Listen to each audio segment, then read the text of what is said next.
सज्जनों तो मित्रों, अज का एक खूबसूरत इकट्ठ साढ़े एक मरहूम दोस्त की याद मुनक्कद हो रहा है। उन्होंने पंजाबी वास्ते काम यकीनन सारे दोस्त ही अगाह ने बहुत खूबसूरत काम किया उन्होंने और पूरी जिंदगी अपनी जिंदगी नूं पंजाबी दे नामे लाई रखिया। पंजाबी दी शायरी, पंजाबी दी नसर, पंजाबी दे होर हवालियां उन्हों का नाम यकीनन हमेशा याद रहेगा। जाहिद हसन साहब ने ते बाकी दोस्तों की ख्वाहिश सी कि असी उन्होंने हवाले नाल ना सिर्फ हिरका इकट्ठ करिए बल्कि उन्होंने एक नवी आने वाली किताब की तकरीबे रूनुमाई का भी एहतमाम करिए।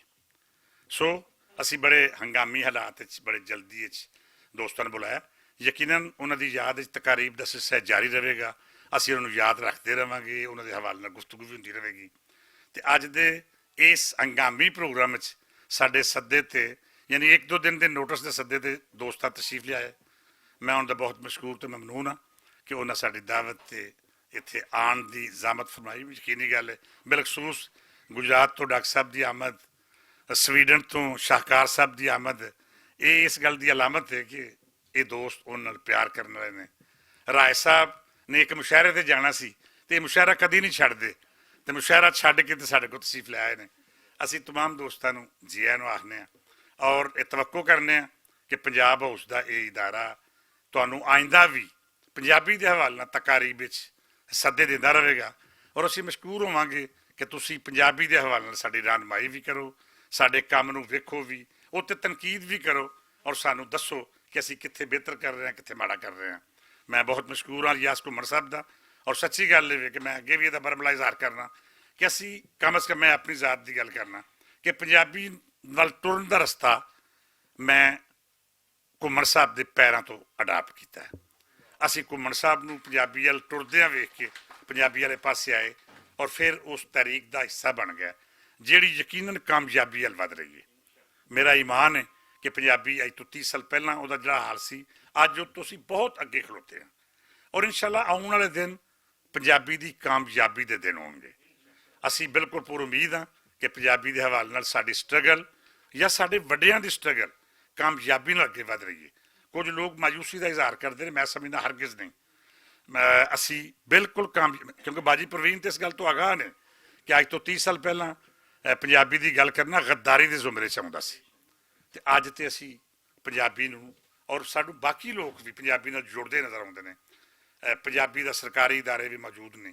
असी प्राइवेट सैक्टर एक ऐसा इदारा बनाने की कोशिश कर रहे हैं जिथे रिसर्च भी होवे, जिथे चैनल भी होवे, जिथे सोशल मीडिया भी होवे, डिजिटल मीडिया भी होवे, प्रिंट मीडिया भी होवे और असी दोस्तों नाल अपनी जुड़त नूं पैदा करिए। उहदे वास्ते असी एक सिलसिला नवां शुरू किया सी अज ही असी गुरमुखी पढ़ाउण दा और उहदे वास्ते असी खिदमात मुस्तार लईआं ने मोहतरम कल्याण सिंह होरां कोलों कि वह साडे बच्चों नूं गुरमुखी पढ़ाउण और उहदे वास्ते एक इंसेंटिव का ऐलान किया कि जिहड़ा बच्चा 6 महीने गुरमुखी पढ़ के अव्वल आवेगा उन्होंने भी इनाम देंगे, दोम नूं भी इनाम देंगे, सोम नूं भी इनाम देंगे और तमाम बच्चे जो पार्टिसिपेंट होंगे उन्होंने भी इनाम देंगे। और एक तहरीक की कोशिश की है कि लोग इस जबान नूं गुरमुखी भी पढ़ सकें ताकि वह लिटरेचर जो दूजे पासे शब्द है उन्होंने भी पढ़िया जा सके। सो इस तरह असी उस पासे भी कोशिश कर रहे हैं, साढ़े दोस्त कोशिश कर रहे हैं कि उत्थे शाहमुखी पढ़ाई जा सके। तो इंशाअल्लाह इस मेल नाल पंजाबी नूं असीं अगे लैके टुरांगे। असी अज की तकरीब फिर एक बारी तमाम दोस्तों ने मैं जी आना और मैं तवक्को रखना कि असी तुहानूं आइंदा भी इस किस्म की ज़ामतां देंदे रहांगे। मैं जाहिद हसन नूं गुजारिश करांगा वो तशरीफ लियाउण ते इस प्रोग्राम का प्रबंध बनन।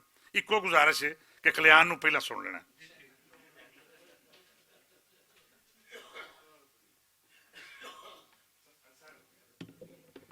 बहुत शुक्रिया भट्ट साहब। मैं पहले गुजारिश करांगा मोहतरमा प्रवीण मलिक साहबा नूं जिहड़ियां अज दी साडी इस तकरीब की सदारत कर रही ने कि वो तशरीफ लियाउण।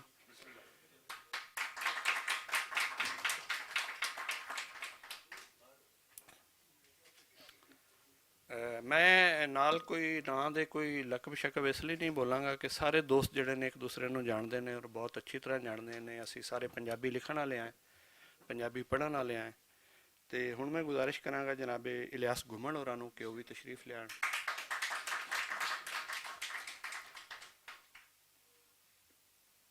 जनाब सैयद आसिफ शाहकार साहब ਨੂੰ ਗੁਜ਼ਾਰਿਸ਼ ਹੈ ਕਿ ਉਹ ਵੀ ਉੱਪਰ ਤਸ਼ਰੀਫ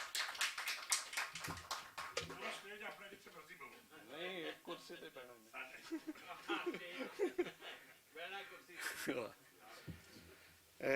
मैं गुजारिश करांगा जनाब राय मोहम्मद खान नासिर होਰਾਂ ਨੂੰ कि ਉਹ ਵੀ तशरीफ ਲਿਆਉਣ ਸਾਡੇ ਦੋਸਤ ਨੇ ਤੇ ਹੁਣ मैं गुजारिश करांगा जनाब डॉक्टर अजहर महमूद चौधरी होਰਾਂ ਨੂੰ कि ਉਹ भी तशरीफ लियाउण बड़ी अच्छी गल है कि हाली साढ़े काफ़ी दोस्त ऊपर आ गए ने फिर भी काफ़ी बैठे ने व्हाट्सएप इंशाल्लाह अच्छा साढ़े नाल मौजूद ने जनाब खालिद साहब दे छोटे भाई नईम तारिक थथाल होरी मैं उन्होंने भी गुजारिश करांगा कि वो तशरीफ लियाउण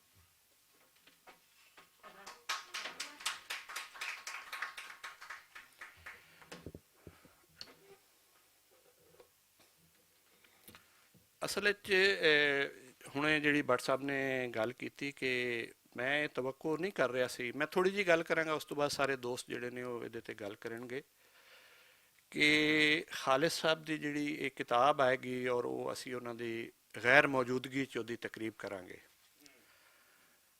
ਉਹ ਸਾਰਾ ਕੰਮ ਕਰ ਰਹੇ ਸਨ ਮੈਂ ਵੀ ਜਿਸ ਤਰ੍ਹਾਂ ਉਹ ਕਹਿ ਰਹੇ ਸਨ ਉਸੇ ਤਰ੍ਹਾਂ ਕੰਮ ਕਰਦਾ ਜਾ ਰਿਹਾ ਸੀ ਤੇ ਬਹੁਤ ਹੀ ਕੇਅਰਿੰਗ ਪਰਸਨ ਸਨ हर वक्त फोन ते गल होनी या वैसे भी तो उन्होंने कहना यार इस बीमारी तो बचो होर जिहड़ियां बीमारियां ने इहदे तो बचो ते फनाफिल पंजाबी सन थोड़ा बहुत उर्दू लिखते सन मैं उन्हें घुमन साहब नाल मेरी गल हुई तो उन्होंने कहा यार मेरे तो बड़े पुराने दोस्त सन जिहड़े दोस्त नूं भी पुछने है ना तो इंज ही लगता है कि वो कहता है कि जी वो मेरे बहुत ही नेड़े सन शफकत तनवीर मिर्जा साहब की जदों डैथ हो रही सी तो उन्होंने नाल मेरी गल हुई तो उन्होंने जिहड़े एक बंदे बारे पुछया उहदा नाम खालिद हुसैन थथाल सी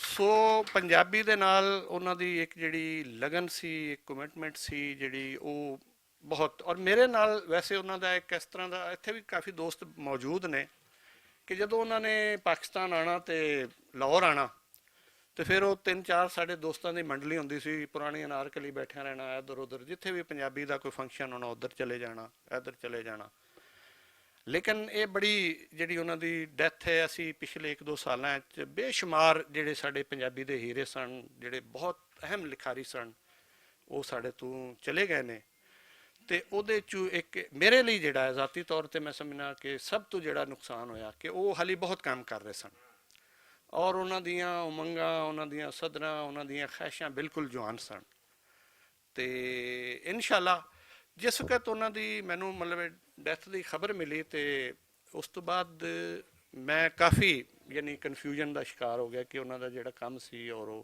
की बनेगा लेकिन कुछ ही दिनों बाद नईम साहब दा नईम साहब आपे ही गल करनगे कि मैं अज तक अपनी जिंदगी च 2 बिरामां नूं एक दूसरे दे इन्ने करीब नहीं वेख्या कि बाद ऐसे राज भी सांझे करते रहन जिहड़े कि आम तौर पर असीं नहीं करने ते हर एक गल दा ਉਹ ਮੈਨੂੰ ਹੁਣ मैं नईम साहब ਨੂੰ ਮਿਲਿਆ ਤਾਂ ਮੈਨੂੰ ਇੰਜ ਲੱਗਦਾ ਕਿ ਜਿਵੇਂ मैं खालिद साहब ਨੂੰ ਹੀ ਮਿਲ ਰਿਹਾ कि हर ਉਸੇ ਤਰ੍ਹਾਂ ट्रीट कर रहे ਨੇ ਉਹੀ ਗੱਲਾਂ ਉਹੀ ਚੀਜ਼ਾਂ ਜਿਹੜੀਆਂ ਨੇ ਨਾ सो साढ़े लिए एक बहुत यानी नुकसान सी और एक तरह असी ताज़ीती रैफरेंस भी कर रहे हैं और दूसरा उन्होंने अच्छा फिर जो नईम साहब नाल और साड़ी भैन नाल मेरी गल हुई तो उन्होंने कहा जी खालिद साहब जिहड़ा काम कर रहे सन या जो करना चाहते सन वो असी करते रहांगे और हो सकता है कि जे अगर उन्होंने जिहड़ा लिखा हुआ काम है वो असी कंप्लीट भी कर रहा तो उहदी याद नूं जिंदा रखण लई असी जो भी साडे तो मुमकिन हो सकिया असी करांगे ते मेरा ख्याल है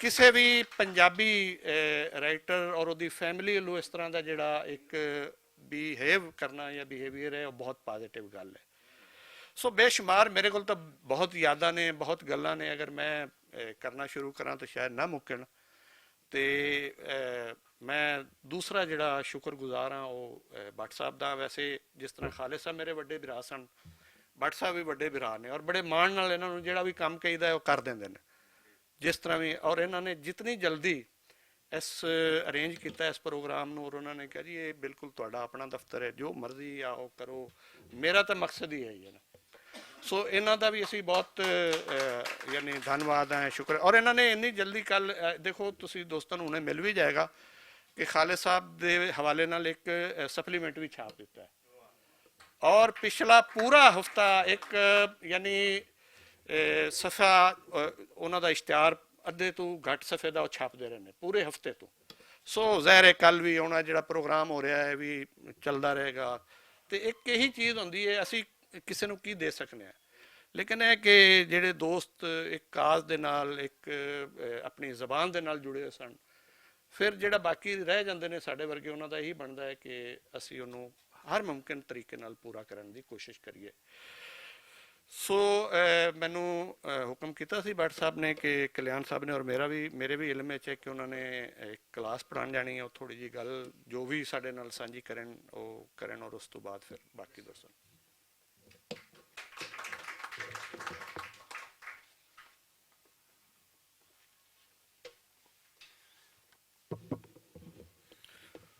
ਬਹੁਤ ਮਾਣਯੋਗ ਆਪਾ ਜੀ ਤੇ ਉਚੇਚੇ ਪ੍ਰਾਹੁਣੇ ਸਭ ਨੂੰ ਜੀ ਆਇਆਂ ਨੂੰ ਆਖਦੇ ਹਾਂ। ਔਰ ਜਿਵੇਂ ਮੇਰੇ ਤੋਂ ਪਹਿਲਾਂ ਜ਼ਾਹਿਦ ਹਸਨ ਸਾਹਿਬ ਨੇ ਭੱਟ ਸਾਹਿਬ ਦੀ ਗੱਲ ਕੀਤੀ ਹੈ, ਵਾਕਈ ਉਹ ਇਸੇ ਤਰ੍ਹਾਂ ਹੀ ਉਹਨਾਂ ਦੇ ਫੈਸਲੇ ਬੜੀ ਸਪੀਡਲੀ ਹੋ ਜਾਂਦੇ ਨੇ। ਕੁਝ 2-4 ਦਿਨ ਪਹਿਲਾਂ ਮੇਲਾ ਗੁਜ਼ਰ ਰਿਹਾ ਸੀ, ਸਾਨੂੰ ਵੀ ਇਸ ਤਰ੍ਹਾਂ ਯਕਦਮ ਉਹਨਾਂ ਨੇ ਫੋਨ ਕਰਕੇ ਆਖਿਆ ਕਿ ਯਾਰ ਇਹ ਚੀਜ਼ਾਂ ਚਾਹੀਦੀਆਂ ਨੇ ਔਰ ਫੌਰੀ ਚਾਹੀਦੀਆਂ ਨੇ, ਔਰ ਰੋਜ਼ ਦੇ ਰੋਜ਼ ਦਿਲ ਘਬਰਾਇਆ ਹੋਇਆ ਸੀ। ਇਸ ਦੇ ਬਾਵਜੂਦ ਵੀ ਉਹਨਾਂ ਨੂੰ ਭੇਜ ਰਹੇ ਸੀ, ਲੇਕਿਨ ਉਹਨਾਂ ਨੇ ਉਹ ਨਾਮੁਮਕਿਨ ਕੰਮ, ਮੇਰਾ ਖਿਆਲ ਹੈ ਮੇਰਾ ख्वाब नहीं है, ਇਹ ਜ਼ਿਆਦਾ ਅਗਰ ਵੇਖਿਆ ਜਾਏ ਜ਼ਾਹਿਦ ਹਸਨ ਸਾਹਿਬ ਬੈਠੇ ਹੈ, ਇਲਿਆਸ ਘੁੰਮਣ ਸਾਹਿਬ ਬੈਠੇ ਹੈ, ਇਹਨਾਂ ਤੋਂ ਵੱਡੇ ਤਾਂ ਕੋਈ ਨਹੀਂ ਹੋ ਸਕਦੇ ਜਿਹੜੇ ਕਿ 1980 ਦੀ ਦਹਾਈ ਤੋਂ ਬਾਅਦ ਜਿਹੜੇ ਪੰਜਾਬੀ ਦਾ ਨਾਂ ਔਰ ਗੁਰਮੁਖੀ ਦਾ, ਮੇਰਾ ਖਿਆਲ ਮੈਂ ਪਹਿਲੀ ਵਾਰੀ ਗੁਰਮੁਖੀ ਅਗਰ ਕਿਸੇ ਨੇ ਬੰਦੇ ਨੂੰ ਵੇਖਿਆ ਸੀ ਤਾਂ ਮੈਂ ਮੇਰੇ ਘਰ ਆਉਂਦੇ ਸੀ ਇਲਿਆਸ ਘੁੰਮਣ ਜੀ। ਮੈਂ ਪਿਛਲੇ ਵਾਰੀ ਵੀ ਕਿਹਾ ਸੀ ਕਿ ਮੇਰੇ ਮਾਂ ਦੇ ਹੱਥ ਦੇ ਪ੍ਰਸ਼ਾਦੇ, ਜਿਹੜੇ ਮੇਰੇ ਮਾਂ ਪ੍ਰਸ਼ਾਦੇ ਬਣਾਉਂਦੇ ਸੀ, ਉਹਨਾਂ 'ਚ ਇਲਿਆਸ ਘੁੰਮਣ ਤੇ ਇਕਬਾਲ ਕੈਸਰ ਜੀ, ਇਹ ਦੋਵੇਂ ਆਉਂਦੇ ਸੀ ਔਰ ਖਾਂਦੇ ਸੀ ਔਰ ਨਾਲ ਬਹਿੰਦੇ ਸੀ, ਔਰ ਨਾਲ ਇਹਨਾਂ ਨੂੰ ਵੇਖਦਿਆਂ ਕਿ ਗੁਰਮੁਖੀ ਵਾਸਤੇ ਇੰਨਾ ਕੰਮ ਕਿਵੇਂ ਕਰ ਲੈਂਦੇ ਆ, ਸਮਝ ਨਹੀਂ ਸੀ ਆ ਰਹੀ।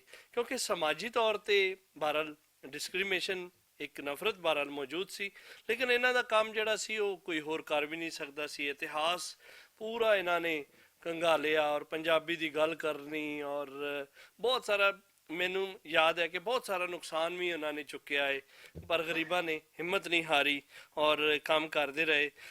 ਆਸਤਾ ਇਹਨਾਂ ਨਾਲ ਇਹਨਾਂ ਦੇ ਜਿਵੇਂ ਇਹਨਾਂ ਨੇ ਪੂਰਨੇ ਪਾਏ ਸੀ ਉੱਤੇ ਚੱਲਣ ਸ਼ੁਰੂ ਕੀਤਾ, ਔਰ ਜਿਸ ਵੇਲੇ ਚੱਲਣਾ ਸ਼ੁਰੂ ਕੀਤਾ ਤਾਂ ਬਹੁਤ ਸਾਰੇ ਸਾਥੀਆਂ ਦੇ ਵਿੱਚੋਂ ਜਿਵੇਂ ਰਾਹ ਚੱਲਦਿਆਂ ਮੁਲਾਕਾਤ ਹੋ ਜਾਂਦੀ, ਇਸੇ ਤਰ੍ਹਾਂ ਹੀ ਜਿਹੜਾ ਹੈ ਸਾਡੇ ਗੁਜਰਾਤ ਤੋਂ ਅਜ਼ਹਰ ਸਾਹਿਬ ਨੇ ਵਾਹਦ, ਉਹ ਬੜੇ ਜਿਸ ਵੇਲੇ ਲੋਕਾਂ ਨੂੰ ਉਹਨਾਂ ਦਾ ਤਾਰਫ ਕਰਾਈਦਾ ਕਿ ਇਹ MBBS ਪ੍ਰੋਫੈਸਰ ਡਾਕਟਰ ਨੇ ਔਰ ਨਾਲ PhD ਵੀ ਡਾਕਟਰ ਨੇ, ਤੇ ਜਿਸ ਵੇਲੇ ਦੋਵੇਂ ਇਕੱਠੇ ਤਾਰਫ ਕਰਾਈਦਾ ਨਾ, ਤੇ ਲੋਕ ਇੱਕ ਵਾਰੀ ਤਾਂ ਵੇਖਣ ਲੱਗ ਪੈਂਦੇ ਨੇ ਕਿ ਯਾਰ ਜਿਹੜਾ ਹੈ ਇਹ ਇੱਕ ਵੱਡਾ ਨਾਂ ਹੈ, ਜਿਹੜਾ ਕਿ ਸਾਇੰਸ ਦੇ ਨਾਲ ਦੋਵੇਂ ਬੰਦੇ, ਇਲਿਆਸ ਘੁੰਮਣ ਜੀ ਵੀ ਸਾਇੰਟੀਫਿਕ ਕਹਾਣੀਆਂ ਉਹਨਾਂ ਨੇ ਵੀ ਲਿਖੀਆਂ ਸੀ, ਔਰ ਅਜ਼ਹਰ ਸਾਹਿਬ ਨੇ ਬਹਰਹਾਲ ਇੱਕ ਬੜਾ ਸਾਡੇ ਵਾਸਤੇ ਮਾਣਯੋਗ ਹੈ ਕਿ ਉਹਨਾਂ ਦਾ ਪੇਸ਼ਾ ਕੋਈ ਹੋਰ ਹੈ ਔਰ PhD ਕੋਈ ਹੋਰ ਹੈ। ਅਸਲ ਪੰਜਾਬੀ ਤੇ ਇਹ ਨੇ ਜਿਨ੍ਹਾਂ ਨੇ ਆਪਣੀਆਂ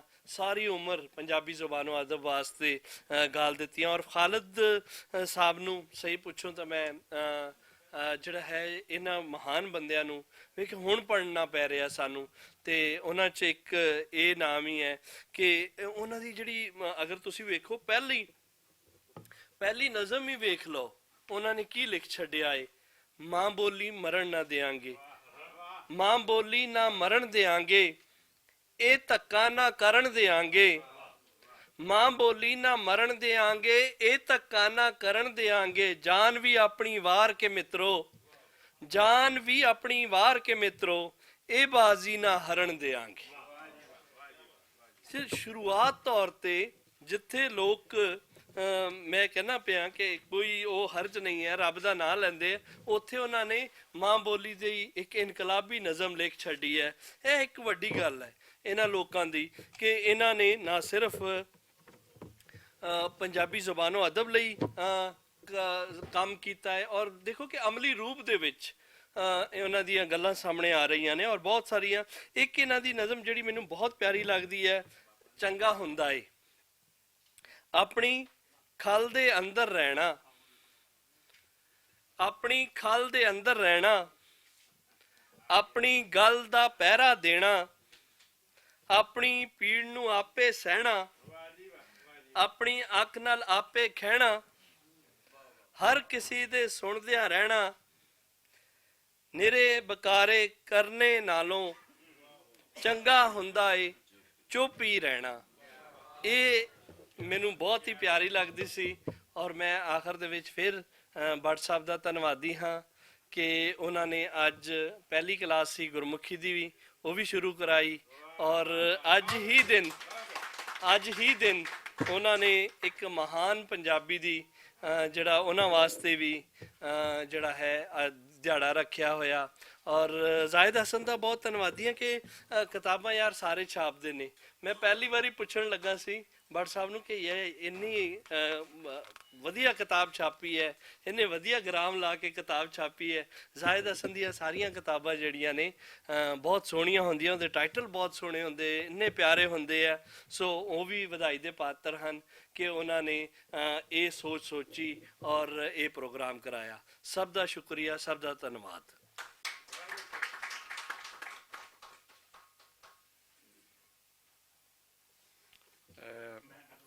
ਕਲਿਆਣ ਸਾਹਿਬ ਤੁਹਾਡਾ ਬਹੁਤ ਸ਼ੁਕਰੀਆ। ਮੈਂ ਦੋਸਤਾਂ ਨੂੰ ਦੱਸ ਦਿਆਂ ਕਿ ਅੱਜ ਕੱਲ ਮੈਂ ਪੜ੍ਹ ਰਿਹਾ ਔਰ ਇਹ ਮੇਰੇ ਉਸਤਾਦ ਵੀ ਨੇ ਤੇ ਮੈਂ ਜੀ ਸੋ ਮੇਰੇ ਲਈ ਜ਼ਿਆਦਾ ਦੋਹਰਾ ਇਹਤਰਾਮ ਬਣਦਾ ਇਹਨਾਂ ਲਈ ਜੀ।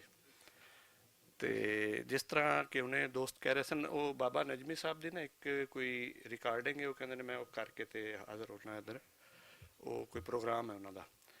ਤੇ ਅੱਛਾ, ਮੈਂ ਜਿਵੇਂ ਗੱਲ ਕਰ ਰਿਹਾ ਸੀ ਨਾ ਕਿ ਲਾਹੌਰ ਆਉਣਾ ਤੇ ਬਹੁਤ ਸਾਰੇ ਦੋਸਤ ਜਿਹੜੇ ਨੇ ਅਸੀਂ ਇਕੱਠੇ ਯਾਨੀ ਫਿਰਦੇ ਟੁਰਦੇ ਸੀ ਤੇ ਉਹਨਾਂ 'ਚ ਇੱਕ ਸਾਡਾ ਮੁਸ਼ਤਰਕਾ ਦੋਸਤ ਜਵੇਦ ਆਫਤਾਬ ਵੀ ਸੀ, ਜਿਹੜਾ ਕਿ ਤੁਸੀਂ ਗੱਲਬਾਤ ਸੁਣੋਗੇ ਅਗਰ ਪੰਜਾਬੀ ਇਹਨੇ ਬੋਲਣ ਦੀ ਕੋਸ਼ਿਸ਼ ਕੀਤੀ ਤੇ ਇਹ ਵਹਿਦ ਬੰਦਾ ਹੈ ਜਿਹੜਾ ਲਾਹੌਰ 'ਚ ਰਹਿ ਕੇ, ਨਹੀਂ ਇੱਕ ਹੋਰ ਪਹਿਲੇ ਵੀ ਸੀ ਇੰਤਜ਼ਾਰ ਹੁਸੈਨ, ਕਿ ਜਿਨ੍ਹਾਂ ਨੇ ਪੰਜਾਬੀ ਬੋਲਣੀ ਸ਼ੁਰੂ ਨਹੀਂ ਕੀਤੀ। ਸੋ ਲੇਕਿਨ ਇਹ ਕਿ ਖਾਲਿਦ ਸਾਹਿਬ ਜਦੋਂ ਵੀ ਆਉਣਾ ਅਸੀਂ ਇਹਦੇ ਲਈ ਚਲੇ ਜਾਣਾ, ਇਹਦੇ ਹਲਕੇ ਚਲੇ ਜਾਣਾ, ਅਸੀਂ ਯਾਨੀ ਮਾਲ ਰੋਡ ਤੇ ਫਿਰਦਿਆਂ ਰਹਿਣਾ, ਚਾਹ ਸ਼ਾਹ ਪੀਣੀ ਤੇ ਕੁਝ ਗੱਲਾਂ ਜਵੇਦ ਸਾਡੇ ਨਾਲ ਸਾਂਝੀਆਂ ਕਰੇਗਾ।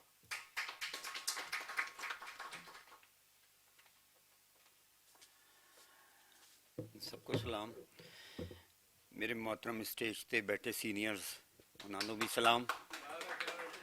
और नहीं गल करनी पैंदी और करनी चाहिए। ये साड़ी माँ बोली ज़ुबान तो है ही, ये साड़ी मादरी ज़ुबान भी है तो साड़ी कौमी ज़ुबान भी है।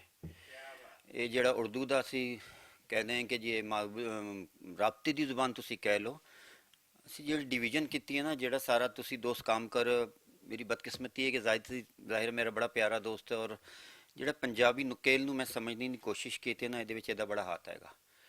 ਔਰ ਜਿਹੜੇ ਮਤਲਬ ਸਾਡੇ ਲੋਕ ਵਸੇਬ ਔਰ ਸੂਫੀ ਸ਼ੌਰਾ ਔਰ ਸਾਰੇ ਪੰਜਾਬੀਆਂ ਜਿਹੜੇ ਇੱਥੇ ਬੈਠੇ ਔਰ ਨਹੀਂ ਮੈਂ ਪੜ੍ਹ ਸਕਿਆ ਮੇਰੀ ਔਰ ਇਹਦਾ ਮੈਨੂੰ ਨੁਕਸਾਨ ਵੀ ਬਹੁਤ ਹੈਗਾ। ਮੈਂ ਤਸਲੀਮ ਕਰਦਾ ਹਾਂ ਕਿ ਮੇਰੀ ਮਤਲਬ ਜਿਹੜੀ ਕੋਈ ਇਨੀਸ਼ੀਅਲ ਐਸੀ ਕੋਈ ਨਹੀਂ ਕਿ ਮੈਨੂੰ ਜੋ ਮੁਹੱਬਤ ਜੋ ਪਿਆਰ ਜਿਹੜਾ ਮੇਰਾ ਆਗਾਜ਼ ਜਿਹੜਾ ਮੇਰੇ ਜੰਪਲ ਹੋਈ ਹੈ ਨਾ, ਉਹ ਲਾਹੌਰ ਪੰਜਾਬ ਵਿੱਚ ਹੋਈ ਹੈ। ठीक है, मैं कराची तो आया, सारा कुछ हुआ, लेकिन मैंने जो दोस्तों ने एक मोहब्बत प्यार दिया ना, मैं मुड़ के कराची नहीं गया। साडा कोई डिफरेंस नहीं हैगा। ज़ाहिर असी कम्युनिस्ट तरक्की पसंद बड़े सख्त मिजाज वाले लोग होंगे ना, असी तो किसी चीज़ को मानते ही नहीं हैगे। असी इसलिए कहते हैं कि साड़ी सारी ये सिस्टम का जोड़ा अजाब है ना, वो सारा डिवीजन है जी। तुसी क्यों नहीं पंजाबी नूं माँ बोली का या कौमी जुबान का दर्जा देंदे हो? ਹੁਣ ਰੱਬ ਦੀ ਗੱਲ ਹੋਈ ਸੀ, ਜਦੋਂ ਤੁਸੀਂ ਆਪਣੀ ਮਾਂ ਬੋਲੀ ਨਾਲ ਆਪਣੀ ਮਾਦਰੀ ਜ਼ੁਬਾਨ ਨਾਲ ਮੁਹੱਬਤ ਪਿਆਰ ਇਹਤਰਾਮ ਨਹੀਂ ਕਰੋਗੇ, ਤੁਸੀਂ ਰੱਬ ਨਾਲ ਕਿਵੇਂ ਇਹਤਰਾਮ ਕਰ ਸਕਦੇ ਹੋ? ਖੁਦ ਉਹਦੇ ਐਸੇ ਕਰ ਸਕਦੇ ਹੋ। ਜਿਹੜਾ ਵਸੇਬ ਜਿਹੜਾ ਮੇਰੇ ਕੋਲ ਨਕਲ ਔਰ ਇਹ ਜਿਹੜੀ ਵੇਲੇ ਵੇਲੇ ਦੀ ਗੱਲ ਹੁੰਦੀ ਹੈ, ਮੈਂ ਦੇਖ ਰਿਹਾ ਸੀ ਉਹਨਾਂ ਦੀ ਸ਼ਾਇਰੀ ਔਰ ਸਾਰਾ ਕੁਝ, ਤਾਂ ਉਹ ਵੇਲੇ ਵੇਲਾ ਤਾਂ ਉਹ ਮੁੱਕ ਹੀ ਗਿਆ ਨਾ। ਜਿਹੜਾ ਖਾਲਿਦ ਸਾਹਿਬ ਆਉਂਦੇ ਸੀ, ਲਾਹੌਰ ਆਉਂਦੇ ਸੀ, ਅਸੀਂ ਮਿਲ ਬੈਠਦੇ ਸੀ, ਅੰਜੁਮਨ ਦੇ ਜਲਾਸੇ 'ਚੋਂ ਆਉਂਦੇ ਸੀ। ਉਹਨਾਂ ਦੀ ਸ਼ਾਇਰੀ, ਉਹਨਾਂ ਦੀ ਮੁਹੱਬਤ, ਉਹਨਾਂ ਦਾ ਇੱਕ ਜੋ ਟਿਪਕਲ ਇੱਕ ਖਾਸ ਕਿਸਮ ਦਾ ਜੋ ਤੁਸੀਂ ਧਰਤੀ ਨਾਲ ਆਪਣਾ ਜੁੜਦੇ ਹੋ, ਮਿੱਟੀ ਨਾਲ ਜੋ ਜੁੜਦੇ ਹੋ, ਜੋ ਤੁਹਾਡੀ ਪਿਆਸ ਹੁੰਦੀ ਹੈ, ਤੁਸੀਂ ਬਾਹਰ ਵੀ ਚਲੇ ਜਾਓ, ਅਗਰ ਉਹ ਤੁਹਾਡੀ ਪਿਆਸ ਔਰ ਉਹ ਤੁਹਾਡੀ ਖੁਸ਼ਬੂ ਰਹੇ ਤਾਂ ਤੁਸੀਂ ਜਾ ਕੇ ਵੀ ਨਹੀਂ ਜਾ ਸਕਦੇ। ਤੁਸੀਂ ਇਸ ਦੁਨੀਆ ਤੋਂ, ਸਿਸਟਮ ਤਾਂ ਹੈਗਾ ਲੇਕਿਨ ਤੁਸੀਂ ਜ਼ਾਹਿਰ ਹੈ, ਹੁਣ ਉਹਨਾਂ ਨੂੰ ਕਿਹੜੀ ਪ੍ਰੋਬਲਮ ਆਈ ਕਿਆ ਆਈ, ਅਸੀਂ ਤਾਂ ਉਹਨਾਂ ਦੇ ਆਉਣ ਦਾ ਇੰਤਜ਼ਾਰ ਕਰ ਰਹੇ ਸੀ ਸਾਰੇ ਦੋਸਤ। ਮੇਰੀ ਵੀ ਗੱਲਬਾਤ ਹੁੰਦੀ ਸੀ, ਉਹਨਾਂ ਨੂੰ ਮੈਸੇਜ ਆਉਂਦੇ ਸੀ, ਉਹਨਾਂ ਨੂੰ ਹੁਣ ਵੀ ਅੰਜੁਮਨ ਦੇ ਤਰੱਕੀ ਪਸੰਦ ਮੁਸਲਿਮ ਦੇ ਮੈਸੇਜ ਜਾਂਦੇ ਕਿਉਂਕਿ ਉਹ ਸਾਡੇ ਵਾਸਤੇ ਹੈ, ਉਹ ਮहरूਮ ਨਹੀਂ ਹੈਗੇ। ਜਿਹੜੀ ਇੱਕ ਤਾਰੀਖ ਰਕਮ ਕਰ ਜਾਂਦੇ ਆਪਣੀ ਇੱਕ ਤਖਲੀਕ ਨਾਲ, ਇੱਕ ਕਲਮ ਨਾਲ, ਇੱਕ ਲਫ਼ਜ਼ ਨਾਲ, ਇੱਕ ਉਹ ਫਿਜ਼ੀਕਲੀ ਉਹ ਤੁਸੀਂ ਕਹਿ ਸਕਦੇ ਹੋ ਸਾਡੇ ਕੋਲ ਨਹੀਂ ਹੈਗੇ, ਲੇਕਿਨ ਉਹਨਾਂ ਹੀ ਨਹੀਂ ਤਾਂ ਜ਼ਿੰਦਾ ਰਹਿਣਾ ਹੈ। ਤੇ ਕਿਸੇ ਜਰਨਲ ਨੇ, ਤੇ ਕਿਸੇ ਇਸਟੈਬਲਿਸ਼ਮੈਂਟ ਨੇ, ਕਿਸੇ ਨਾਮ ਨੇ, ਸਿਆਸਤਦਾਨ ਨੇ ਜ਼ਿੰਦਾ ਰਹਿਣਾ। ਸਾਡੇ ਵਾਸਤੇ ਜੋ ਕੁਰਬਾਨੀ, ਜੋ ਖੁਸ਼ਬੂ ਔਰ ਜੋ ਵਸੇਬ ਔਰ ਜੋ ਇੱਕ ਆਪਣੀ ਧਰਤੀ ਨਾਲ ਤੁਸੀਂ ਜੁੜਨ ਦੇ ਹੋ, ਉਹ ਸ਼ਾਇਦ ਦਾਨਿਸ਼ਵਰ ਉਹਦੇ ਹਵਾਲੇ, ਉਹਦੇ ਨਾਲ ਤੁਸੀਂ ਆਪਣੇ ਸਿਸਟਮ ਨਾਲ, ਤੁਸੀਂ ਆਪਣੇ ਸਮਾਜ ਨਾਲ, ਤੁਸੀਂ ਉਹਦੇ ਆਪਣੇ ਸਕਾਫਤ ਨਾਲ, ਜਿਹੜਾ ਅੱਜ ਮੈਂ ਆ ਕੇ ਦੇਖਿਆ, ਮੈਂ ਬਹੁਤ ਮੁਬਾਰਕਬਾਦ ਦੇਣਾ। ਮੁਦੱਸਰ ਸਾਹਿਬ ਨੇ ਬੜੇ ਪਿਆਰੇ ਦੋਸਤ हैं, ਜ਼ਾहिर ਸਾਰੇ ਦੋਸਤਾਂ ਨਾਲ तारुफ मेरा हुआ जाहिद नाल ही, जो मेरी एक जंपल हुई है वजह तो उसका मुझे बड़ा फ़ख्र और बड़ी खुशी होती है। और आज आके मुझे यहाँ भी बहुत खुशी होती है कि यार साढ़े को इतना एक बड़ा उन्होंने सिस्टम अपने बढ़ाया बुलेका दे और खिदमत की है। बुलेका ने पंजाबी दी मेरी ख्वाहिश है साड़ी जिन्ना सिंधी टीवी, सिंधी जुबान या सिंधी अखबारात या जेड़ी भी जुबान साढ़े सारी कौमी जुबान है, सारी मादरी जुबान है, सारी एहतराम दी जुबान है। और लिखने वाले जड़ी एक जंपल होती है, जो दोस्त यार जो हमारे साथ हम उनको देखते हैं, सीनियर होते हैं, तो कुछ सानू शिकायतें भी होती हैं अपने उन सीनियर नाल जो पंजाब में रहते, पंजाब के नाम से इन्होंने इतना बड़ा बड़ा नाम कमाया। और मैं जाता था पंजाबी अदबी बोर्ड, तो मैं वहाँ जाके वेखदा से केड़ा बंगला इन्होंने बनाया, किस तरह का, कितनी खिदमत आसिफ खान साहब ने की है। लेकिन उन्होंने जुड़न के नाल जेड़े बड़े बड़े बंदे ना से मैं ना नहीं लेना चाहता, सबको पता ही है जिस तरह लैफ्ट ਨੂੰ ਸਾਡਾ ਨੁਕਸਾਨ ਪਹੁੰਚਾਉਣ ਦੀ ਲੈਫਟ ਦੀ ਹੈ ਪ੍ਰੋਬਲਮ ਹੈ ਕਿ ਮਾਜ਼ਰਤ ਨਾਲ ਉਹਦੀ ਪੰਜਾਬੀ ਜ਼ੁਬਾਨ ਨੂੰ ਤੇ ਪੰਜਾਬ ਦੇ ਅੰਦਰ ਨਾਫਿਜ਼ ਨਾ ਕਰਨ ਦੀ ਜ਼ਰੂਰਤ, ਜ਼ਿੰਮੇਦਾਰ ਉਹੀ ਪੰਜਾਬੀ ਲੋਕ ਹੈ ਸਾਡੇ। ਤੁਹਾਡਾ ਵਜ਼ੀਰ ਆਲਾ ਵੀ, ਤੁਹਾਡਾ ਵਜ਼ੀਰ ਆਜ਼ਮ ਵੀ, ਤੁਹਾਡਾ ਆਰਮੀ ਚੀਫ ਵੀ, ਤੁਹਾਡਾ ਚੀਫ ਜਸਟਿਸ ਸਾਰੇ ਹੀ ਉਹ ਪੰਜਾਬੀ ਹੈ। ਹੁਣ ਖੁਦਾ ਤੋਂ ਆ ਕੇ ਨਹੀਂ ਨਾਫਿਜ਼ ਕਰਦਾ ਨਾ, ਸਾਨੂੰ ਸਿਸਟਮ ਦੇ ਬਦਲਣੇ ਨਹੀਂ, ਐਸੇ ਅਦੀਬ ਸ਼ਾਇਰਾਂ ਦੀ ਜ਼ਰੂਰਤ ਹੈਗੀ ਜਿਹੜਾ ਮਿੱਟੀ ਨਾਲ ਜੁੜਦੇ हैं और सानू फिर रास्ता विखाते। बहुत शुक्रिया, आज उन्होंने कमी बड़ी महसूस हो रही है। कुछ नज़में मैंने उन्हें वेखी और मुझे बड़ी हॉन्ट की है, ज़ाहिर है क्योंकि वो साढ़े सिस्टम नाल जुड़ती हैं। और एक प्यार मोहब्बत, एक उनका एक खुशबू जो ये बैठी हुई है उनकी, मैं आज पहली दफ़ा इन्होंने नाल मेरी मुलाकात हो रही है। तो खालिद साहब का एक बड़ा एक खूबसूरत सा एक मोहब्बत का और एक यादें हैं, और वो यादें साढ़े दिल च हमेशा रहेंगी, वो साड़ी भूल नहीं सकते। बहुत शुक्रिया।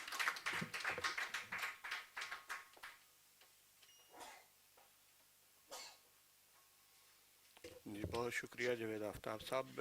इस ਜਿਹੜਾ ਸਾਡਾ ਇਦਾਰਾ ਹੈ ਔਰ ਇਸ ਦੇ ਜਿਹੜੇ ਪ੍ਰੋਗਰਾਮ ਨੇ ਸਾਰਾ ਜਿਹੜਾ ਸਾਡੇ ਇੱਕ ਬਹੁਤ ਸੀਨੀਅਰ ਦੋਸਤ ਨੇ, ਉਹਨਾਂ ਨੇ ਕਿਤੇ ਜਾਣਾ ਵੀ ਹੈ ਲੇਕਿਨ ਥੋੜ੍ਹੀਆਂ ਜਿਹੀਆਂ ਗੱਲਾਂ ਅਸੀਂ ਨਦੀਮ ਸਾਹਿਬ ਦੀਆਂ ਸੁਣਾਂਗੇ, ਖਾਲਿਦ ਸਾਹਿਬ ਦੇ ਬਾਰੇ ਵੀ ਔਰ ਵੈਸੇ ਵੀ ਇਸ ਪ੍ਰੋਗਰਾਮ ਦੇ ਹਵਾਲੇ ਨਾਲ ਵੀ, ਤੇ ਉਸ ਤੋਂ ਬਾਅਦ ਫਿਰ ਅਸੀਂ ਸਟੇਜ ਲਿਆਵਾਂਗੇ। ਜੀ ਨਦੀਮ ਸਾਹਿਬ।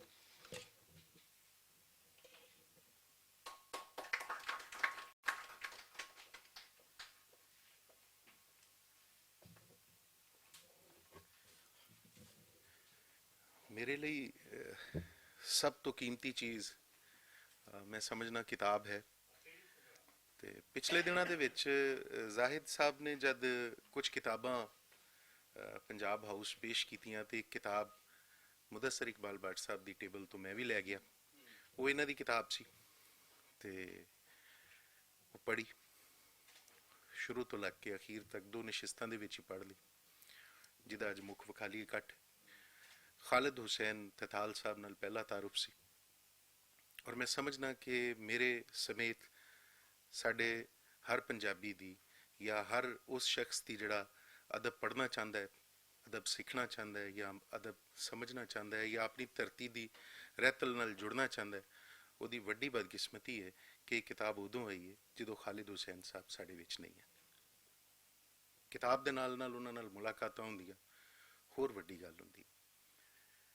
जिथों तिकर उन्हां दे शेरी परागे की गल है, उन्हां दियां नज़मां की गल है, तो बहुत घट पंजाबी शोरा ऐसे हुए ने जिहड़े अपनी रहतल दे नाल नाल आलमी ਤਨਕੀਦ ਦੇ ਮਾਇਆਰ ਨੂੰ ਵੀ ਲੈ ਕੇ ਨਾਲ ਟੁਰਦੇ ਨੇ। ਸਾਡੀ ਬਦਕਿਸਮਤੀ ਕਿ ਸਾਡਾ ਪੰਜਾਬੀ ਜਾਂ ਸਾਡਾ ਇੱਥੋਂ ਦਾ ਉਰਦੂ ਸ਼ਾਇਰ, ਅਕਸਰ ਸ਼ਾਇਰ ਜਿਹੜੇ ਨੇ ਜਾਂ ਅਕਸਰ ਨਸਰ ਨਿਗਾਰ ਨੇ, ਉਹ ਉਹਨਾਂ ਦਾ ਮੁਤਾਲਾ ਬਹੁਤ ਵਸੀ ਨਹੀਂ ਹੈ। ਲੇਕਿਨ ਖਾਲਿਦ ਸਾਹਿਬ ਨੂੰ ਪੜ੍ਹਦਿਆਂ ਤੁਹਾਨੂੰ ਲੱਗਦਾ ਹੈ ਕਿ ਤੁਸੀਂ ਬੁੱਲੇ ਸ਼ਾਹ ਦੀ, ਵਾਰਿਸ ਸ਼ਾਹ ਦੀ, ਸ਼ਾਹ ਹੁਸੈਨ ਦੀ ਸ਼ਾਇਰੀ ਦੇ ਨਾਲ ਨਾਲ ਤੁਸੀਂ ਸਮੁੰਦਰੋਂ ਪਾਰ ਦੇ ਵੱਡੇ ਲੋਕਾਂ ਨੂੰ, ਉਹ ਗੋਇਟੇ ਹੋਵੇ ਜਾਂ ਦੂਸਰੇ ਲੋਕ ਹੋਣ, ਉਹਨਾਂ ਨੂੰ ਵੀ ਉਹ ਖਾਸ ਜਿਹੜਾ ਸ਼ਊਰ ਹੈ, ਉਹ ਜਿਹੜਾ ਸ਼ੇਰ ਦੇ ਵਿੱਚ ਸਮੂਹ ਕੇ ਜਿਹੜਾ ਤੁਹਾਡੇ ਸ਼ਊਰ ਨੂੰ ਮੁਤਾਸਰ ਕਰਦਾ ਹੈ, ਉਹ ਉਹਨਾਂ ਦੀ ਸ਼ਾਇਰੀ ਦੇ ਵਿੱਚ ਮੌਜੂਦ ਹੈ। ਅਸੀਂ ਖੁਸ਼ਕਿਸਮਤ ਹਾਂ ਕਿ ਅੱਜ ਪੰਜਾਬ ਹਾਊਸ ਦੇ ਵਿੱਚ ਇੱਕ ਵੱਡੇ ਸ਼ਾਇਰ ਦੀ ਉਹਨਾਂ ਦਾ ਦਿਨ ਵੀ ਅਸੀਂ ਮਨਾ ਰਹੇ ਹਾਂ। ਹਿਰਕ ਇਕੱਠ ਹੋਵੇ ਜਾਂ ਉਹਨਾਂ ਦੇ ਆਰ ਦੇ ਵਿੱਚ ਕੋਈ ਸ਼ਾਮ ਮਨਾਈ ਜਾਵੇ, ਗੱਲ ਇੱਕ ਹੀ ਹੈ। ਔਰ ਉਹਨਾਂ ਦੀ ਕਿਤਾਬ ਦਾ ਮੁੱਖ ਵੀ ਖਾਲੀ ਇਕੱਠ ਹੈ। ਬਦਕਿਸਮਤੀ ਇਹ ਹੈ ਕਿ ਉਹ ਸਾਡੇ ਵਿੱਚ ਨਹੀਂ ਹੈ। ਦੂਸਰੀ ਗੱਲ, ਪੰਜਾਬ ਹਾਊਸ ਨੂੰ ਮੈਂ ਕ੍ਰੈਡਿਟ ਦੇਵਾਂਗਾ ਕਿ ਪੰਜਾਬ ਹਾਊਸ ਦੇ ਕ੍ਰੈਡਿਟ ਦੇ ਉੱਤੇ ਅੱਜ ਇੱਕ ਅਜਿਹੀ ਕਿਤਾਬ ਆ ਰਹੀ ਹੈ, ਇਹਦਾ ਮੁੱਖ ਵਿਖਾਲੀ ਇਕੱਠ ਆ ਰਿਹਾ ਹੈ ਕਿ ਜਿਹੜੀ ਮੇਰਾ ਖਿਆਲ ਹੈ ਕਿ ਇੱਕ ਨਵੀਂ ਤਾਰੀਖ ਰਕਮ ਕਰੇਗੀ ਪੜ੍ਹਨ ਵਾਲਿਆਂ ਵਾਸਤੇ। ਬਹੁਤ ਬਹੁਤ ਬਹੁਤ ਬਦਕਿਸਮਤੀ ਕਿ ਖਾਲਿਦ ਸਾਹਿਬ ਸਾਡੇ ਵਿੱਚ ਨਹੀਂ ਹੈ। ਬਹੁਤ ਸ਼ੁਕਰੀਆ ਸਰ, ਥੈਂਕ ਯੂ।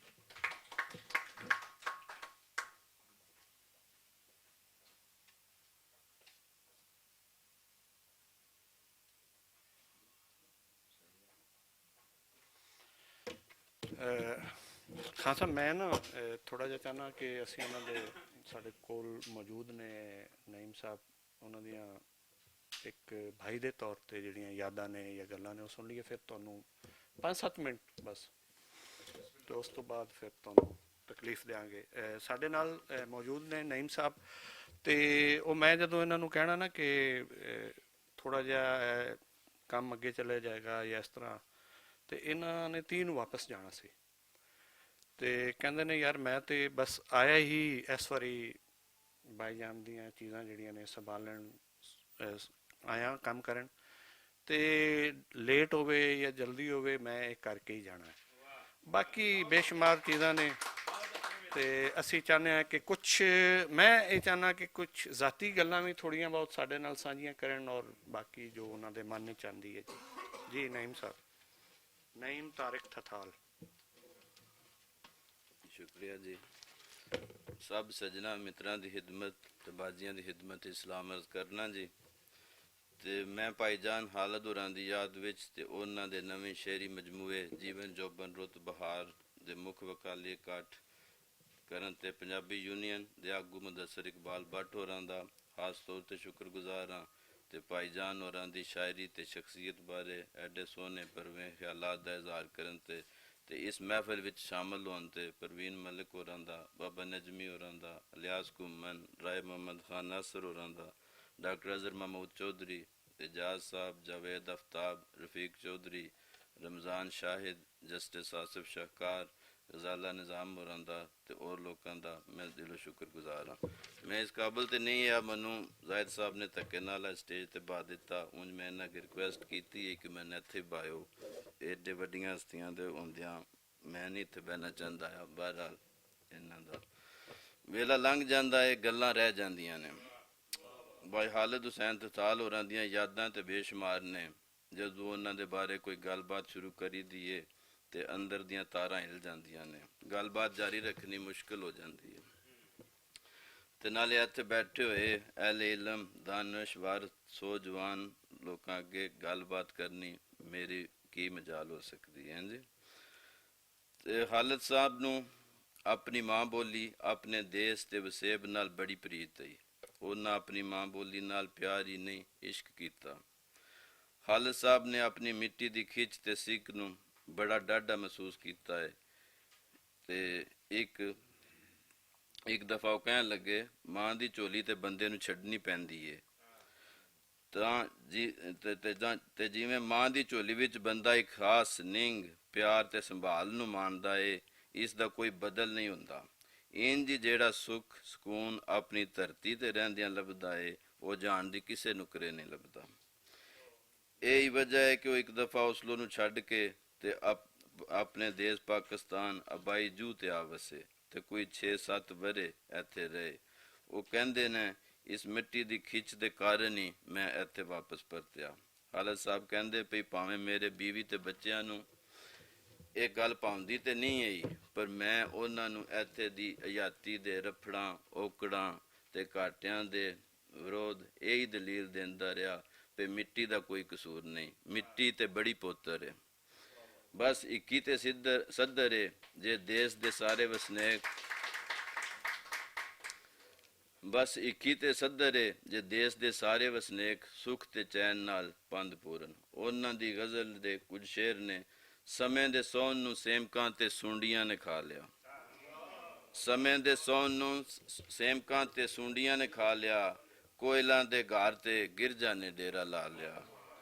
ਦੇਸ਼ ਦੇ ਕਰਜ਼ੇ ਪੜੋਲੇ ਹਾਕਮਾਂ ਦੇ ਭਰਨ ਪਏ, ਦੇਸ਼ ਦੇ ਕਰਜ਼ੇ ਪੜੋਲੇ ਹਾਕਮਾਂ ਦੇ ਭਰਨ ਪਏ, ਮਾੜਿਆਂ ਦਾ ਅੰਗ ਅੰਗ ਪੀੜਾਂ ਨੇ ਬੰਦੇ ਪਾ ਲਿਆ। ਸੱਡਿਆਂ ਦਾ ਘੋਲ ਹਾਲਤ ਸਿਆਸਤ ਦੇਸ਼ ਦੀ, ਮਾੜਿਆਂ ਦੇ ਲਹੂ ਨਾਲ ਜਿਸ ਧਰਤੀ ਨੂੰ ਰੰਗਾ ਲਿਆ। ਖਾਲਿਦ ਸਾਹਿਬ ਨੇ ਆਪਣੇ ਬੱਚਿਆਂ ਦੇ ਨਾਮ ਹੀ ਆਪਣੀ ਧਰਤੀ ਤੇ ਆਪਣੀ ਜੂਹ ਦੇ ਨਾਲ ਜੋੜ ਕੇ ਰੱਖੇ। ਵੱਡੇ ਪੁੱਤਰ ਦਾ ਨਾਮ ਪੋਰਸ ਮਾਨ, ਨਿੱਕੇ ਪੁੱਤਰ ਦਾ ਨਾਮ ਕਰਨ ਮਾਨ ਤੇ ਧੀ ਰਾਣੀ ਦਾ ਨਾਮ ਪਵਨ ਮਾਨ ਰੱਖਿਆ। ਉਹਨਾਂ ਨੂੰ ਆਪਣੇ ਪੰਜਾਬੀ ਹੋਣ ਤੇ ਬੜਾ ਮਾਣ ਆ ਤੇ ਅੱਗੋਂ ਫਿਰ ਵਸਨੀਕ ਗੁਜਰਾਤ ਦੀ ਧਰਤੀ ਤੇ ਪੀਰ ਫਜ਼ਲ ਗੁਜਰਾਤੀ ਹੋਰਾਂ ਦੇ ਆ ਸ਼ੇਰ ਮੁਅੱਜਬ, ਮਿੱਟੀ ਉੱਤੇ ਗੱਲਾਂ ਮੁੱਕਣ ਫਜ਼ਲ ਮੇਰੀ ਕਿੰਜ ਬਾਸ ਨਾ ਤੁਮੇ, ਮੈਂ ਵੀ ਹਾਂ ਗੁਲੋਸ ਚਮਨ ਦਾ ਜਿੱਥੇ ਹੋਇਆ ਹੈ ਬੂਟੇ ਹਾਂ। ਖਾਲਿਦ ਸਾਹਿਬ ਦੇ ਜਾਣ ਦਾ ਦੁੱਖ ਤੇ ਬਿਆਨ ਹੀ ਨਹੀਂ ਹੁੰਦਾ, ਤੇ ਦੂਜਾ ਦੁੱਖ ਇਹ ਵੀ ਹੈ ਕਿ ਅਸੀਂ ਉਹਨਾਂ ਦੀ ਕੋਈ ਸੇਵਾ ਕੋਈ ਖਿਦਮਤ ਨਾ ਕਰ ਸਕੇ, ਕਿਉਂ ਜੇ ਨਾ ਕੋਈ ਉਹਨਾਂ ਨੂੰ ਰੋਗ, ਨਾ ਕੋਈ ਦੁੱਖ ਤੇ ਨਾ ਕੋਈ ਬਿਮਾਰੀ ਹੈ। ਤੇ ਇਹ ਜਾਣ ਦਾ ਦੁੱਖ ਜਿਹੜਾ ਹੈ ਇਹ ਬਹੁਤ ਡਾਢਾ ਹੈ। ਕਿਸੇ ਨੇ ਕੀ ਖੂਬ ਕਿਹਾ ਹੈ, ਦੁੱਖ ਤੇ ਹੁੰਦੇ ਨੇ ਸਾਵਨ ਨਾਲ, ਇਹ ਮੁੱਕਦੇ ਨਹੀਂ ਕੁਰਲਾਵਨ ਨਾਲ, ਵੱਡੇ ਲੋਕੀ ਮਰਦੇ ਨਹੀਂ ਦੋ ਮੁੱਕ ਬਿੰਟੀਆਂ ਪਾਵਨ ਨਾਲ। ਖਾਲਿਦ ਸਾਹਿਬ ਦੀ ਪਹਿਲੀ ਕਿਤਾਬ 1985 ਵਿੱਚ ਛਪੀ, ਜਿਹੜੀ ਕਿ ਕਹਾਣੀਆਂ ਦਾ ਮਜਮੂਆ ਆ, ਉਹਦਾ ਨਾਂ ਆ ਨਵੀਂ ਲੋ, ਜਿਹਦੇ ਪਹਿਲੇ ਵਰਕੇ ਉੱਤੇ ਲਿਖਿਆ ਹੋਇਆ ਹੈ ਅੰਗੂਠਾ। ਤੇ ਉਹ ਅੰਗੂਠੇ ਦਾ ਮਤਲਬ ਹੁੰਦਾ ਸਟੈਂਪ, ਮੋਹਰ। ਇਹ ਅੰਗੂਠਾ ਪੰਜਾਬੀ ਜ਼ਬਾਨ ਦੇ ਮਹਾਨ ਲਖਾਰੀ, ਸ਼ਾਇਰ, ਅਦੀਬ ਪ੍ਰੋਫੈਸਰ ਸ਼ਰੀਫ ਪੁੰਜਾਈ ਹੋਰਾਂ ਨੇ ਲਾਇਆ। ਤੇ ਫਿਰ ਚਥਾਲ ਸਾਹਿਬ ਦਾ ਕਲਮ ਆਖਰੀ ਸਾਹ ਤੱਕ ਇਹ ਲਿਖਣ ਦੇ ਮੋਗੇ ਵਗਾਉਂਦਾ ਰਿਹਾ ਤੇ ਉਹ ਇਸ ਕੰਮ ਨਾਲ ਆਖਰ ਤਾਰੀ ਜੁੜੇ ਰਹੇ। ਤੇ ਮੈਂ ਸਮਝਣਾ ਉਹਨਾਂ ਨੇ ਜਿਹੜੇ ਕੰਮ ਛੋਏ ਉਹਨਾਂ ਨੂੰ ਤੋੜ ਚਾੜਨ ਵਾਸਤੇ, ਉਹਨਾਂ ਦੇ ਜਿਹੜੇ ਕੰਮ ਸ਼ੁਰੂ ਕੀਤੇ ਉਹਨਾਂ ਨੂੰ ਤੋੜ ਚਾੜਨ ਦੀ ਕੋਸ਼ਿਸ਼ ਕਰਾਂਦੇ ਤਾਂ ਜੋ ਉਹਨਾਂ ਦਾ ਕੰਮ ਜਿਹੜਾ ਕੀਤੇ ਹੈ ਉਹ ਲੋਕਾਂ ਤਾੜੀ ਪਹੁੰਚ ਸਕੇ। ਚਥਾਲ ਸਾਹਿਬ ਅੱਖਾਂ ਤੇ ਓਲੇ ਤੇ ਹੋਏ ਨੇ ਪਰ ਚੇਤਿਓਂ ਓਲੇ ਨਹੀਂ ਹੋਏ। ਖਾਲਿਦ ਸਾਹਿਬ ਦੀ ਇਹ ਕਿਤਾਬ ਜਿਹੜੀ ਅੱਜ ਸਾਡੇ ਹੱਥਾਂ ਵਿੱਚ ਜੀਵਨ ਜੋਬਨ ਰੁੱਤ ਬਹਾਰ, ਇਹ ਸ਼ਾਇਦ ਇਹ ਉਹਨਾਂ ਨੇ ਦੇਖਣੀ ਨਹੀਂ ਸੀ, ਇਹ ਬਿਲਾ ਵਜ੍ਹਾ ਹੀ ਲੇਟ ਹੁੰਦੀ ਰਹੀ। ਅੱਜ ਵੀ ਇਹ ਪ੍ਰੋਫੈਸਰ ਜ਼ਾਹਿਦ ਹਸਨ ਹੋਰਾਂ ਦੀ ਦੌੜ ਭੱਜ ਤੇ ਡਾਕਟਰ ਅਜ਼ਹਰ ਚੌਧਰੀ ਹੋਰਾਂ ਦੇ ਆਰ ਨਾਲ ਸਾਡੇ ਸਾਹਮਣੇ ਇਹ ਕਿਤਾਬ ਆਈ। ਤੇ ਇਹ ਖਾਲਿਦ ਸਾਹਿਬ ਇਹ ਕਿਤਾਬ ਡਾਕਟਰ ਅਜ਼ਹਰ ਹੋਰਾਂ ਦੇ ਨਾਮੇ ਲਾ ਗਏ ਤੇ ਮੈਂ ਸਮਝਦਾ ਇਹਨਾਂ ਨੂੰ ਇਸ ਕਿਤਾਬ ਵਿੱਚੋਂ ਢੇਰ ਸੁਨੇਹੇ ਵੀ ਦੇ ਗਏ ਨੇ।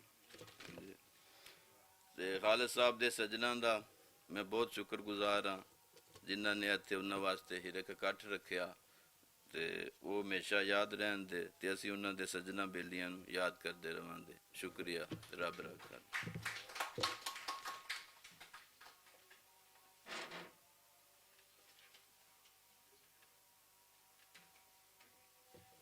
ਬਹੁਤ ਸ਼ੁਕਰੀਆ ਨਈਮ ਸਾਹਿਬ।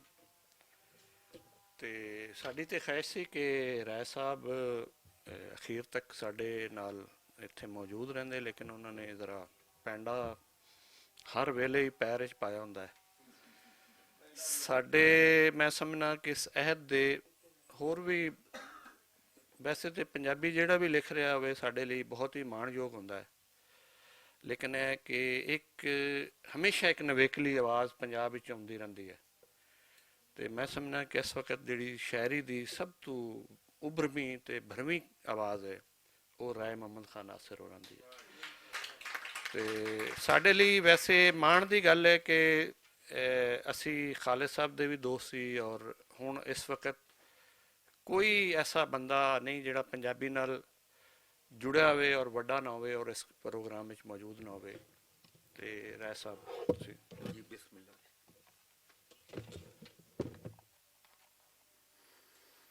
ਅਸਲਾਮੁ ਅਲੈਕੁਮ ਜੀ। ਮੈਨੂੰ ਅੱਜ ਢਿੱਡੂ ਪਚੀ ਹੋਣ ਆਉਂਦਾ ਪਿਆ ਹੈ ਜੋ ਮੈਂ ਇਹ ਗੱਲ ਕਰਦਿਆਂ ਨਾ ਵਗ ਜਾਣਾ, ਲੇਕਿਨ ਹੈ ਮਜਬੂਰੀ ਵਾਲੀ ਗੱਲ। ਜੇ ਮੈਂ ਉਹਨਾਂ ਪਾਲੂ ਨਾ ਉਹਨਾਂ ਨੂੰ ਆਖਿਆ ਹੁੰਦਾ ਤੇ ਮੈਂ ਮੁੜ ਉਹਨਾਂ ਜ਼ੈਦ ਮੈਨੂੰ ਪਿੱਛੇ ਆਖਿਆ ਤੇ ਮੈਂ ਪਾਲੂ ਉਹਨਾਂ ਨਾਲ ਵਾਅਦਾ ਕਰ ਬੈਠਾ ਹੈ। ਤੇ ਜਿੱਥੋਂ ਤਾਈਂ ਖਾਲਿਦ ਹੁਸੈਨ ਥਥਾਲ ਦਾ ਜ਼ਿਕਰ ਇਹ ਮਾਮਲਾ ਹੈ, ਮੈਨੂੰ ਮੁਦੱਸਰ ਇਕਬਾਲ ਬੱਟ ਤੇ ਜ਼ਾਹਿਦ ਹਸਨ ਐਵੇਂ ਝੱਟ ਇਕਬਾਲੂ ਉਹਨਾਂ ਮਿਲਾਇਆ ਉਹਨਾਂ ਨੂੰ ਤੇ ਮੈਂ ਮਿਲਿਆ। ਜਿਵੇਂ ਚੰਗੀ ਤਰ੍ਹਾਂ ਮਿਲੀਦਾ ਉਂਝ ਤਾਂ ਨਹੀਂ ਮਿਲਿਆ, ਕਿਉਂਕਿ ਉਹਦੇ ਵਾਸਤੇ ਉਹ ਇਹਨਾਂ ਬੇਕੁਮਰ ਦਾ ਹਿੱਸਾ ਚਾਹੀਦਾ ਹੁੰਦਾ। ਤੇ ਹੁਣ ਜਿੰਨਾ ਕੁ ਮੈਂ ਮਿਲਿਆ ਨਾ, ਮੈਨੂੰ ਇੱਥੇ ਇਹ ਆਪਣਾ ਜ਼ਾਇਦ ਵੀ ਪਿਆ ਆਉਂਦਾ ਆ, ਇੱਕ ਹੋਰ ਦੋਸਤ ਪਿਆ ਆਉਂਦੇ ਆ ਜੋ ਇਹ ਉਹਨਾਂ ਦੀ ਮੌਜੂਦਗੀ ਤੋਂ ਬਗੈਰ ਅਸੀਂ ਪ੍ਰੋਗਰਾਮ ਪੈ ਕਰਨੇ ਆ। ਮੈਨੂੰ ਇਸ ਗੱਲ ਨਾਲ ਥੋੜ੍ਹਾ ਜਿਹਾ ਇਖਤਲਾਫ ਹੈ। ਜੋ ਮੈਂ ਜੋ ਮਹਿਸੂਸ ਕੀਤਾ ਹੈ, ਜੋ ਉਹਨਾਂ ਨੂੰ ਮਿਲ ਕੇ ਮੈਨੂੰ ਪਤਾ ਲੱਗਾ ਹੈ, ਜਿਹੜੇ ਬੰਦੇ ਦਾ ਪੱਦ ਬੋਲਦਾ ਹੈ ਨਾ, ਪੈਂਡਾ ਬੋਲਦਾ, ਉਹ ਪੈਂਡਾ ਉਹਨੂੰ ਮਰਨ ਨਹੀਂ ਦਿੰਦਾ। ਇਹ ਮੇਰੀ ਆਪਣਾ ਗੁਜ਼ਾਰਿਸ਼ ਹੈ ਉਹਨਾਂ ਭਾਈ ਅੱਗੇ ਵੀ, ਇੱਥੇ ਹੀ ਕਿਦਾਂ ਬੈਠੇ ਹੋਣੇ ਨੇ ਤੇ ਉਹ ਸੁਣਦੇ ਪਏ ਨੇ ਸਾਡੀਆਂ ਗੱਲਾਂ, ਕਿਉਂਕਿ ਉਹਨਾਂ ਇੰਜ ਦੇ ਬੰਦੇ ਮਰਦੇ ਨਹੀਂ। ਮੈਂ ਐਵੇਂ ਮੁਖਤਸਰ ਜਿਹਾ ਉਹਨਾਂ ਦੇ ਬਾਰੇ 'ਚ ਹੈ, ਉਹ ਮੈਂ ਤੁਹਾਡੇ ਪੇਸ਼ ਕਰ ਦੇਣਾ। ਬੋਲਦਾ ਪੱਦ ਚੋਖੇ ਤਾਂ ਉਹ ਹੁੰਦੇ ਨੇ ਜਿਨ੍ਹਾਂ ਦੀ ਬਸ ਜੇਬ ਬੋਲਦੀ ਏ, ਤੇ ਜੇਬ ਦਾ ਬੁਲਾਰਾ ਤਾਂ ਕਿਸੇ ਨੇੜੇ ਬੈਠੇ ਹੀ ਸੁਣਨਾ ਹੁੰਦਾ ਹੈ। ਪਰ ਕਈ ਉਹ ਵੀ ਹੈਨ ਜਿਨ੍ਹਾਂ ਦਾ ਪੱਦ ਬੋਲਦਾ ਹੈ, ਜਿਨ੍ਹਾਂ ਦਾ ਪੱਦ ਬੋਲਦਾ ਹੈ। ਪੱਦ ਸੌਖੇ ਤਾਂ ਨਹੀਂ ਬੋਲਦੇ, ਪਰ ਜਦੋਂ ਪੱਦ ਬੋਲਣ ਵੇਲਾ ਖਲੋ ਕੇ ਤੇ ਵੱਸੋਂ ਕੰਨ ਦੇ ਕੇ ਸੁਣਦੀ ਏ। ਮੋੜ ਉਹ ਬੁਲਾਰਾ ਧਰਤੀ ਅੰਬਰ ਦਾ ਸਾਜਾ ਗਾਉਣ ਬਣ ਖਲੋਂਦਾ ਹੈ, ਤੇ ਗਾਉਣ ਗਾਵਣ ਵਾਲੇ ਕੋਲ ਘਾਟ ਤੇ ਸੁਣਨ ਵਾਲਿਆਂ ਦਾ ਚੋਖਾ ਹੋ ਜਾਂਦਾ ਹੈ। ਮੋੜ ਬੋਲਦੇ ਪੱਦ ਵਾਲਿਆਂ ਦਾ ਮਰਨ ਕੂੜ ਹੋ ਜਾਂਦਾ ਹੈ, ਕਿਉਂ ਜੇ ਬੋਲਦਾ ਪੱਦ ਨਾ ਆਪ ਮਰਦਾ ਹੈ ਤੇ ਨਾ ਆਪਣੇ ਖਾਲਕ ਨੂੰ ਮਰਨ ਦਿੰਦਾ ਹੈ। ਹਸ਼ਰ ਤਾਈਂ ਹਸ਼ਰ ਉਹ ਹੱਦ ਜਿੱਥੇ ਅੱਪੜ ਕੇ ਪੱਦ ਦਾ ਟੋਰਾ ਮੁਕਣਾ ਹੈ ਤੇ ਹੱਬਾ ਕਾਈ ਉਹਦੇ ਮੂੰਹ ਵੱਲੋਂ ਵੇਖਣ ਲੱਗ ਪਾਉਣਾ ਹੈ। ਪਰ ਬੋਲਦੇ ਪੱਦ ਵਾਲੇ ਉੱਥੇ ਵੀ ਸਿਰ ਚਾਹ ਕੇ ਖਲੋਤੇ ਹੋਣਾ ਹੈ। ਜਿਹੜੇ ਮੰਜ਼ਲ ਮਿੱਥ ਕੇ ਟੁਰਨ ਹਸ਼ਰ ਤਾਈਂ ਨਾ ਉਹਨਾਂ ਦੇ ਪੱਦ ਮਰਦੇ ਨੇ ਤੇ ਨਾ ਉਹ ਆਪ। ਖਾਲਿਦ ਹੁਸੈਨ ਥਥਾਲ ਬਾਰੇ ਮੈਂ ਚੋਖਾ ਤਾਂ ਨਹੀਂ ਜਾਣਦਾ, ਪਰ ਸੁਣ ਵਾਣ ਤੇ ਜਿਹੜੀ ਤਸਵੀਰ ਮੇਰੇ ਸਾਹਮਣੇ ਖਲੋਤੀ ਏ, ਉਹਦਾ ਪੱਦ ਉਹਦੇ ਵਿੱਚੋਂ ਬੋਲਦਾ ਦਿਸਦਾ ਪਿਆ ਹੈ, ਤੇ ਖਾਲਿਦ ਦਾ ਪੱਦ ਬੋਲ ਕੇ ਦੱਸਦਾ ਪਿਆ ਹੈ ਜੋ ਆਪਣੇ ਵਸੇਬ, ਆਪਣੀ ਵੱਸੋਂ ਤੋਂ ਦੂਰ ਆਪਣੀ ਮਾਂ ਬੋਲੀ ਨੂੰ ਹਲਾ ਸ਼ੇਰੀ ਦਿੱਤੀ ਰੱਖਣਾ ਕਿਸੇ ਚੌਂ ਪਾਸਿਓਂ ਪੂਰੇ ਬੰਦੇ ਦਾ ਕੰਮ ਹੀ ਹੈ। ਤੇ ਪੂਰਾ ਬੰਦਾ ਕੋਈ ਤੇ ਵਿਰਲਾ ਵਾਂਝਾ। ਭਾਵੇਂ ਖਾਲਿਦ ਅੱਜ ਸਾਡੇ ਵਿੱਚ ਕੋਈ ਨਹੀਂ ਬੈਠਾ ਹੋਇਆ, ਪਰ ਉਹਦਾ ਪੱਦ ਬੋਲਦਾ ਦਿਸਦਾ ਵੀ ਪਿਆ ਹੈ ਤੇ ਸੁਣੀਂਦਾ ਵੀ, ਤੇ ਸਦੋਂ ਆਸਤੇ ਸੁਣੀਂਦਾ ਤੇ ਦਿਸਦਾ ਰਹਿਣਾ ਹੈ। ਰੱਬ ਉਹਦੇ ਪੱਦ ਦੇ ਬਖਤ ਬੁਲੰਦ ਰੱਖੇ।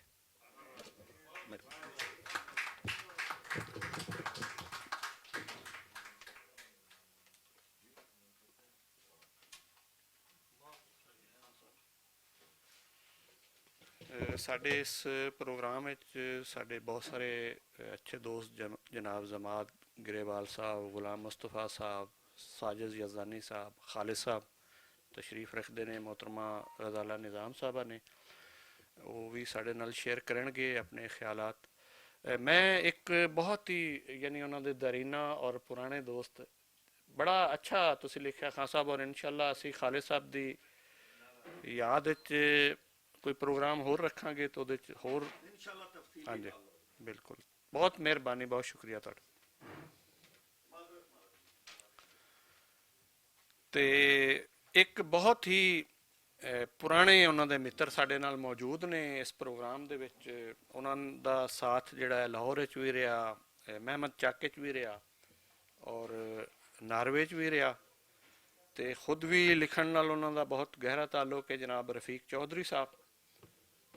ਮੈਂ ਉਹਨਾਂ ਨੂੰ ਗੁਜ਼ਾਰਿਸ਼ ਕਰਾਂਗਾ ਕਿ ਉਹ ਆਉਣ ਔਰ ਖਾਲਿਦ ਸਾਹਿਬ ਦੇ ਬਾਰੇ ਗੱਲਬਾਤ ਕਰਨ।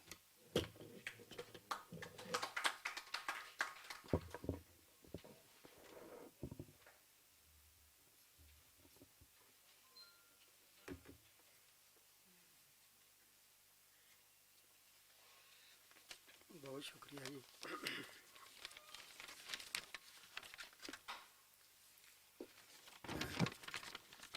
खालिद वास्ते 4 लाइनां लिखियां ने, वो ही पढ़ांगा। यादां खालिद थाल दियां। मरहूम शरीफ कुंजाई होरां खालिद थाल दे बारे गल करदियां आखिया सी भई किसी भी फन पारे नूं 2 पासियां तो वेख्या जा सकदा है। एक ਤਾਂ ਇਹ ਜੇ ਉਸ ਦੇ ਰਚਨਹਾਰ ਨੂੰ ਉਸ ਤੋਂ ਕੀ ਹਾਸਲ ਹੋਇਆ, ਤੇ ਦੂਜਾ ਇਹ ਜੇ ਲੋਕਾਂ ਨੂੰ ਉਸ ਤੋਂ ਕੀ ਲੱਭਤ ਹੋਈ। ਖਾਲਿਦ ਦੀਆਂ ਕਹਾਣੀਆਂ ਤੇ ਉਹਦੀ ਸ਼ਾਇਰੀ ਮੈਨੂੰ ਆਪਣੇ ਪਿੰਡ ਮਹਿਮਦ ਚੱਕ ਲੈ ਜਾਂਦੀ ਹੈ, ਜਿਹਨੂੰ ਅਸੀਂ ਉੱਥੋਂ ਦੇ ਰਹਿਣ ਵਾਲੇ ਪਿਆਰ ਨਾਲ ਮਹਿਮ ਚੱਕ ਆਖਦੇ ਹਾਂ। ਖਾਲਿਦ ਦੀਆਂ ਲਿਖਤਾਂ ਤੇ ਉਹਦੇ ਸ਼ੇਰ ਮਹਿਮ ਚੱਕ ਦੀਆਂ ਹਵਾਵਾਂ ਵਿੱਚ ਇਸ ਤਰ੍ਹਾਂ ਰਚੇ ਹੋਏ ਨੇ, ਜੇ ਮੇਰੇ ਵਰਗਾ ਮਹਿਮ ਚੱਕੀਆ ਭਾਵੇਂ ਨਾਰਵੇ ਦੀਆਂ ਬਰਫਾਂ ਵਿੱਚ ਹੋਵੇ ਤੇ ਭਾਵੇਂ ਲਾਹੌਰ ਦੀਆਂ ਗਲੀਆਂ ਵਿੱਚ, ਉਹਨੂੰ ਖਾਲਿਦ ਦੀਆਂ ਗੱਲਾਂ ਨਹੀਂ ਭੁੱਲਦੀਆਂ। ਮਹਿਮਦ ਚੱਕ ਵਿੱਚ ਦਿਨੇ ਰਾਤਾਂ ਦੀਆਂ ਬੈਠਕਾਂ, ਫਿਰ ਨਾਰਵੇ ਜਾ ਕੇ ਓਸਲੋ ਯੂਨੀਵਰਸਿਟੀ ਦੇ ਕ੍ਰਿੰਕਸ਼ੋ ਹਾਸਟਲ ਵਿੱਚ ਮਹਿਮ ਚੱਕ ਦੇ ਬੇਲੀਆਂ ਦੀ ਗੱਪਸ਼ਪ ਤੇ ਬਰਫਾਂ ਵਿੱਚ ਸੁਪਨੇ ਬੀਜਣੇ। ਇਹ ਸਾਰਾ ਕੁਛ ਖਾਲਿਦ ਦੀਆਂ ਕਿਤਾਬਾਂ ਤੋਂ ਮਜ਼ੀਦ ਉਗੜ ਕੇ ਆਉਂਦਾ ਹੈ। 1980 ਵਿੱਚ ਮੈਂ ਪਾਕਿਸਤਾਨ ਪਰਤ ਆਇਆ ਤੇ ਫਿਰ ਲਾਹੌਰ ਮੇਰੇ ਗਰੀਬ ਖਾਨੇ ਤੇ ਮਹਿਮ ਚੱਕੀਆਂ ਦੀਆਂ ਮਹਿਫਲਾਂ ਟੁਰੀਆਂ। ਮੈਨੂੰ ਮਾਣ ਹੈ ਭਈ ਖਾਲਿਦ ਦੀਆਂ ਪਹਿਲੀਆਂ 2 ਕਿਤਾਬਾਂ ਮੇਰੇ ਆਰ ਨਾਲ ਛਾਪੇ ਚੜੀਆਂ। ਖਾਲਿਦ ਸਾਡੀ ਮੰਡਲੀ ਵਿੱਚ ਸਾਰਿਆਂ ਤੋਂ ਤਗੜਾ ਤੇ ਸਿਹਤਮੰਦ ਸੀ, ਪਰ ਅੱਲਾ ਸੋਹਣਾ ਕਿਹਨੂੰ ਪਹਿਲਾਂ ਬੁਲਾ ਲਵੇ ਇਹ ਕੌਣ ਜਾਣਦਾ ਹੈ। ਦੁਆ ਹੈ ਭਈ ਰੱਬ ਸੋਹਣਾ ਖਾਲਿਦ ਦੀ ਕਬਰ ਨੂੰ ਫੁੱਲਾਂ ਨਾਲ ਭਰ ਦੇਵੇ ਤੇ ਉਹਦੇ ਦਰਜਾਤ ਉਚੇਰੇ ਕਰੇ। ਆਮੀਨ। ਹਾਂਜੀ, ਸ਼ੁਕਰੀਆ।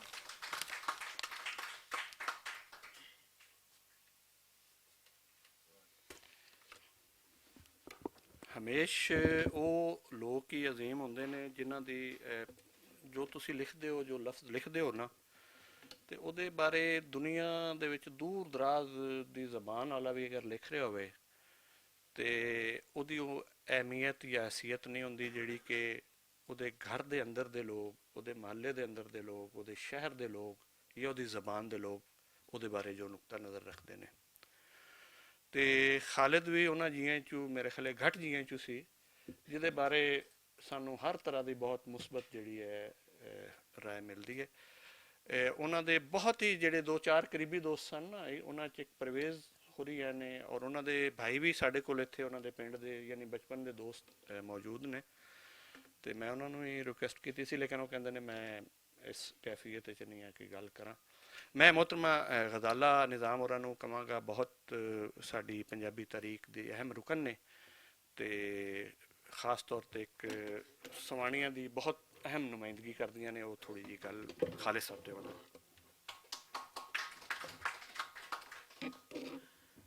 ਬਿਸਮਿਲ੍ਲਾਹਿਰਰਹਿਮਾਨਿਰਰਹੀਮ। ਸਾਰਿਆਂ ਤੋਂ ਪਹਿਲੇ ਮੈਂ ਗਜ਼ਾਲਾ ਨਿਜ਼ਾਮ ਦੀ ਨਹੀਂ ਨਿਜ਼ਾਮ ਨਹੀਂ ਦੀਨ ਵੀ ਨਾਲ ਜ਼ਰੂਰ ਲਾਓ। ਤੇ ਇਸ ਪ੍ਰੋਗਰਾਮ ਦੇ ਵਿੱਚ ਆਉਣ ਦੀ ਮੈਨੂੰ ਸਭ ਤੋਂ ਜ਼ਿਆਦਾ ਇਸ ਗੱਲ ਦੀ ਖੁਸ਼ੀ ਹੋਈ ਹੈ ਕਿ ਕਿਤਾਬ ਦੀ ਰੂਹਨੁਮਾਈ ਹਮੇਸ਼ਾ ਜ਼ਿੰਦਾ ਲੋਕਾਂ ਦੇ ਸਾਹਮਣੇ ਕੀਤੀ ਜਾਂਦੀ ਹੈ ਤੇ ਉਹ ਇੱਕ ਸਿਫਤ ਹੁੰਦੀ, ਲੇਕਿਨ ਜਿਹੜੀ ਬਾਅਦ ਵਿੱਚ ਕੀਤੀ ਗਈ ਉਹ 'ਚ ਉਹਨਾਂ ਦੀ ਸਿਫਾਤ ਬਿਆਨ ਕੀਤੀ ਗਈ, ਸਭ ਤੋਂ ਵੱਡੀ ਗੱਲ ਹੈ। ਕਿਉਂਕਿ ਮੂੰਹ ਦੇ ਉੱਤੇ ਤੇ ਹਰ ਕੋਈ ਕਹਿੰਦਾ ਚੰਗਾ ਹੈ ਤੇ ਪਿੱਛੋਂ ਕਿਸੇ ਨੂੰ ਕਹਿਣਾ ਚੰਗਾ, ਇਹ ਬੜੀ ਵੱਡੀ ਗੱਲ ਔਰ ਹੌਸਲੇ ਦੀ ਗੱਲ ਹੈ ਤੇ ਇਹ ਬਹੁਤ ਵੱਡੀ ਔਰ ਖੁਸ਼ੀ ਦੀ ਗੱਲ ਹੈ। ਮੈਨੂੰ ਤੇ ਬਹੁਤ ਖੁਸ਼ੀ ਹੋਈ ਹੈ ਕਿ ਉਹਨਾਂ ਦੀ ਹਰ ਬੰਦਾ ਉਹਨਾਂ ਦੀ ਤਾਰੀਫ ਕਰਦਾ ਪਿਆ ਔਰ ਬਿਲਕੁਲ ਸੱਚੇ ਦਿਲ ਦੇ ਨਾਲ ਕਰਦਾ ਪਿਆ। ਉਹਨਾਂ ਦੇ ਬਾਰੇ ਤੇ ਮੈਂ ਜਾਣਦੀ ਨਹੀਂ, ਮੇਰਾ ਤੇ ਅਣਡਿੱਠਾ ਪਿਆਰ ਹੈ ਔਰ ਪਿਆਰ ਮੁਹੱਬਤ ਦਾ ਰਿਸ਼ਤਾ ਜਿਹੜਾ ਨੇ ਸਭ ਤੋਂ ਅਜ਼ੀਮ ਹੁੰਦਾ ਹੈ। ਚਾਹੇ ਕਿਸੇ ਨੂੰ ਮਿਲੋ ਜਾਂ ਨਾ ਮਿਲੋ, ਉਹਦੇ ਬਾਰੇ ਸੁਣ ਵੀ ਲਵੋ ਤੇ ਇਹ ਗੱਲ ਚੱਲਦੀ ਰਹਿੰਦੀ ਹੈ, ਕਿਉਂਕਿ ਇਹ ਲੈਣ ਦੇਣ ਦਾ ਤੇ ਕੋਈ ਮਸਲਾ ਹੁੰਦਾ ਨਹੀਂ। ਗੱਲ ਮੁਖਤਸਰ ਜੀ ਇਹ ਕਿ ਜਿਵੇਂ ਮੈਂ ਕਹਾਂਗੀ, ਜ਼ਹਿਰ ਵੇਖ ਕੇ ਪੀਤਾ ਤੇ ਕੀ ਪੀਤਾ, ਜ਼ਹਿਰ ਵੇਖ ਕੇ ਪੀਤਾ ਤੇ ਕੀ ਪੀਤਾ, ਇਸ਼ਕ ਸੋਚ ਕੇ ਕੀਤਾ ਤੇ ਕੀ ਕੀਤਾ, ਦਿਲ ਦੇਖ ਕੇ ਦਿਲ ਲੈਣ ਦੀ ਆਸ ਰੱਖੀ ਵੇ ਬੁੱਲਿਆ, ਪਿਆਰ ਇਹੋ ਜਿਹਾ ਕੀਤਾ ਤੇ ਕੀ ਕੀਤਾ। ਬਹੁਤ ਮਿਹਰਬਾਨੀ, ਬਹੁਤ ਸ਼ੁਕਰੀਆ।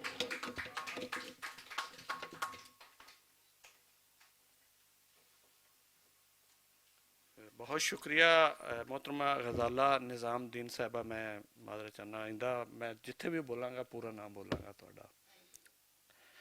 हुण असीं स्टेज वाले आने आए और जिस तरह मैं कह रहा सी ना कि बहुत ही करीबी वो लगता सी कि खालिद साहब हर बंदे दे बहुत करीब ने ते साडे जिहड़े दोस्त ने जिन्हां दे नां उन्होंने अपना किताब दा इंतसाब भी किया ते कई गुण ने इन्हां दे। डॉक्टर यानी एक बकायदा फिजिकल डॉक्टर तो है नहीं, PhD डॉक्टर भी ने, साडे बहुत ही पुराने दोस्त ने और खालिद साहब दे साडे तो भी पुराने दोस्त सन ते पंजाबी दे नाल जुड़े हुए ने, इन्ने ज़्यादा जुड़े हुए ने कि साडे एक गुजरात चौधरी फजल साहब, हाँ जी, तो उन्होंने दे नां ते एक हाल बनाया होया और उत्थे मीटिंगां करते रहंदे ने पंजाबी दियां। और फिर ये कि मियाँ साहब नूं इन्ने खूबसूरत तरीके नाल पढ़ते और गाते ने तो जो मेरी गल हुई तो कहते हैं कि मैं खालिद साहब की भी एक नज़म जी कि टाइटल वाली नज़म है वह भी थोड़ा जहा ये इन्हों की मर्जी है कि थोड़ी जी पहले गल करन और वक्फा करके तो सानू नज़म सुना देन या जिमें चाहन उमें असी अखीर ते मैं रिक्वेस्ट कराँगा सारे दोस्तों को जो प्रोग्राम मुकेगा थोड़ी देर बैठा असी खालिद साहब की आवाज़ भी कुछ नज़म एक दो सुनांगे जरूर जी। अज़हर महमूद चौधरी साहब।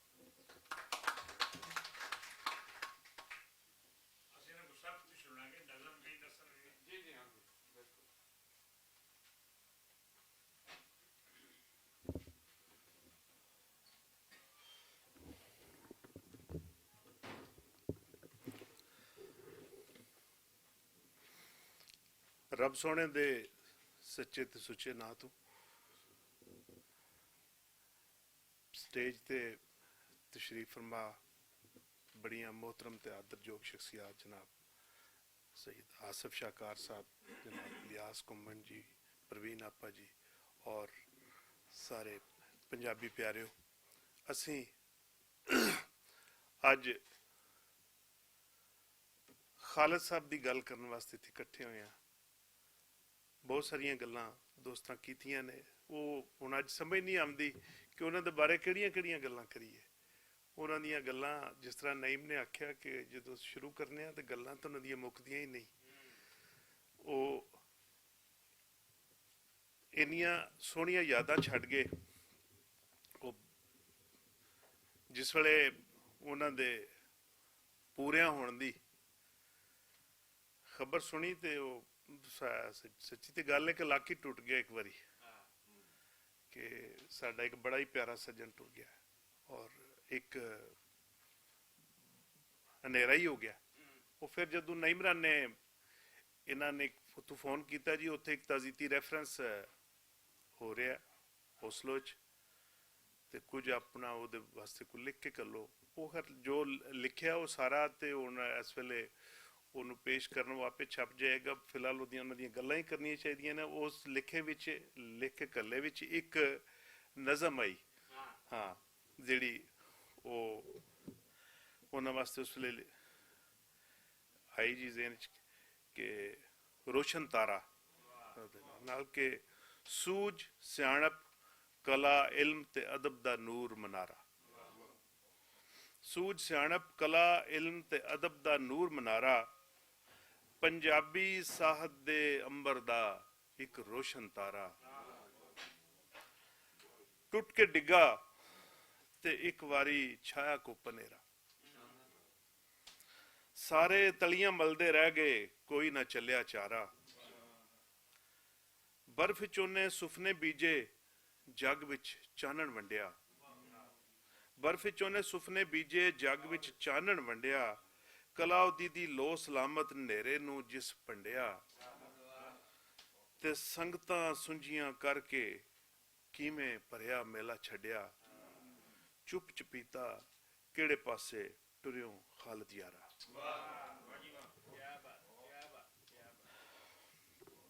ਖਾਲਦ ਹੁਸੈਨ ਤਥਾਲ ਹੋਰਾਂ ਦੀ ਯਾਦ ਵਿੱਚ ਕੀਤੇ ਜਾਂਦੇ ਪਏ ਇਸ ਇਰਕ ਇਕੱਠ ਦੇ ਸਭ ਰਲਤੀਆਂ ਬੁਲਾਰਾਂ ਤੇ ਸੁਣਨ ਵੇਖਣ ਵਾਲਿਆਂ ਨੂੰ ਸਲਾਮੀਅਤ ਤੇ ਉਹਨਾਂ ਨੂੰ ਮੈਂ ਜੀ ਆਇਆਂ ਨੂੰ ਵੀ ਆਖਣਾ। ਖਾਲਦ ਦੀ ਇਸ ਮਹਿਫਲ ਵਿੱਚ ਸਾਡਾ ਭਾਈ ਸੀ, ਦੋਸਤ ਆਇਆ। ਉਹਨਾਂ ਆਪਣੀ ਇੱਕ ਗਜ਼ਲ ਦੇ ਵਿੱਚ, ਇੱਕ ਜਿਹੜੀ ਸੀ ਨਾ ਪਿਛਲੀ ਉਹਨਾਂ ਦੀ ਸੁਪਨੇ ਬੀਜੇ ਬਰਫ਼ ਦੇ ਵਿੱਚ, ਉਹਨਾਂ 'ਚ ਇੱਕ ਗਜ਼ਲ ਉਹਨਾਂ ਲਿਖੀ, ਔਰ ਗਜ਼ਲ ਦੇ ਵਿੱਚ ਉਹਨਾਂ ਆਪਣਾ ਪੂਰਾ ਤਾਰਫ ਕਰਾ ਛੜਿਆ ਕਿ ਮੈਂ ਕੀ ਹਾਂ। ਅਗਰ ਖਾਲਦ ਨੂੰ ਜਾਣਨਾ ਸਮਝਣਾ ਆਵੇ ਤੇ ਬਾਕੀ ਤੇ ਚਲੋ ਫਿਰ ਉਹ ਜਿਸ ਤਰ੍ਹਾਂ ਨਈਮਰਾ ਨੇ ਦੱਸਿਆ, ਲੇਕਿਨ ਉਹਨਾਂ ਨੇ ਖੁਦ ਆਪਣੀ ਜ਼ੁਬਾਨ ਨਾਲ ਦੱਸਿਆ ਕਿ ਮੈਂ ਕੀ ਹਾਂ। ਗਜ਼ਲ ਦੇ ਵਿੱਚ ਹਾਲਾਂਕਿ ਤਾਰਫ ਨਹੀਂ ਕਦੇ ਕਿਸੇ ਨੇ ਕਰਾਇਆ, ਲੇਕਿਨ ਉਹਦਾ ਇੱਕ ਇੱਕ ਮਿਸਰਾ, ਇੱਕ ਇੱਕ ਸ਼ੇਰ ਉਹ ਤਾਰਫ ਹੈ, ਔਰ ਉਹਦੇ 'ਚ ਸਾਰੇ ਉਹ ਆਪਣਾ ਉਹਦੇ 'ਚ ਲਫਾਜ਼ੀ ਉਹਨਾਂ ਜਿਹੜੀ ਇਸਤੇਮਾਲ ਕੀਤੀ ਹੈ, ਉਹ ਜ਼ਾਹਿਰ ਵੈਸੇ ਵੀ ਉਹਨਾਂ ਦਾ ਬੜਾ ਹੀ ਅਹਿਸਾਨ ਪੰਜਾਬੀ ਤੇ ਵੀ ਹੈ, ਤੇ ਖਾਸ ਤੌਰ ਤੇ ਮੈਂ ਕਹਿੰਦਾ ਨਾ ਸਾਡੀ ਉਸ ਜੂਹ ਦੇ ਵਿੱਚ ਜਿਹੜੇ ਖਾਸ ਲਫ਼ਜ਼ ਬੋਲੇ ਜਾਂਦੇ ਸਨ ਉਹਨਾਂ ਨੂੰ ਉਹਨਾਂ ਸੰਭਾਲਿਆ। ਉਹਨਾਂ ਨੇ ਐਸੇ ਐਸੇ ਲਫ਼ਜ਼ ਜਿਹੜੇ ਅਸੀਂ ਉਹ ਪਿੱਤਲ ਦੇ ਭਾਂਡਿਆਂ ਜਿਸ ਤਰ੍ਹਾਂ ਨਹੀਂ ਉਹ ਉਹਨਾਂ ਨੂੰ ਅਸੀਂ ਸੰਦੂਕਾਂ 'ਚ ਬੰਦ ਕਰ ਛੱਡਦੇ, ਤੇ ਫਿਰ ਕੋਈ ਜ਼ਿਆਦਾ ਕੋਈ ਸਿਆਣੀ ਪਾਡੀ ਨੋ ਆਉਂਦੀ ਹੈ ਤੇ ਉਹ ਫਿਰ ਉਹਨਾਂ ਨੂੰ ਵੇਚ ਛੱਡਦੀ ਹੈ ਜੀ। ਅੱਛਾ, ਉਹ ਲੇਕਿਨ ਉਹਨਾਂ ਨੇ ਉਹਨਾਂ ਨੂੰ ਲਿਸ਼ਕਾ ਕੇ ਔਰ ਉਹਨਾਂ ਨੂੰ ਜਨਾਬ ਸਿਰ ਦਾ ਤਾਜ ਬਣਾਇਆ ਔਰ ਆਪਣੇ ਇਸ ਕਲਾਮ ਦਾ ਹਿੱਸਾ ਬਣਾਇਆ ਖਾਲਦ ਸਾਹਿਬ ਨੇ। ਔਰ ਉਹ ਆਪਣੇ ਕਲਾਮ ਨੂੰ ਬਾਗ ਬਗੀਚਾ ਕਹਿੰਦੇ ਨੇ, ਆਪਣੀ ਕਿਤਾਬਾਂ ਨੂੰ ਕਹਿੰਦੇ ਨੇ ਬਾਗ ਬਗੀਚਾ, ਔਰ ਸ਼ੇਰਾਂ ਤੇ ਹਰਫਾਂ ਨੂੰ ਉਹਨਾਂ ਨੇ ਫੁੱਲ ਤੇ ਕਲੀਆਂ ਆਖਿਆ। ਇਹ ਉਹਨਾਂ ਦੇ ਇਹ ਬੜੇ ਇਹ ਸਾਰੀਆਂ ਗੱਲਾਂ ਵਿੱਚ ਉਹਨਾਂ ਦੇ ਕਲਾਮ ਵਿੱਚ ਸਾਨੂੰ ਮਿਲਦੀਆਂ ਨੇ। ਤੇ ਜਿਹੜੀ ਉਹਨਾਂ ਨੇ ਗਜ਼ਲ ਜਿਹੜੀ ਲਿਖੀ ਨਾ ਜੀ, ਉਹਦੇ 'ਚ ਹੁਣ ਉਹ ਵੈਸੇ ਤੇ ਉਹ ਹੈ ਕਿ ਉਹਨਾਂ ਨੇ ਨਾ ਸਾਨੂੰ ਰੱਸੇ ਪਾਏ, ਨਾ ਸਦਰਾਂ ਦੀਆਂ ਆਪਣਾ ਯਾਦਾਂ ਮੁਨੀਆਂ। ਹੁਣ ਇਹ ਸਾਰੀਆਂ ਉਹ ਗੱਲਾਂ ਨੇ ਕਿ ਜਿਹੜੀਆਂ ਬਿਲਕੁਲ ਪੇਂਡੂ ਵਸੇਬ ਦੀਆਂ ਨੇ, ਕਿ ਉਹਨਾਂ ਨੇ ਉਹ ਇਸਤਾਰੇ ਵਰਤ ਕੇ ਆਪਣੀ ਗੱਲ ਦੱਸੀ ਹੈ। ਲੇਕਿਨ ਉਹ ਗੱਲ ਉਹਨਾਂ ਕੀ ਕਿਹਾ, ਉਹਨਾਂ ਕਿਹਾ ਕਿ ਮੈਂ ਨਾ ਤੇ ਆਪਣੀਆਂ ਸਦਰਾਂ ਨੂੰ ਕਦੇ ਬੰਨ੍ਹ ਕੇ ਰੱਖਿਆ ਤੇ ਨਾ ਆਸ ਟੁੱਟਣ ਦਿੱਤੀ, ਨਾ ਆਪਣੀਆਂ ਰੀਝਾਂ ਦਾ ਗਲ ਘੁੱਟਿਆ ਤੇ ਨਾ ਹੀ ਪਿਆਰ ਨੂੰ ਵਾਧੂ ਸੇਕ ਦੇ ਕੇ ਘਰੀੜਿਆ, ਨਾ ਹੀ ਉਹ ਗੱਲ ਤੇ ਰਿੰਝ ਪਿਆ ਹੋਇਆ, ਨਾ ਕਿਸੇ ਦੀਆਂ ਬਦਖੋਈਆਂ ਕੀਤੀਆਂ ਤੇ ਨਾ ਆਪਣੀਆਂ ਜ਼ਿੱਦਾਂ ਅੜੀਆਂ ਨਾਲ ਅੜੇਕੇ ਡਾਏ। ਉਹ ਇੱਕ ਆਜ਼ਾਦ ਰੂਹ ਸੀ ਜਿਹਨੇ ਨਾ ਕਿਸੇ ਦੀ ਚਾਕਰੀ ਕੀਤੀ ਤੇ ਨਾ ਥੱਲੇ ਲੱਗਿਆ। ਉਹਨੇ ਸਦਾ ਆਪਣੀ ਬਾਲ ਕਿਸੇ ਕੀ ਤੇ ਆਪਣੇ ਕੱਖੀ ਸੜਦਾ ਰਿਹਾ। ਖੁਸ਼ਾਮਦਾਂ ਤੇ ਗਰਜ਼ਾਂ ਦੇ ਤਾਣੇ ਹੁੰਦੇ ਉਹਨੇ ਕਦੇ ਨਾ ਤਣੇ। ਹਮੇਸ਼ ਲਾਲਚ ਤੋਂ ਬਚਣ ਦਾ ਚਾਰਾ ਕੀਤਾ ਤੇ ਥੋੜੇ ਤੇ ਗੁਜ਼ਾਰਾ ਕੀਤਾ। ਲੋਏ ਲੋਏ ਉਹਨੇ ਬੜੇ ਪੈਂਡੇ ਕੱਛੇ ਤੇ ਬਹੁਤ ਸ਼ਾਮਾਂ ਉਹਨੇ ਢੇਰ ਸਾਰਿਆਂ ਪਿੰਡਾਂ ਦੇ ਨਾਵੇਂ ਲਾਈਆਂ ਤੇ ਮਾੜਿਆਂ ਦੇ ਸੰਗ ਟੋਰੇ ਕੀਤੇ। ਉਹਨੇ ਹਮੇਸ਼ ਸਾਦਗੀ ਦਾ ਰਾਹ ਚੁਣਿਆ ਤੇ ਆਪਣੇ ਆਪ ਵਿੱਚ ਮੈਂ ਨਾ ਆਵਣ ਦਿੱਤੀ। ਰੱਬ ਦੀ ਏਕਤਾ ਦੀ ਬੁੱਕਲ 'ਚ ਪਨਾਹ ਲੈ ਕੇ ਆਜਜ਼ੀ ਦਾ ਰਾਹ ਫੜਿਆ। ਆਪਣੇ ਆਰ ਨਾਲ ਸੰਗਾਂ ਸਾਥਾਂ ਨਾਲ ਜੁੜਤ ਪਕੇਰੀ ਰੱਖੀ ਤੇ ਵਿਥੀਆਂ ਪਾੜੇ ਨਾ ਪੈਣ ਦਿੱਤੇ। ਇਸ ਗਜ਼ਲ ਦੇ ਮਕਤੇ ਵਿੱਚ ਖਾਲਦ ਹੋਰਾਂ ਉਹ ਆਪਣੇ ਆਪ ਨੂੰ ਮੁਖਾਤਬ ਕਰਕੇ ਕਹਿੰਦੇ ਨੇ, ਖਾਲਦ ਯਾਦਾਂ ਵਾਲੀਆਂ ਗਲੀਆਂ ਕਦੇ ਵੀ ਸੁੰਝੀਆਂ ਨਹੀਂ ਹੁੰਦੀਆਂ। ਇਹ ਵਾਕਈ ਨਹੀਂ ਹੁੰਦੀਆਂ। ਅਸੀਂ ਉਹਨਾਂ ਦੀ ਯਾਦ ਪੇ ਮਨਾਉਂਦੇ ਆ ਨਾ, ਯਾਦ 'ਚ ਗੱਲਾਂ ਪੇ ਕਰਨੇ ਆ। ਯਾਦਾਂ ਵਾਲੀਆਂ ਗਲੀਆਂ ਕਦੇ ਵੀ ਸੁੰਝੀਆਂ ਨਹੀਂ ਹੁੰਦੀਆਂ। ਔਰ ਮੇਰਾ ਆਪਣਾ ਦਿਲ ਇਹਨਾਂ ਜੋ ਉਹਨਾਂ ਗੱਲਾਂ ਗਜ਼ਲ 'ਚ ਕੀਤੀਆਂ, ਆਪਣਾ ਤਾਰਫ ਕਰਾਇਆ, ਉਹ ਮੇਰਾ ਦਿਲ ਉਹਨਾਂ ਦੀ ਸੱਚੀ ਗਵਾਹੀ ਭਰਦਾ ਹੈ, ਜਿਹਦੇ ਵਿੱਚ ਲੰਘੇ ਵੇਲੇ ਤੇ ਬੀਤੀਆਂ ਘੜੀਆਂ ਦੀਆਂ ਯਾਦਾਂ ਦੇ ਦੀਵੇ ਜਗ ਪਏ ਨੇ। ਖਾਲਦ ਦੇ ਦੇਸ ਪਰਤਣ ਦੀ ਉਡੀਕ ਹਮੇਸ਼ਾ ਰਹਿੰਦੀ ਹੈ। ਉਹਦੇ ਸੰਗ ਢੇਰ ਸ਼ਾਮਾਂ ਗੁਜ਼ਰੀਆਂ, ਕਈ ਮਜਲਸਾਂ ਵਿੱਚ ਇਕੱਠੀਆਂ ਰਲਤਾਂ ਕੀਤੀਆਂ, ਕੁਝ ਮੇਰੇ ਪੰਧ ਵੀ ਰਲਕ ਕੀਤੇ। ਉਹਦੇ ਨਿੱਘ ਖਲੂਸ ਤੇ ਭਲ ਮਨਸਾਈ ਨੇ ਹਮੇਸ਼ਾ ਮੁਤਾਸਰ ਕੀਤਾ। ਨਾਰਵੇ ਤੋਂ ਖਾਲਦ ਦੇ ਫੋਨ ਤੇ WhatsApp ਰਾਹੀਂ ਲਿਖਤਾਂ ਤੇ ਸੁਨੇਹਿਆਂ ਦਾ ਸਿਲਸਿਲਾ ਜਾਰੀ ਰਹਿੰਦਾ ਸੀ ਹਮੇਸ਼ਾ। ਉਹ ਯਾਰੀ ਦੀ ਤੰਦ ਨਹੀਂ ਸੀ ਟੁੱਟਣ ਦਿੰਦਾ। ਅਕਸਰ ਕੈੜ ਕਾਂਗ ਲੈਂਦਾ ਰਹਿੰਦਾ ਸੀ। ਖੁੰਝ ਕੁਤਾਈ ਜਦੋਂ ਵੀ ਹੁੰਦੀ ਆਈ, ਉਹ ਸਾਡੇ ਕੋਲ ਹੁੰਦੀ ਆਈ। ਉਹ ਫਿਰ ਵੀ ਵੱਡਾ ਬਣ ਕੇ ਨਾ, ਮਤਲਬ ਕੁਝ ਦਿਨ ਜਵਾਬ ਨਹੀਂ ਵੀ ਦਿੱਤਾ ਨਾ, ਤੇ ਫਿਰ ਵੀ ਜਦੋਂ ਗੱਲ ਕੀਤੀ ਹੈ ਤੇ ਬੜੇ ਪਿਆਰ ਨਾਲ, ਉਹ ਐਡਾ ਪਿਆਰ ਦਾ ਉਹਨਾਂ ਦਾ ਮਿੱਠਾ ਲਹਿਜਾ ਸੀ। ਤੇ ਉਹਦੇ ਵਿੱਚ ਉਹ ਜਨਾਬ ਜਿਸੇ ਗੱਲ ਕਰਦੇ ਸਨ ਤੇ ਸੱਚੀ ਗੱਲ ਹੈ, ਕਈ ਪੀੜਾਂ ਜਿਹੜੀਆਂ ਨੇ ਉਹ ਦੂਰ ਹੋ ਜਾਂਦੀਆਂ ਸਨ। ਤੇ ਉਹਨਾਂ ਦੀ ਕਵਿਤਾ ਵਿੱਚ ਤੁਸੀਂ ਜਾਓ ਜੇ ਤੇ ਉਹਨਾਂ ਦੀਆਂ ਜਿਹੜੀਆਂ ਹੈ ਨੇ ਸਦਰਾਂ ਘੜੋਲੀ ਭਰਦੀਆਂ, ਲੋੜਾਂ ਤੰਦੂਰ ਤਾਂਦੀਆਂ, ਇਹ ਜਿਹੜੀਆਂ ਉਹਨਾਂ ਦੀਆਂ ਨਜ਼ਮਾਂ ਨੇ। ਔਰ ਫਿਰ ਉਹਨਾਂ ਇਹਦੇ ਵਿੱਚ ਜਿਹੜਾ ਅੰਦਰ ਦੇ ਅਜਾਇਬ ਘਰ ਜਿਹੜੀ ਉਹਨਾਂ ਦੀ ਨਜ਼ਮ ਹੈ ਇਸ ਕਿਤਾਬ ਦੇ ਵਿੱਚ ਸ਼ਾਮਲ ਹੈ, ਜਿਹੜੀ ਜੋਬਨ ਜੀਵਨ ਰੁੱਤ ਬਹਾਰ ਵਿੱਚ, ਜੋ ਜੀਵਨ ਜੋਬਨ ਰੁੱਤ ਬਹਾਰ, ਕਿ ਉਹਦੇ ਵਿੱਚ ਅੰਦਰ ਦੇ ਅਜਾਇਬ ਘਰ ਵਿੱਚ ਇਹ ਐਸੀ ਨਜ਼ਮ ਹੈ ਕਿ ਜਿਹੜਾ ਬੰਦਾ ਆਪਣੇ ਆਪ ਨਾਲ ਮੁਲਾਕਾਤ ਕਰਨਾ ਚਾਹੁੰਦਾ ਹੋਵੇ, ਮੇਲ ਕਰ, ਉਸ ਨੂੰ ਉਹ ਨਜ਼ਮ ਪੜ੍ਹ ਲਵੇ, ਉਹਨੂੰ ਸਾਰਾ ਪਤਾ ਲੱਗ ਜਾਂਦਾ ਕਿ ਇਹ ਮੇਰੇ ਅੰਦਰ ਕੀ ਹੈ। ਲੇਕਿਨ ਉਹਨੂੰ ਨਹੀਂ ਪਤਾ, ਉਹ ਖਾਲਦ ਹੋਰਾਂ ਦੱਸਿਆ ਹੈ। ਔਰ ਇਹਦੀਆਂ ਸਾਰੀਆਂ ਨਜ਼ਮਾਂ ਇਸ ਤਰ੍ਹਾਂ ਨੇ।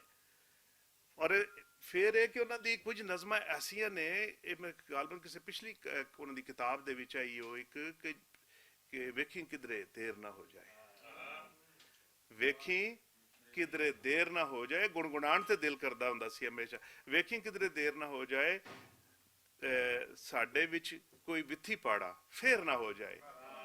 ਹੁਣ ਇਹਦੇ ਵਿੱਚ ਉਹਨਾਂ ਨੇ ਪੰਜਾਬੀ ਦੀ ਖਾਸ ਤਰਕੀਬ ਬਣ ਕੇ ਵਿੱਥੀ ਪਾੜਾ ਜਿਹੜੀ ਵਰਤੀ ਹੈ, ਉਹ ਵਿੱਥੀ ਪਾੜਾ ਬੜੇ ਮੁਲਾਇਮ ਜਿਹੇ ਲਫ਼ਜ਼ ਲੱਗਦੇ ਨੇ। ਔਰ ਮੈਂ ਸਮਝਦਾ ਕਿ ਉਹ ਖਾਲਦ ਜਿਹੜੇ ਲਫ਼ਜ਼ਾਂ ਨੂੰ ਹੱਥ ਲਾਉਂਦਾ ਸੀ ਨੇ, ਜਿਹੜੇ ਵੀ ਉਹ ਪੰਜਾਬੀ ਦੇ ਠੇਠ ਲਫ਼ਜ਼ ਚੁੱਕ ਕੇ ਉਹ ਆਪਣੀ ਕਲਾ 'ਚ, ਆਪਣੇ ਕਲਾਮ ਵਿੱਚ ਵਰਤਦਾ ਸੀ, ਉਹ ਐਵੇਂ ਕੋਮਲ ਔਰ ਮੁਲਾਇਮ ਹੋ ਜਾਂਦੇ ਸਨ, ਔਰ ਉਹ ਪਿਆਰੇ ਲੱਗਦੇ ਸਨ, ਔਰ ਪਤਾ ਲੱਗਦਾ ਸੀ ਕਿ ਅਸੀਂ ਇਹਨਾਂ ਨੂੰ ਕਿਉਂ ਭੁੱਲੀ ਬੈਠੇ ਸਾਂ। ਤੇ ਉਹਨਾਂ ਦੇ ਕਲਾਮ ਤੋਂ ਇਲਾਵਾ ਜੇ ਉਹਨਾਂ ਦੀ ਸ਼ਖਸੀਅਤ ਵੱਲ ਜਾਈਏ ਤੇ ਉਹਦੇ 'ਚ ਬੜੇ ਵਾਧੇ ਦਿਸਦੇ ਨੇ। ਇੱਕ ਸੋਹਣਾ, ਸੁਨੱਖਾ, ਭਾਰਾ, ਗੋਰਾ, ਖੁੱਲਾ ਡੁੱਲਾ ਤੇ ਮਨਮੋਹਣਾ ਇਨਸਾਨ ਸੀ। ਮਿਲਨਸਾਰ, ਹਸਮੁਖ, ਪੁਰਖਲੂਸ, ਬੀਬਾ, ਸਾਊ, ਦਰਦਮੰਦ ਤੇ ਕੁਲ ਦੀ ਭਲਾਈ ਦਾ ਚਾਹੀਵਾਨ। ਤੇ ਅੱਲਾਹ ਤਾਲਾ ਉਹਨਾਂ ਨੂੰ ਖੁਸ਼ ਰੱਖੇ ਜੀ। ਔਰ ਮੈਂ ਸਮਝਦਾ ਜਿਹੜੀ ਗੱਲ ਹੈ ਕਿ ਇਹੋ ਜਿਹੇ ਜੀ ਜਿਹੜੇ ਨੇ ਨਾ, ਉਹ ਅੱਖੋਂ ਓਲੇ ਹੋ ਜਾਂਦੇ ਨੇ, ਉਹ ਮਰਦੇ ਨਹੀਂ ਹਨ। ਠੀਕ ਹੈ।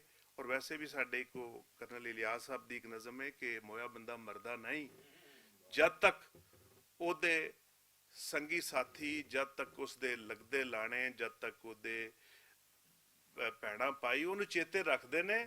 ਮੋਇਆ ਬੰਦਾ ਉਦੋਂ ਮਰਦਾ ਜਦ ਕੋਈ ਉਹਨੂੰ ਯਾਦ ਨਹੀਂ ਕਰਦਾ। ਤੇ ਅੱਲਾਹ ਤਾਲਾ ਉਹਨਾਂ ਨੂੰ ਖੁਸ਼ ਰੱਖੇ ਜਨਾਬ, ਜਿੱਥੇ ਵੀ ਉਹ ਹੈ ਨੇ। ਇਹ ਸਾਰੀਆਂ ਗੱਲਾਂ ਉਹਨਾਂ ਤੱਕ ਅਪੜਨ ਔਰ ਉਹਨਾਂ ਨੂੰ ਜਿਹੜਾ ਨਾ ਜੀ ਕਰਵਟ ਜੰਨਤ ਨਸੀਬ ਹੋਵੇ ਜੀ। ਠੀਕ ਹੈ। ਤੇ ਉਹ ਇੱਕ ਨਜ਼ਮ ਉਹਨਾਂ ਦੀ ਐਸੀ, ਉਹ ਕਹਿੰਦੇ ਤੇ ਮੈਂ ਹੁਣ ਸੁਣਾ ਦਿੰਦਾ ਜਨਾਬ। ਉਹ ਇਹ ਜੀਵਨ ਜੋਬਨ ਰੁੱਤ ਬਹਾਰ ਜੀ, ਇਹ ਉਹਨਾਂ ਦੀ ਅਸੀਂ ਗੱਲ ਹੀ ਤੇ ਇਹਦੀ ਪੇ ਕਰਨੇ ਆ। ਤੇ ਉਹ ਸਾਡੇ ਜਦੋਂ ਗੁਜਰਾਤ ਆਉਂਦੇ ਸਨ ਤੇ ਸਾਡੀਆਂ ਕਈ ਸ਼ਾਮਾਂ, ਸਾਡੀ ਉੱਥੇ ਹਰ ਹਫ਼ਤੇ ਨੂੰ ਉਹ ਮੇਰੇ ਕਲੀਨਿਕ ਦੇ ਥੱਲੇ ਜੀ, ਉੱਥੇ ਅਸੀਂ ਇੱਕ ਨਾ ਜੀ ਉਹ ਸੁਰ ਸੰਗੀਤ ਦਾ ਇਕੱਠ ਹੁੰਦਾ ਹਰ ਹਫ਼ਤੇ। ਔਰ ਉਹਦੇ ਵਿੱਚ ਉਹ ਵੀ ਉਹ ਕਈ ਦਫਾ ਆਏ। ਉਹ ਫਿਰ ਨਾਲ ਮੌਸੀਕੀ ਤੇ ਅਦਬ ਦੇ ਕਈ ਵਾਰੀ ਫੰਕਸ਼ਨ ਔਰ ਰਲ ਮਿਲ ਜਾਂਦੇ ਨੇ। ਤੇ ਉਹ ਅਸੀਂ ਉਹਨਾਂ ਦੇ ਸੰਗ ਕਈ ਸੁਰਾਂ ਦਾ ਨਿੱਘ ਮਾਣਿਆ। ਤੇ ਉਹ ਜਿਸ ਵੇਲੇ ਉਹਨਾਂ ਦੀ ਇਹ ਨਜ਼ਮ ਉਹਨਾਂ ਉੱਥੇ ਕਈ ਦਫਾ ਸੁਣਾਈ ਹੈ। ਜ਼ਾਹਿਰ ਹੈ ਜਦੋਂ ਆਉਂਦੇ ਸਨ ਸੁਣਾਉਂਦੇ ਸਨ, ਇੱਕ ਕਿਤਾਬ ਤੇ ਇਹ ਬਾਅਦ ਵਿੱਚ ਆਉਣੀ ਸੀ।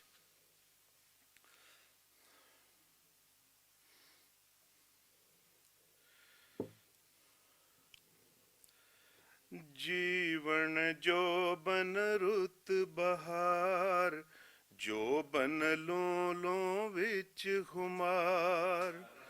ਜੀਵਨ ਜੋਬਨ ਰੁੱਤ ਬਹਾਰ, ਜੋਬਨ ਲੋ ਵਿੱਚ ਖੁਮਾਰ। ਥਲ ਬਰੇ ਤੇ ਬੇਲੇ ਦਰਿਆ, ਜੀਵਨ ਪਰਬਤ ਸਾਗਰ।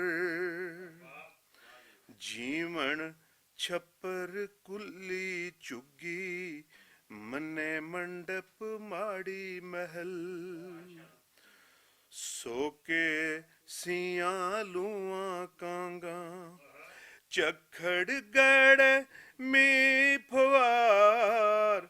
ਜੀਵਨ ਜੋਬਨ ਰੁੱਤ ਬਹਾਰ, ਜੋਬਨ ਲੋ ਵਿੱਚ ਖੁਮਾਰ। ਜੀਵਨ ਆਪਣਾ ਆਪ ਮੁਲਾਜ਼ਾ, ਆਪਣਾ ਆਪ ਉਧੇੜਨ ਸੀਵਣ। ਆਪਣਾ ਆਪ ਉਧੇੜਨ ਸੀਵਣ, ਤਨ ਮਨ ਅੰਧੇ ਪਾਵਣ। ਮੁੜ ਮੁੜ ਮਜੋਵਾ ਚੋਂ ਕੱਢ ਕੇ, ਬੇੜੀ ਦੰਦੇ ਲਾਵਣ। ਕਾਟੇ ਵਾਦੇ ਮਾਰ, ਜੀਵਨ ਜੋਬਨ ਰੁੱਤ ਬਹਾਰ। ਜੋਬਨ ਲੋ ਵਿੱਚ ਖੁਮਾਰ। ਆਪਣੀ ਮਿੱਟੀ ਆਪੇ ਗੋ ਕੇ, ਚਾਕ ਚੜਾ ਕੇ ਪੱਠੀ ਤਾਕੇ। ਆਪੇ ਆਪਣਾ ਆਪ ਪਕਾ ਕੇ, ਆਪੋਂ ਚਾ ਕੇ ਲਿਆਉਣਾ ਵਿੱਚ ਬਾਜ਼ਾਰ। ਜੀਵਨ ਜੋਬਨ ਰੁੱਤ ਬਹਾਰ, ਜੋਬਨ ਲੋ ਵਿੱਚ ਖੁਮਾਰ। ਜੀਵਨ ਦੁੱਖ ਸੁਖ ਚਿੰਤੇ ਚਾ, ਵੈਣ ਵਾਜੇ ਸ਼ਗਨ ਸੰਭਾਲ। ਜੀਵਨ ਕੜੀ ਕੜੀ ਪੁਚਾਲ, ਜੀਵਨ ਮਸਤੀ ਮਦ ਤਮਾਲ। ਲੈ ਲਗਣ ਦੀ ਵੱਜੇ ਤਾਰ, ਜੀਵਨ ਜੋਬਨ ਰੁੱਤ ਬਹਾਰ। ਜੋਬਨ ਲੋ ਵਿੱਚ ਖੁਮਾਰ। ਜੀਵਨ ਮੇਲ ਮੁਕਾਉਣੀ ਮੇਲੇ, ਮੋਜ ਮੁਹਿੰਮਾਂ ਮੰਗੇ। ਵਖਤਾਂ ਵੈਣੀ ਡੁੱਬਣਾ ਤਰਨਾ, ਵਰਤਣ ਭਾਜੀ ਮਰਨਾ ਪਰਨਾ। ਆਪਣੀ ਆਪ ਕੜੋਲੀ ਭਰਨੀ, ਆਪਣਾ ਰਾਂਝਾ ਰਾਜ਼ੀ ਕਰਨਾ। ਕੁਝ ਵਸ ਵਿੱਚ ਕੁਝ ਵਸੋਂ ਬਾਰ, ਜੀਵਨ ਜੋਬਨ ਰੁੱਤ ਬਹਾਰ। ਜੋਬਨ ਲੋ ਵਿੱਚ ਖੁਮਾਰ। ਜੀਵਨ ਜੋਬਨ ਰੁੱਤ ਬਹਾਰ, ਜੋਬਨ ਲੋ ਵਿੱਚ ਖੁਮਾਰ। ਜਨਾਬ ਉਹ ਫਿਰ ਸੁਣਾਉਂਦੇ ਨੇ।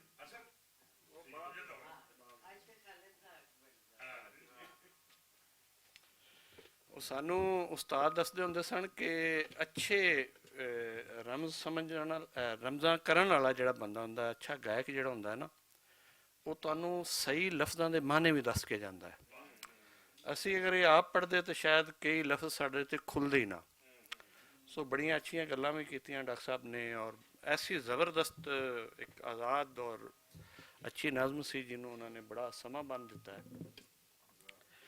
ਅੱਛਾ ਭੱਟ ਸਾਹਿਬ, ਸਾਡੇ ਕੋਲ ਵੀ ਤੇ ਬਾਜ਼ ਔਕਾਤ ਦੋਸਤ ਗਾਣ ਵਾਲੇ ਆਉਂਦੇ ਹੀ ਰਹਿੰਦੇ ਨੇ ਨਾ, ਤੇ ਅਸੀਂ ਜਦੋਂ ਮਾਦਰੀ ਜ਼ਬਾਨਾਂ ਦਾ ਦਿਨ ਮਨਾਉਂਦੇ ਹਾਂ ਤੇ ਇਹਦੇ 'ਚ ਬੇਸ਼ੁਮਾਰ ਨਜ਼ਮਾਂ ਨੇ।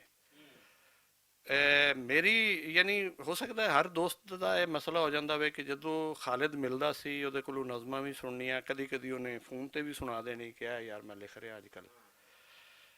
ਪਰ ਇਹ ਜਦੋਂ ਕਿਤਾਬ ਜਦੋਂ ਛਪ ਰਹੀ ਸੀ ਤੇ ਉਹਦੇ ਨਾਲ ਰਾਬਤਾ ਵੀ ਰਿਹਾ, ਉਹਦੀ ਡੈਥ ਤੋਂ ਬਾਅਦ ਮੈਂ ਇਹਨੂੰ ਪੜ੍ਹਿਆ। ਤੇ ਮੈਨੂੰ ਲੱਗਾ ਕਿ ਇਹ ਕੋਈ ਹੋਰ ਸ਼ੈ ਹੈ। ਯਾਨੀ ਇਹਦੇ ਅੰਦਰ ਐਸੀਆਂ ਆਪਣੀ ਜ਼ਿੰਦਗੀ ਦੇ ਬਾਰੇ ਵੀ, ਔਰ ਇੰਜ ਲੱਗਦਾ ਸੀ ਕਿ ਉਹ ਜਿਵੇਂ ਉਹ ਕੁਝ ਸਮਝ ਗਿਆ ਸੀ, ਕੁਝ ਜਾਣ ਗਿਆ ਸੀ ਕਿ ਸਾਹ ਜਿਹੜੇ ਨੇ ਨਾ ਉਹ ਥੋੜੇ ਹੀ ਰਹਿ ਗਏ ਨੇ ਜੀ। ਇਹਦੇ 'ਚ ਨਜ਼ਮਾਂ ਮੌਜੂਦ ਨੇ। ਤੇ ਦੂਸਰਾ ਜਿਹੜਾ ਮੇਨ ਕਾਜ਼ ਸੀ ਉਹਦਾ ਮਾਂ ਬੋਲੀ ਲਈ, ਉਹਦੇ ਹਵਾਲੇ ਨਾਲ ਇਹਦੇ 'ਚ ਇਤਨੀਆਂ ਜ਼ਿਆਦਾ ਨਜ਼ਮਾਂ ਨੇ। ਤੇ ਤੀਸਰਾ ਜਿਹੜਾ ਫੇਜ਼ ਇਹਦੇ ਵਿੱਚ ਆਏਗਾ ਉਹ ਹੈ ਇੱਕ ਹਿਊਮਨ ਦਾ, ਇੱਕ ਇਨਸਾਨ ਦਾ ਜਿਹੜਾ ਇਸ ਕਾਇਨਾਤ ਦੇ ਵਿੱਚ ਆਣਾ ਹੈ, ਉਹਦੀ ਹੈਸੀਅਤ ਕੀ ਹੈ, ਉਹਦਾ ਮੀਨਿੰਗਸ ਕੀ ਨੇ, ਔਰ ਉਹ ਕੀ ਕਰਨਾ ਕੀ ਚਾਹੁੰਦਾ ਹੈ, ਔਰ ਕੀ ਕਰ ਰਿਹਾ, ਔਰ ਕਰਨਾ ਕੀ ਚਾਹੀਦਾ ਹੈ ਉਹਨੂੰ ਅਸਲ ਵਿੱਚ। ਇਹ ਜਿਹੜਾ ਹੁਣੇ ਚੌਧਰੀ ਸਾਹਿਬ ਨੇ ਨਜ਼ਮ ਦਾ ਜ਼ਿਕਰ ਕੀਤਾ ਹੈ ਨਾ, ਮੈਂ ਗੁਜ਼ਾਰਿਸ਼ ਕਰਾਂਗਾ ਜ਼ਰੂਰ ਇਹ ਜਾ ਕੇ ਸਭ ਦੋਸਤਾਂ ਕੋਲ ਕਿਤਾਬ ਹੋਏਗੀ, ਮੈਂ ਪੇਸ਼ ਵੀ ਕਰ ਦਿਆਂਗਾ, ਉਹ ਜ਼ਰੂਰ ਪੜੋ। ਨਜ਼ਮ ਜ਼ਰਾ ਲੰਮੀ ਹੈ, ਮੈਂ ਇੱਕ ਹੀ ਅੱਧਾ ਹਿੱਸਾ ਉਹਦਾ ਪੜ੍ਹ ਦੇਣਾ ਕਿ ਅੰਦਰ ਦੇ ਅਜਾਇਬ ਘਰ। ਅੱਛਾ, ਹਰ ਬੰਦਾ ਉਹਦੇ 'ਚ ਨਾ ਆਪਣਾ ਆਪ ਵੇਖ ਸਕਦਾ ਹੈ। ਵੱਡੇ ਤਖਲੀਕਕਾਰ ਦੀ, ਵੱਡੇ ਸ਼ਾਇਰ ਦੀ ਹਮੇਸ਼ਾ ਨਿਸ਼ਾਨੀ ਇਹ ਹੁੰਦੀ ਹੈ ਕਿ ਉਹ ਗੱਲ ਆਪਣੀ ਕਰੇ, ਆਪਣੀ ਜ਼ਾਤ ਨੂੰ ਹੀ ਸਾਹਮਣੇ ਲਿਆਵੇ, ਲੇਕਿਨ ਗੱਲ ਉਹ ਅਸਲ ਵਿੱਚ ਹਰ ਇਨਸਾਨ ਦੀ ਕਰ ਰਿਹਾ ਹੋਵੇ। ਅੰਦਰ ਦੇ ਅਜਾਇਬ ਘਰ, ਹਰ ਬੰਦੇ ਦੇ ਅੰਦਰ ਆਪਣਾ ਇੱਕ ਅਜਾਇਬ ਘਰ ਵੀ ਹੁੰਦਾ ਹੈ। ਸੈ ਖਾਨੇ ਸੈ ਤਹਿਵਾਂ, ਜਿਸ ਵਿੱਚ ਹਰ ਖਾਨਾ ਇੱਕ ਵੱਖਰੀ ਦੁਨੀਆ। ਹਰ ਬੰਦੇ ਦੇ ਅੰਦਰ ਆਪਣਾ ਇੱਕ ਅਜਾਇਬ ਘਰ ਵੀ ਹੁੰਦਾ ਹੈ। ਸੈ ਖਾਨੇ ਸੈ ਤਾਵਾਂ, ਜਿਸ ਵਿੱਚ ਹਰ ਖਾਨਾ ਇੱਕ ਵੱਖਰੀ ਦੁਨੀਆ।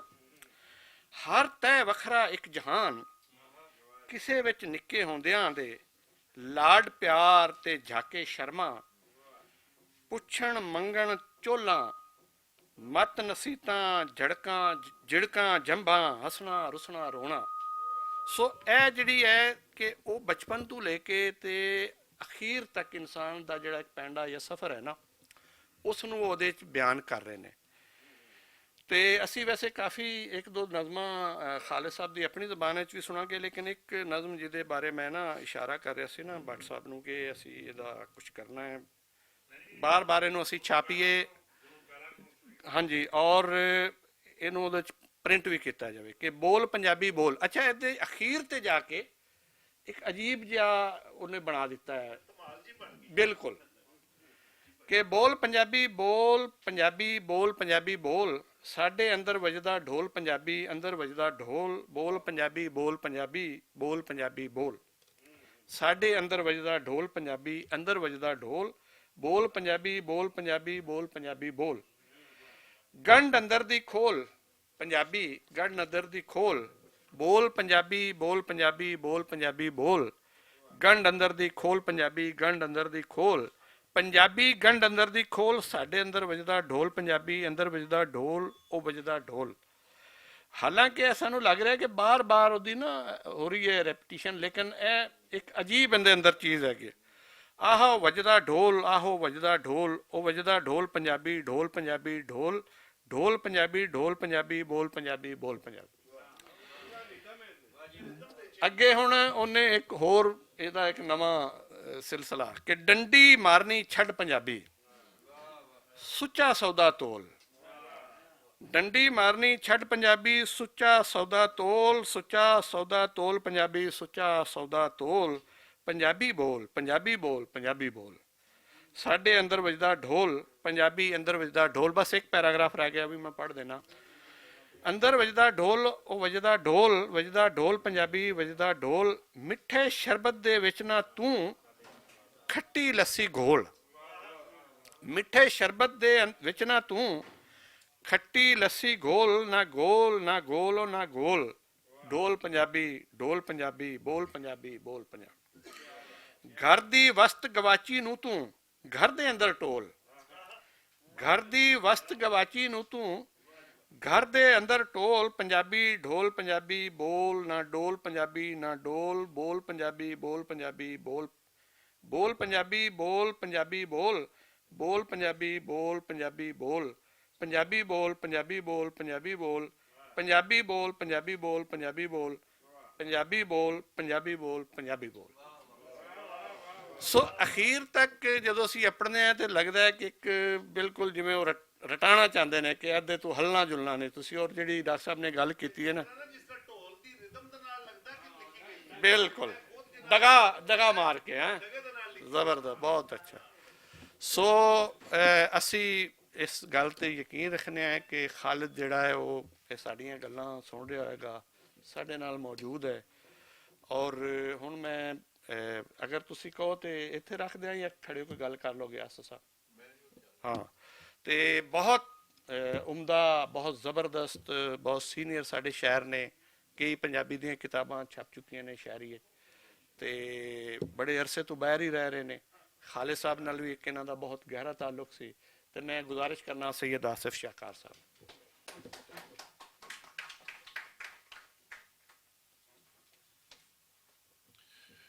ਬਹੁਤ ਬਹੁਤ ਸ਼ੁਕਰੀਆ ਜੀ। ਤੇ ਸੱਜਣਾ ਦੇ ਟੁਰ ਜਾਣ ਦੇ ਉੱਤੇ ਗੱਲ ਕਰਨਾ ਕੋਈ ਸੌਖਾ ਕੰਮ ਨਹੀਂ ਹੈ, ਇਹ ਬਹੁਤ ਔਖਾ ਕੰਮ ਹੈ। ਉਹਨਾਂ ਦਾ ਮਰਸੀਆ ਪੜ੍ਹਨਾ, ਉਹਨਾਂ ਦਾ ਨੋਹਾ, ਇਹ ਜ਼ਿੰਦਗੀ 'ਚ ਸਭ ਤੋਂ ਔਖਾ ਕੰਮ ਹੈ।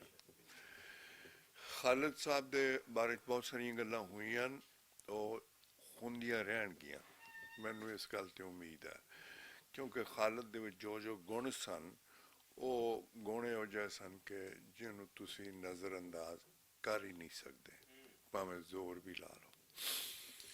ਮੈਂ ਖਾਲਿਦ ਸਾਹਿਬ ਦੀ ਜਿਹੜੀ ਜ਼ਾਤ ਹੈ ਉਹਦੇ ਸਿਰਫ ਦੋ ਐਸੇ ਪਹਿਲੂ ਨੇ ਜਿਸ ਦੇ ਬਾਰੇ 'ਚ ਮੈਂ ਗੱਲ ਕਰਨਾ ਚਾਹਾਂਗਾ। ਉਹ ਉਹਨਾਂ ਦੀ ਸ਼ਾਇਰੀ 'ਤੇ ਵੀ ਗੱਲ ਹੋਏਗੀ, ਕਹਾਣੀਆਂ 'ਤੇ ਵੀ ਗੱਲ ਹੋਏਗੀ, ਹੋਰ ਉਹਨਾਂ ਨੇ ਜੋ ਜੋ ਲਿਖਿਆ ਉਸ 'ਤੇ ਗੱਲ ਹੋਈ ਵੀ ਹੈ, ਹੁੰਦੀ ਵੀ ਰਹੇਗੀ। ਮੈਂ ਉਹਨਾਂ ਦੇ ਜਿਹੜੇ ਪੱਖ 'ਤੇ ਗੱਲ ਕਰਨਾ ਚਾਹੁੰਦਾ ਉਹ ਇਹ ਵੇ ਕਿ ਖਾਲਿਦ ਦਾ ਦੇਸ਼ ਕੀ ਸੀ, ਖਾਲਿਦ ਕਿਹੜੇ ਵਤਨ ਦਾ ਬਾਸ਼ਿੰਦਾ ਸੀ। ਕੀ ਉਹ ਪਾਕਿਸਤਾਨੀ ਸੀ, ਕੀ ਉਹ ਨਾਰਵੇਜੀਅਨ ਸੀ, ਜਾਂ ਕਿ ਉਹ ਬੇਵਤਨਾ ਸੀ। ਖਾਲਿਦ ਨੂੰ ਮੈਂ 1978 ਤੋਂ ਜਾਣਨਾ ਜੀ। ਉਹਦੇ ਬਾਅਦ ਸਾਡੀਆਂ ਬੇਸ਼ੁਮਾਰ ਮੁਲਾਕਾਤਾਂ ਹੋਈਆਂ। ਅਸੀਂ ਗਵਾਂਢੀ ਸਾਂ, ਮੈਂ ਸਵੀਡਨ ਰਹਿੰਦਾ, ਉਹ ਨਾਰਵੇ ਰਹਿੰਦੇ ਸਨ। ਫਿਰ ਕਈ ਕਾਨਫਰੰਸਾਂ 'ਤੇ ਵੀ ਅਸੀਂ ਇਕੱਠੇ ਹੋਏ। ਉਹਨਾਂ ਦਾ ਇਹ ਦੁੱਖ ਜਿਹੜਾ ਸੀ ਬੇਵਤਨਾ ਹੋਣਾ, ਇਹ ਮੈਂ ਸਮਝਣਾ ਕਿ ਉਹਨਾਂ ਦੀ ਬਹੁਤ ਸਾਰੀ ਜਿਹੜੀ ਕ੍ਰੀਏਟਿਵਿਟੀ ਹੈ ਜਾਂ ਜੋ ਉਹਨਾਂ ਨੇ ਲਿਖਿਆ ਜਾਂ ਕੀਤਾ ਹੈ ਉਹਦੇ ਵਿੱਚ ਇੱਕ ਵੱਡਾ ਜਿਹੜਾ ਇੰਜਣ ਸੀ, ਇਹ ਉਹਨਾਂ ਦਾ ਉਹ ਨੋਸਟੈਲਜੀਆ ਸੀ। ਉਹਨਾਂ ਦੇ ਬੇਵਤਨਾ ਹੋਣਾ ਔਰ ਉਹ ਨੋਸਟੈਲਜੀਆ ਉਹਨਾਂ ਦਾ ਬਹੁਤ ਵੱਡਾ ਇੰਜਣ ਸੀ। ਔਰ ਖਾਲਿਦ ਸਾਰੀ ਜ਼ਿੰਦਗੀ ਇਹ ਸੱਦਰ ਲੈ ਕੇ ਰਿਹਾ ਕਿ ਉਹ ਕਦੀ ਇੱਥੇ ਵਾਪਸ ਮੁੜ ਕੇ ਆਵੇਗਾ, ਇੱਥੇ ਆ ਕੇ ਰਵੇਗਾ ਔਰ ਇੱਥੋਂ ਦੀ ਮਿੱਟੀ ਦਾ ਉਹ ਹਿੱਸਾ ਬਣੇਗਾ। ਪਰ ਖਾਲਿਦ ਨਾਲ ਉਹੀ ਹੋਇਆ ਜਿਹੜਾ ਖਾਲਿਦ ਵਰਗੇ ਹੋਰ ਬਹੁਤ ਸਾਰੇ ਲੋਕ ਜਿਹੜੇ ਬਾਹਰ ਰਹਿੰਦੇ ਨੇ, ਜਦੋਂ ਮੁੜ ਕੇ ਆਉਂਦੇ ਨੇ ਉਹਨਾਂ ਨਾਲ ਜੋ ਹਾਲ ਹੁੰਦਾ ਉਹੀ ਖਾਲਿਦ ਨਾਲ ਹੋਇਆ। ਖਾਲਿਦ ਨੂੰ ਇਸ ਧਰਤੀ ਨੇ ਉਹਦੇ ਗਾਲੇ 'ਚ ਬਾਹਾਂ ਪਾ ਕੇ ਮਿਲਣ ਦੀ ਬਜਾਏ ਉਹਨੂੰ ਗੋਲੀਆਂ ਦਿੱਤੀਆਂ। ਖਾਲਿਦ ਨੂੰ ਗੋਲੀਆਂ ਲੱਗੀਆਂ।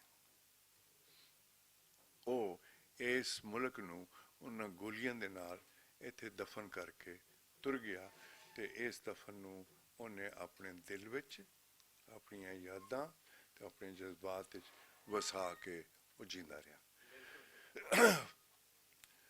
ਖਾਲਿਦ ਦੇ ਮੁਕੱਦਰਾਂ ਵਿੱਚ ਬੇਵਤਨਾ ਲਿਖਿਆ ਗਿਆ ਸੀ। ਉਹ ਨਾ ਇੱਥੇ ਇਹ ਵਤਨ ਉਹਦਾ ਬਣਿਆ, ਜਿਵੇਂ ਮੈਂ ਜ਼ਿਕਰ ਕੀਤਾ ਕਿ ਬਹੁਤ ਸਾਰੇ ਦੋਸਤਾਂ ਨੂੰ ਪਤਾ ਹੈ ਕਿ ਖਾਲਿਦ ਉੱਤੇ ਕਾਤਲਾਨਾ ਹਮਲੇ ਹੋਏ ਸਨ, ਇਸ ਮੁਲਕ 'ਚ ਉਹਨੂੰ ਗੋਲੀਆਂ ਲੱਗੀਆਂ ਔਰ ਉਹ ਜਾਨ ਬਚਾ ਕੇ ਇੱਥੋਂ ਗਿਆ। ਇਸ ਦੇ ਨਾਲ ਇਹ ਵਤਨ ਉਹਦੇ ਕੋਲ ਖੋਇਆ ਗਿਆ, ਇੱਥੇ ਬੇਵਤਨਾ ਹੋ ਗਿਆ। ਬਾਕੀ ਰਹਿ ਗਿਆ ਨਾਰਵੇ।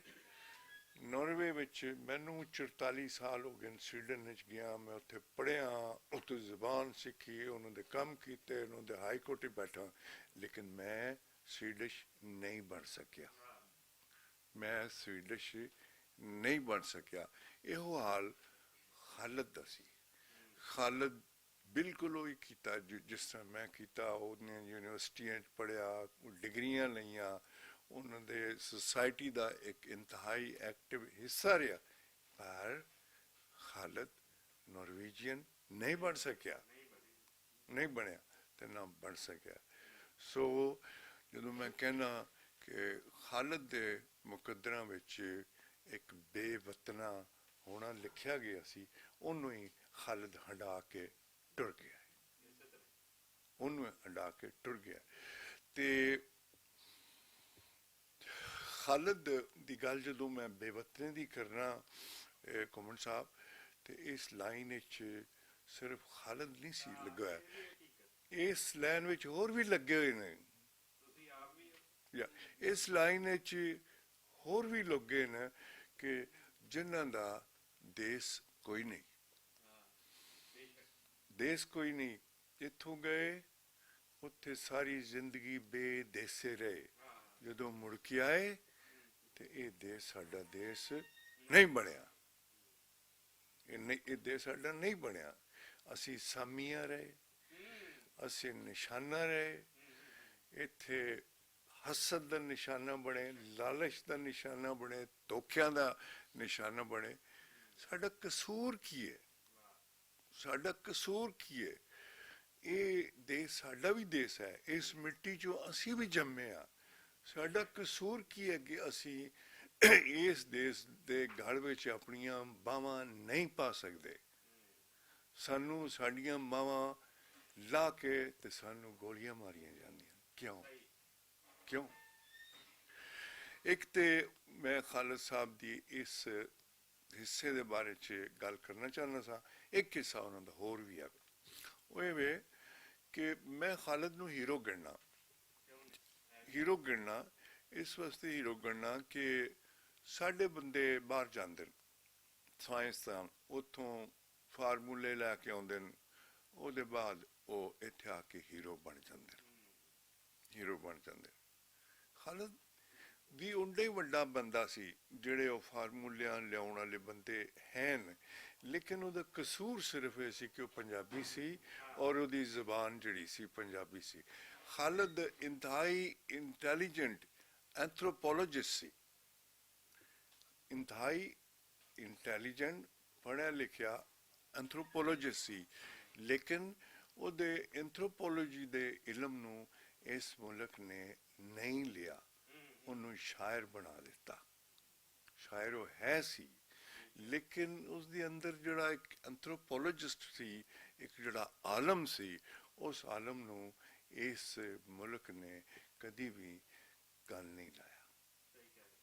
ਉਹ ਚਾਹੁੰਦਾ ਸੀ, ਚਾਹੁੰਦਾ ਸੀ, ਕਿਉਂਕਿ ਬਹੁਤ ਸਾਰੇ ਸਾਡੇ ਬਾਹਰ ਦੇ ਰਾਈਟਰ ਜਿਹੜੇ ਜਦੋਂ ਪੰਜਾਬੀ ਲਿਖਦੇ ਨੇ ਉਹਦੇ 'ਚ ਜਾਂ ਤੇ ਉਹ ਸ਼ਾਇਰੀ ਲਿਖਣਗੇ ਜਾਂ ਕਹਾਣੀਆਂ ਲਿਖਣਗੇ ਜਾਂ ਕੋਈ ਹੋਰ ਨਸਰ ਦੀ ਸ਼ਕਲ ਲਿਖਣਗੇ, ਜੋ ਪਿਓਰ ਇਲਮੀ ਚੀਜ਼ਾਂ ਨੇ ਉਹ ਪੰਜਾਬੀ ਦੇ ਵਿੱਚ ਨਹੀਂ ਲਿਖੀਆਂ ਜਾਂਦੀਆਂ ਔਰ ਨਾ ਛਪਦੀਆਂ। ਖਾਲਦ ਉਹਨਾਂ ਬੰਦਿਆਂ 'ਚੋਂ ਸੀ ਜਿਹੜਾ ਐਂਥਰੋਪੋਲੋਜੀ ਦਾ ਜੋ ਮਾਡਰਨ ਦੁਨੀਆ ਦਾ ਜਾਂ ਯੂਰਪ ਦਾ ਇਲਮ ਸੀ ਉਹ ਪੰਜਾਬ ਨੂੰ ਦੇਣਾ ਚਾਹੁੰਦਾ ਸੀ। ਉਹਨੇ ਕੋਸ਼ਿਸ਼ ਵੀ ਕੀਤੀ, ਲੇਕਿਨ ਖਾਲਦ ਦੀ ਜਿਹੜੀ ਪਹਿਚਾਣ ਬਣੀ ਉਹ ਹੋਰ ਬਣੀ। ਲੇਕਿਨ ਮੈਂ ਅੱਜ ਵੀ ਖਲੋ ਕੇ ਕਹਿਣਾ ਕਿ ਖਾਲਦ ਇਸ ਪੰਜਾਬ ਦੀ ਧਰਤੀ ਦਾ ਮੁਹਸਨ ਹੈ, ਉਹਨੇ ਮੁਹਸਨ ਹੈ, ਉਹਦਾ ਅਹਿਸਾਨ ਹੈ ਇਸ ਧਰਤੀ ਤੇ ਕਿ ਜਿਸਨੇ ਉਹ ਇਲਮ ਇਸ ਧਰਤੀ ਨੂੰ, ਇਸ ਲੋਕਾਂ ਨੂੰ ਦੇਣ ਦੀ ਕੋਸ਼ਿਸ਼ ਕੀਤੀ। ਤੇ ਮੈਨੂੰ ਉਮੀਦ ਹੈ ਕਿ ਖਾਲਦ ਨੂੰ ਤੁਸੀਂ ਯਾਦ ਰੱਖੋਗੇ ਔਰ ਉਮੀਦ ਇਹ ਵੀ ਕਰਨਾ ਕਿ ਕੱਲ ਕਲਾ ਅਗਰ ਕੋਈ ਹੋਰ ਖਾਲਦ ਤੁਹਾਡੇ ਕੋਲ ਮੁੜ ਕੇ ਆਉਂਦਾ ਹੈ, ਉਹਨੂੰ ਗੋਲੀਆਂ ਨਾ ਮਾਰਿਆ ਜੇ,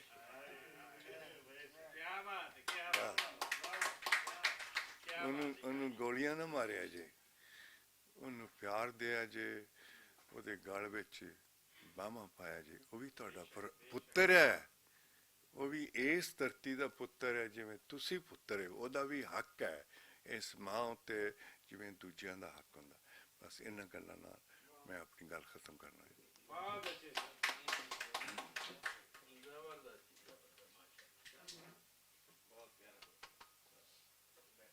ਬਹੁਤ ਸੋਹਣੀਆਂ ਤੇ ਬਹੁਤ ਉਮਦਾ ਗੱਲਾਂ ਕੀਤੀਆਂ ਜਨਾਬ ਸੈਯਦ ਆਸਿਫ ਸ਼ਾਹਕਾਰ ਹੋਰਾਂ ਨੇ, ਔਰ ਬਹੁਤ ਹਕੀਕਤਾਂ ਬਿਆਨ ਕੀਤੀਆਂ ਉਹਨਾਂ ਨੇ।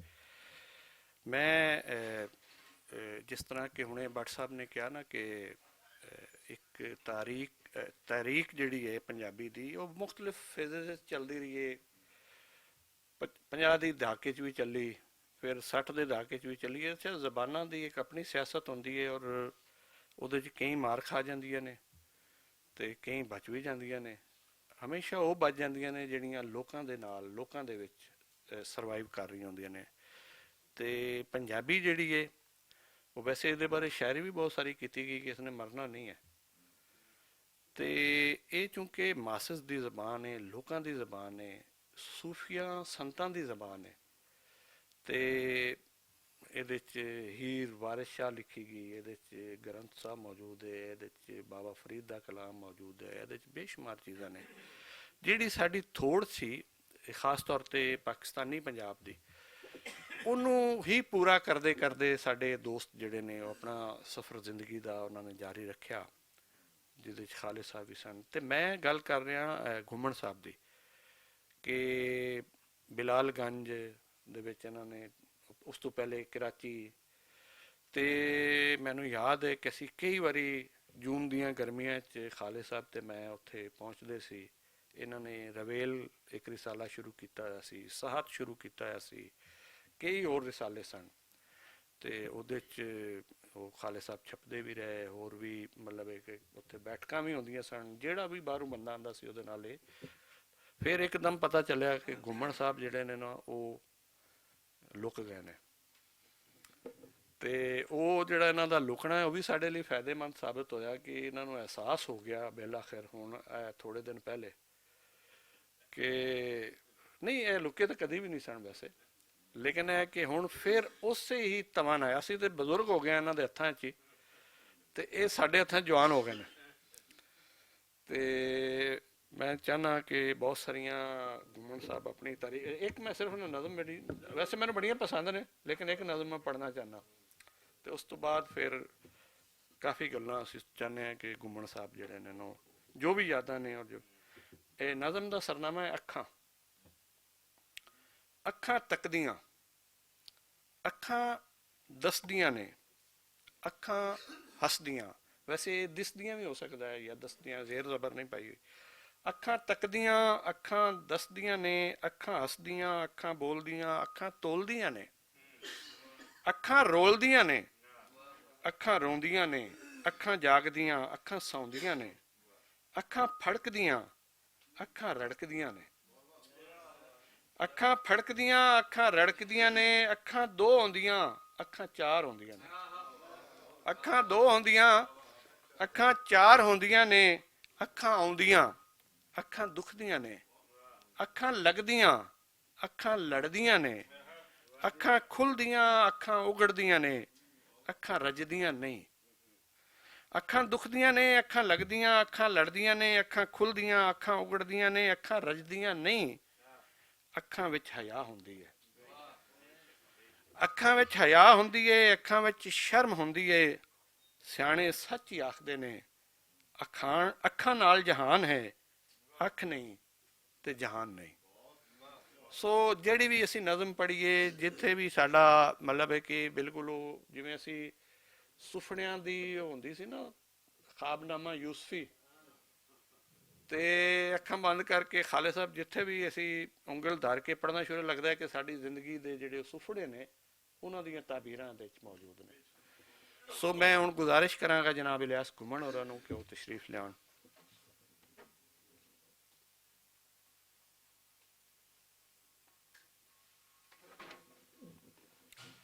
ਭੱਟ ਸਾਹਿਬ ਨੂੰ 1 ਮਿੰਟ ਲਈ ਬੁਲਾ ਲੈਣਾ ਜ਼ਰਾ।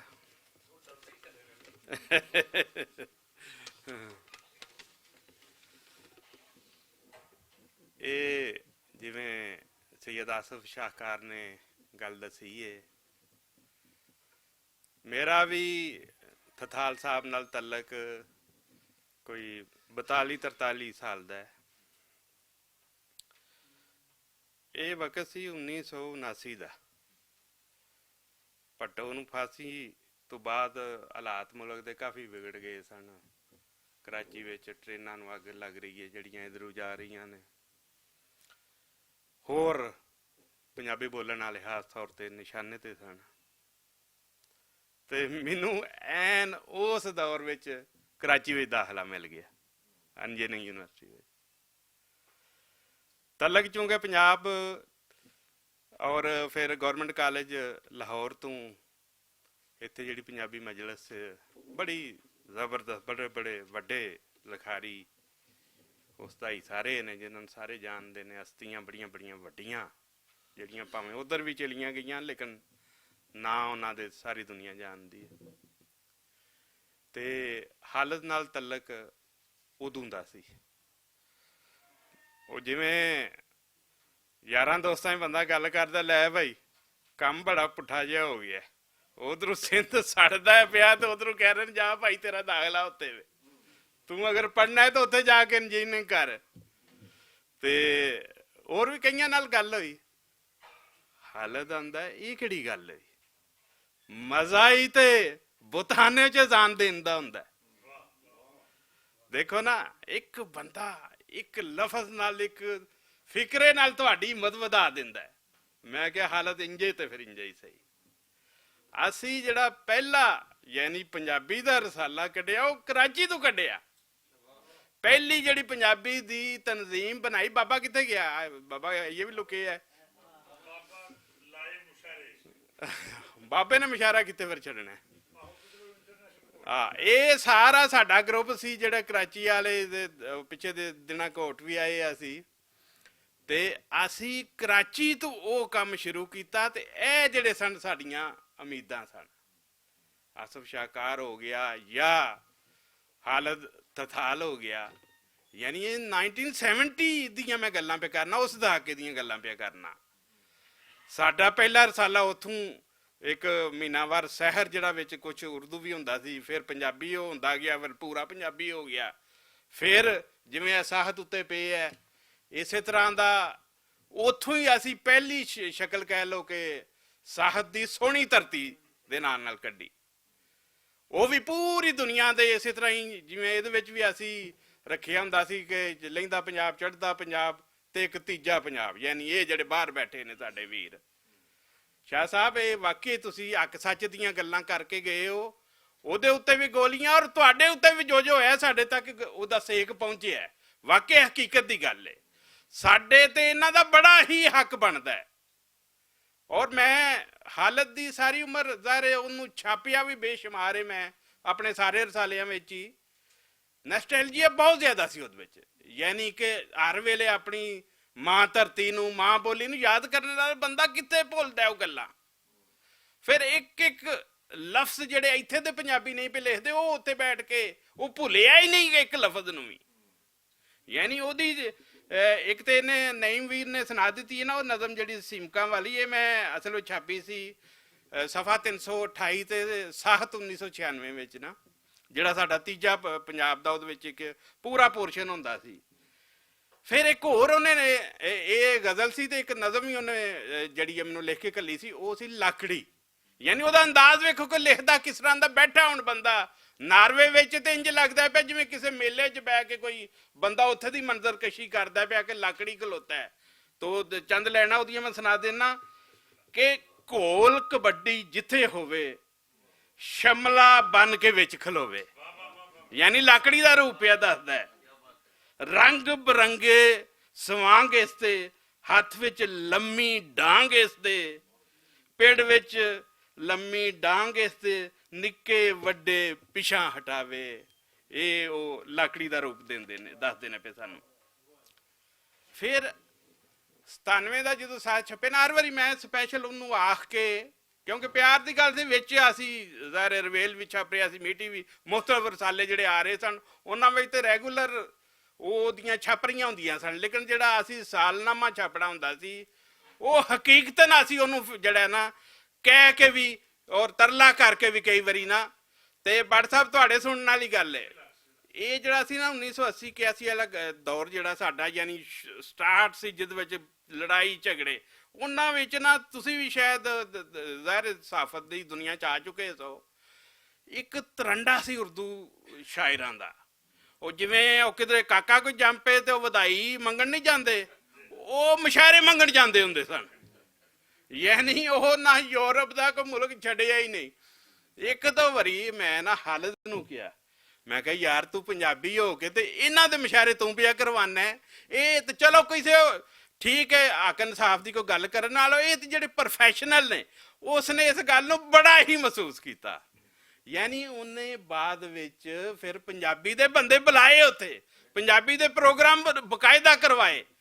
ਮੈਂ ਸਮਝਣਾ ਕਿ ਉਸ ਵੇਲੇ ਜਿਹੜੀ ਇੱਕ ਤੜਫ ਮੇਰੇ ਵਿੱਚ ਉੱਠੀ ਸੀ ਨਾ ਕਿ ਯਾਰ ਸਾਡੇ ਏਡੇ ਏਡੇ ਵੱਡੇ ਸ਼ਾਇਰ, ਏਡੇ ਵੱਡੇ ਲਿਖਣ ਵਾਲੇ, ਜਾਂ ਬਾਹਰੋਂ ਕੋਈ ਵੀ ਆਉਂਦਾ ਆਪਣੀ ਸਾਰੀ ਉਮਰ ਦੀ ਸੇਵਾ ਕਰਕੇ ਇੱਥੇ ਆਵੇ ਤੇ ਕੋਈ ਲਾਹੌਰ ਦੀਆਂ ਸੜਕਾਂ ਤੇ ਕੋਈ ਪੁੱਛੇ ਵੀ ਨਾ। ਮੈਂ ਤੁਹਾਡੇ ਨਾਂ ਕਰਨਾ ਚਾਹੁੰਦਾ ਭੱਟ ਸਾਹਿਬ ਕਿ ਤੁਸੀਂ ਉਹ ਪਲੇਟਫਾਰਮ ਪੰਜਾਬੀਆਂ ਨੂੰ ਦੇ ਦਿੱਤਾ ਹੈ, ਜਿਹੜਾ ਮੁਸਲਸਲ ਮੈਂ ਦੇਖ ਰਿਹਾ ਕਿ ਪਿਛਲੇ ਕਈ ਹਫ਼ਤਿਆਂ ਤੋਂ ਕਈ ਮਹੀਨਿਆਂ ਤੋਂ ਕੋਈ ਵੀ ਬਾਹਰੋਂ ਆ ਰਿਹਾ, ਕੋਈ ਸਿੱਖ ਹੈ ਮੁਸਲਮਾਨ ਹੈ, ਉਹਨੂੰ ਕਿਸੇ ਨੂੰ ਲੱਭਣ ਦੀ ਲੋੜ ਨਹੀਂ ਪੈਂਦੀ ਯਾਰ ਕੋਈ ਇੱਥੇ ਪੰਜਾਬੀ ਵਾਲਾ ਵੀ ਕੋਈ ਹੈ ਵੇ। ਇਹ ਬੜੀ ਵੱਡੀ ਆਨਰ ਹੈ, ਬਹੁਤ ਵੱਡੀ ਤੁਸੀਂ ਇੱਕ ਇੱਜ਼ਤ ਪੰਜਾਬੀ ਨੂੰ ਦਿੱਤੀ ਹੈ ਕਿ ਜਿਹੜੇ ਸਾਡੇ ਲੋਕ ਨੇ ਉਹਨਾਂ ਨੂੰ ਦੇਖੋ ਨਾ ਉਮਰਾਂ ਗਾਲ ਦਿੰਦੇ ਨੇ ਪੰਜਾਬੀ ਪਿੱਛੇ, ਔਰ ਹੱਕ ਇਨਸਾਫ ਦੀ ਗੱਲ ਕਰਨ ਪਿੱਛੇ ਉਹਨਾਂ ਨੂੰ ਵੀ ਤਾਂ ਕੋਈ ਪੁੱਛਣ ਵਾਲਾ ਹੋਵੇ। ਇਸ ਹਵਾਲੇ ਨਾਲ ਆਪਣੇ ਜਿਵੇਂ ਮੈਂ ਦੱਸਿਆ ਨਾ ਉਹਨੂੰ ਖਿੱਚ ਹਰ ਵੇਲੇ ਧਰਤੀ ਦੀ ਰਹਿੰਦੀ ਸੀ। ਇੱਕ ਨਜ਼ਮ ਉਹਨੇ ਹਾਲਤ ਥਾਲ ਨੇ 797 ਵਾਸਤੇ ਲਿਖ ਕੇ ਘੱਲੀ, ਕਿਸੇ ਰਾਤ ਨੂੰ ਕਿਧਰੇ ਜਾਗ ਕੇ ਮੈਂ, ਕਿਧਰੇ ਜਾਗ ਕੇ ਮੈਂ ਬੂਹਾ ਯਾਦਾਂ ਦਾ ਮਲਕੜੀ ਖੋਲ ਕੇ ਤੇ, ਕਿਸੇ ਰਾਤ ਨੂੰ ਕਿਧਰੇ ਜਾਗ ਕੇ ਮੈਂ ਬੂਹਾ ਯਾਦਾਂ ਦਾ ਮਲਕੜੀ ਖੋਲ ਕੇ ਤੇ, ਕਿਸੇ ਚੰਨ ਦੀ ਲੋ ਨਾਲ ਖੇਡਣਾ। ਯਾਨੀ ਚੰਨ ਉਹਦੇ ਇੱਧਰ ਹੀ ਸਨ ਸਾਰੇ ਨਾ।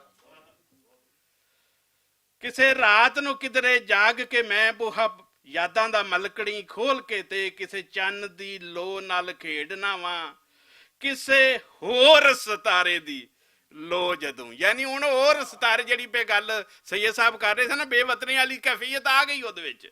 ਕਿਸੇ ਹੋਰ ਸਿਤਾਰੇ ਦੀ ਲੋ ਜਦੋਂ ਖਿੱਚ ਲੈਂਦੀ ਹੈ ਆਪਣੇ ਵੱਲ ਮੈਨੂੰ। ਯਾਨੀ ਇਹ ਉਹਦੇ ਵਿੱਚ ਅਜ਼ਲੂ ਇੱਕ ਐਸੀ, ਔਰ ਫਿਰ ਸੂਰਤ ਹਾਲ ਜਿਹੜੀ ਉਹ ਵੀ ਇਹਨੇ ਦੱਸ ਦਿੱਤੀ ਹੈ ਸ਼ਾਹ ਸਾਹਿਬ ਨੇ ਕਿ ਫਿਰ ਅੱਗੋਂ ਮਿਲਦੀਆਂ ਕੋ ਗੋਲੀਆਂ ਨੇ। ਉਹ ਜੱਫਾ ਪਾਣ ਆਉਂਦਾ ਤੇ ਅੱਗੋਂ ਲੜਾਈਆਂ ਝਗੜੇ ਪੁਰਾਣੀਆਂ ਜਿਹੜੀਆਂ ਹੁੰਦੀਆਂ ਨੇ ਨਸਲਾਂ ਦੀਆਂ ਸਾਡੀਆਂ ਮੁਸੀਬਤਾਂ, ਉਹ ਉਸੇ ਤਰ੍ਹਾਂ ਦੀਆਂ ਉਸੇ ਤਰ੍ਹਾਂ ਹੀ ਉਸ ਪਿੰਡ ਵਿੱਚ ਮੌਜੂਦ ਹੁੰਦੀਆਂ ਨੇ ਜਿੱਥੇ ਉਹ ਜਾਂਦਾ ਹੈ। ਫਿਰ ਉਹਨਾਂ ਇੱਕ ਹੋਰ ਜਗ੍ਹਾ ਗਜ਼ਲ ਉਹ ਵੀ ਸਾਹਤ ਦੇ ਵਿੱਚ ਮੇਰੇ ਲਈ ਘੱਲੀ, ਉਹ ਸੀ ਭੁੱਲੇ ਹੋਏ ਸੁਪਨੇ ਵੀ ਯਾਦ ਜਦੋਂ ਆਉਂਦੇ ਨੇ, ਭੁੱਲੇ ਹੋਏ ਸੁਪਨੇ ਵੀ ਯਾਦ ਜਦੋਂ ਆਉਂਦੇ ਨੇ, ਪੀੜਾਂ ਦੇ ਪਰਾਗੇ ਫਿਰ ਯਾਦ ਮੈਨੂੰ ਆਉਂਦੇ ਨੇ। ਭੁੱਲੇ ਹੋਏ ਸੁਪਨੇ ਵੀ ਯਾਦ ਜਦੋਂ ਆਉਂਦੇ ਨੇ, ਪੀੜਾਂ ਦੇ ਪਰਾਗੇ ਫਿਰ ਯਾਦ ਮੈਨੂੰ ਆਉਂਦੇ ਨੇ, ਹਾਲਤ ਜਿੰਨਾ ਮੁੜ ਕੇ ਕਦੇ ਵੀ ਨਹੀਂ ਆਉਣਾ, ਹਾਲਤ ਜਿੰਨਾ ਮੁੜ ਕੇ ਕਦੇ ਵੀ ਨਹੀਂ ਆਉਣਾ, ਨਿਤ ਮੇਰੇ ਹਾਬਾਂ ਵਿੱਚ ਉਹ ਰੋਜ਼ ਕਾਹਨੂੰ ਆਉਂਦੇ ਨੇ। ਯਾਨੀ ਉੱਥੇ ਰਹਿ ਕੇ ਵੀ 40 42 45 ਸਾਲ ਤੋਂ ਹਰ ਹਾਬ ਵਿੱਚ ਇੱਥੇ ਦਾ ਬੰਦੇ ਪਿਆ ਵੇਂਦਾ ਉਹ। ਤੇ ਅਗਲੀ ਗਜ਼ਲ ਉਹ ਅਸੀਂ 1998 ਦੇ ਸਾਖਤ ਵਿੱਚ ਉਹਦੀਆਂ 2 ਗਜ਼ਲਾਂ ਮੈਂ ਤੁਹਾਨੂੰ ਕਹਿੰਦਾ ਤੁਹਾਡੇ ਲਈ ਹਿੱਸਾ ਇੱਕ ਹਾਜ਼ਰ ਹੈ, ਤੁਸੀਂ ਜ਼ਿਆਦਾ ਤੋਂ ਜ਼ਿਆਦਾ ਮੈਨੂੰ ਲਿਖ ਕੇ ਭੇਜਿਆ ਕਰੋ। ਬਹਰਹਾਲ ਉਹ ਵੀ ਇੰਤਖਾਬ ਕਰਕੇ ਅੱਛੀ ਤੋਂ ਅੱਛੀ ਚੀਜ਼ ਆਪਣੀ ਜਿਹੜੀ ਨਾ ਉਹ ਭੇਜਦੇ ਸਨ। ਤੇ ਉਦੋਂ ਸਾਖਤ ਜਿਹੜਾ ਉਹ ਇਹਦੇ ਤੋਂ ਬਾਅਦ ਵਾਲਾ ਸੀ, ਉਹ ਕੋਈ 1000 ਸਫ਼ੇ ਦਾ ਸਾਖਤ ਸੀ, 2 ਵਟੀਆਂ ਦਾ ਭਾਰ ਸੀ ਉਹਦਾ, ਤੇ ਉਹਦੇ 729 ਸਫ਼ੇ ਤੇ ਇਹਦਾ 2 ਗਜ਼ਲਾਂ ਛਪੀਆਂ ਸਨ। ਉਹਦੇ ਵਿੱਚ ਇੱਕ ਇਹ ਸੀ, ਇੱਥੇ ਹਰ ਕੋਈ ਦੱਬ ਕੇ ਬੈਠਾ ਆਪੋ ਆਪਣਾ ਦਾ। ਯਾਨੀ ਹੁਣ ਉੱਥੇ ਦੀ ਸੂਰਤ ਹਾਲ ਲੰਘ ਗਈ ਜੋ ਸ਼ਾਹ ਸਾਹਿਬ ਨੇ ਦੱਸਿਆ ਨਾ ਕਿ ਕੀ ਹੁੰਦੀ ਹੈ, ਫਿਰ ਵਾਪਸ ਆਉਂਦੇ ਆ। ਇੱਥੇ ਹਰ ਕੋਈ ਦੱਬ ਕੇ ਬੈਠਾ ਆਪੋ ਆਪਣੇ ਦਾ, ਚਾਰਾ ਕਰਕੇ ਸਿੱਧੇ ਰਾਹ ਤੇ ਆਪਣੇ ਆਪ ਨੂੰ ਪਾ। 4 ਚਫੇਰੇ ਲੁੱਟ ਮਾਰ ਤੇ ਜ਼ੁਲਮ ਅੰਨਿਆਂ ਦਾ ਰਾਜ, ਵੇਖ ਕੇ ਚੁੱਪ ਨਾ ਰਹਿ ਤੂੰ ਕਮਲਿਆ, ਉੱਚੀ ਉੱਚੀ ਰੌਲਾ ਤੇ ਪਾ। ਯਾਨੀ ਇਹ ਉਹਦਾ ਸੀ ਕਿ ਜੇ ਤੇਰੇ ਨਾਲ ਜ਼ੁਲਮ ਵੀ ਪਿਆ ਹੁੰਦਾ ਨਾ, ਕੋਈ ਦੱਸ ਤੇ ਸਹੀ ਹੋਈ ਕੀ ਤੇਰੇ ਨਾਲ। ਤੇ ਜਿਹੜੀ ਆਖਰੀ ਗਜ਼ਲ ਮੈਂ ਇਹਨਾਂ ਦੀ ਛਾਪੀ ਸੀ ਉਹ ਵੀ ਮੈਂ ਜ਼ਰੂਰ ਇਸ ਮੌਕੇ ਤੇ ਯਾਦ ਕਰਨਾ ਚਾਹਾਂਗਾ। ਇੱਕ ਸ਼ਾਇਰ ਦੀ ਯਾਦ ਉਹਦੇ ਕਲਾਮ ਦੇ ਵਿੱਚ, ਉਹ ਜਿਉਂਦਾ ਜਾਗਦਾ ਕਲਾਮ ਲਿਖਣ ਵਾਲਾ ਸ਼ਾਇਰ ਸੀ। ਅੱਜ ਵੀ ਤੁਸੀਂ ਵੇਖੋ ਨਾ, ਇੰਜ ਲੱਗਦਾ ਉਹਦੀਆਂ ਗਜ਼ਲਾਂ ਨਜ਼ਮਾਂ ਤੁਹਾਨੂੰ ਸਾਹ ਲੈਂਦੀਆਂ ਮਹਿਸੂਸ ਹੁੰਦੀਆਂ ਨੇ, ਜਿਵੇਂ ਬੰਦੇ ਦੇ ਅੰਦਰ ਸਾਹ ਆ ਜਾ ਰਿਹਾ, ਜਿਉਂਦੀਆਂ। ਅੱਜ ਕੱਲ ਦੇ ਹਾਲਾਤ ਉੱਤੇ ਵੀ ਪੂਰੀਆਂ ਉਤਰਦੀਆਂ। ਇਹ ਨਾ ਨਿੱਕੇ ਭਰਾ ਹੋਣ, ਘਰ ਵਾਲੇ ਉਹਦੇ ਹੋਣ, ਤੁਸੀਂ ਹੱਕ ਦਾ ਭਾਜੀ ਕਰਨਾ ਹੈ ਉਹਦਾ। ਏਡੀ ਵੱਡੀ ਹਸਤੀ ਤੁਹਾਡੇ ਖਾਨਦਾਨ ਵਿੱਚ ਹੋਈ ਹੈ, ਤੁਹਾਡੀਆਂ ਅਗਲੀਆਂ ਕਈ ਸਦੀਆਂ ਤੱਕ ਉਹਦਾ ਨਾਂ ਜਿਹੜਾ ਚੱਲਣਾ ਚਾਹੀਦਾ। ਆਉਣ ਵਾਲੀਆਂ ਨਸਲਾਂ ਨੂੰ ਵੀ ਉਹਦਾ ਪਤਾ ਹੋਣਾ ਚਾਹੀਦਾ ਵੀ ਏਡਾ ਵੱਡਾ ਸ਼ਾਇਰ ਜਿਹੜਾ ਤੁਹਾਡੇ ਖਾਨਦਾਨ ਵਿੱਚ ਪੈਦਾ ਹੋਇਆ। ਉਹ ਗਜ਼ਲ ਉਹਦੀ ਆਖਰੀ ਸੁਣਾ ਕੇ ਮੈਂ ਇਜਾਜ਼ਤ ਚਾਹਾਂਗਾ। ਦੇ ਕੇ ਖੂਨ ਜਿਗਰ ਦਾ ਜਦ ਵੀ ਪ੍ਰੀਤ ਦੀ ਫਸਲ ਉਗਾਈ, ਦੇ ਕੇ ਖੂਨ ਜਿਗਰ ਦਾ ਜਦ ਵੀ ਪ੍ਰੀਤ ਦੀ ਫਸਲ ਉਗਾਈ, ਉਗਣ ਸਾਰ ਹੀ ਝਖੜ ਝੁੱਲੇ, ਉਗਣ ਸਾਰ ਹੀ ਹਨੇਰੀ ਆਈ। ਯਾਨੀ ਨਾਲ ਹੀ ਜ਼ੁਲਮਤ ਵੀ ਜਿਹੜੀ ਹੈ ਨਾ ਉਹ ਸ਼ੁਰੂ ਹੋ ਜਾਂਦੀ ਹੈ। ਰਾਤੀ ਜਾਗ ਕੇ ਰਾਖੀ ਕੀਤੀ, ਦੇਹ ਕੀਤੀ ਗੋਡੀ, ਰਾਤੀ ਜਾਗ ਕੇ ਰਾਖੀ ਕੀਤੀ, ਦੇਹ ਕੀਤੀ ਗੋਡੀ, ਦੋ ਕਣੀਆਂ ਜੇ ਡਿੱਗੀਆਂ ਕਿਧਰੇ, ਨਾਲ ਹੀ ਐਣ ਵੀ ਆਈ।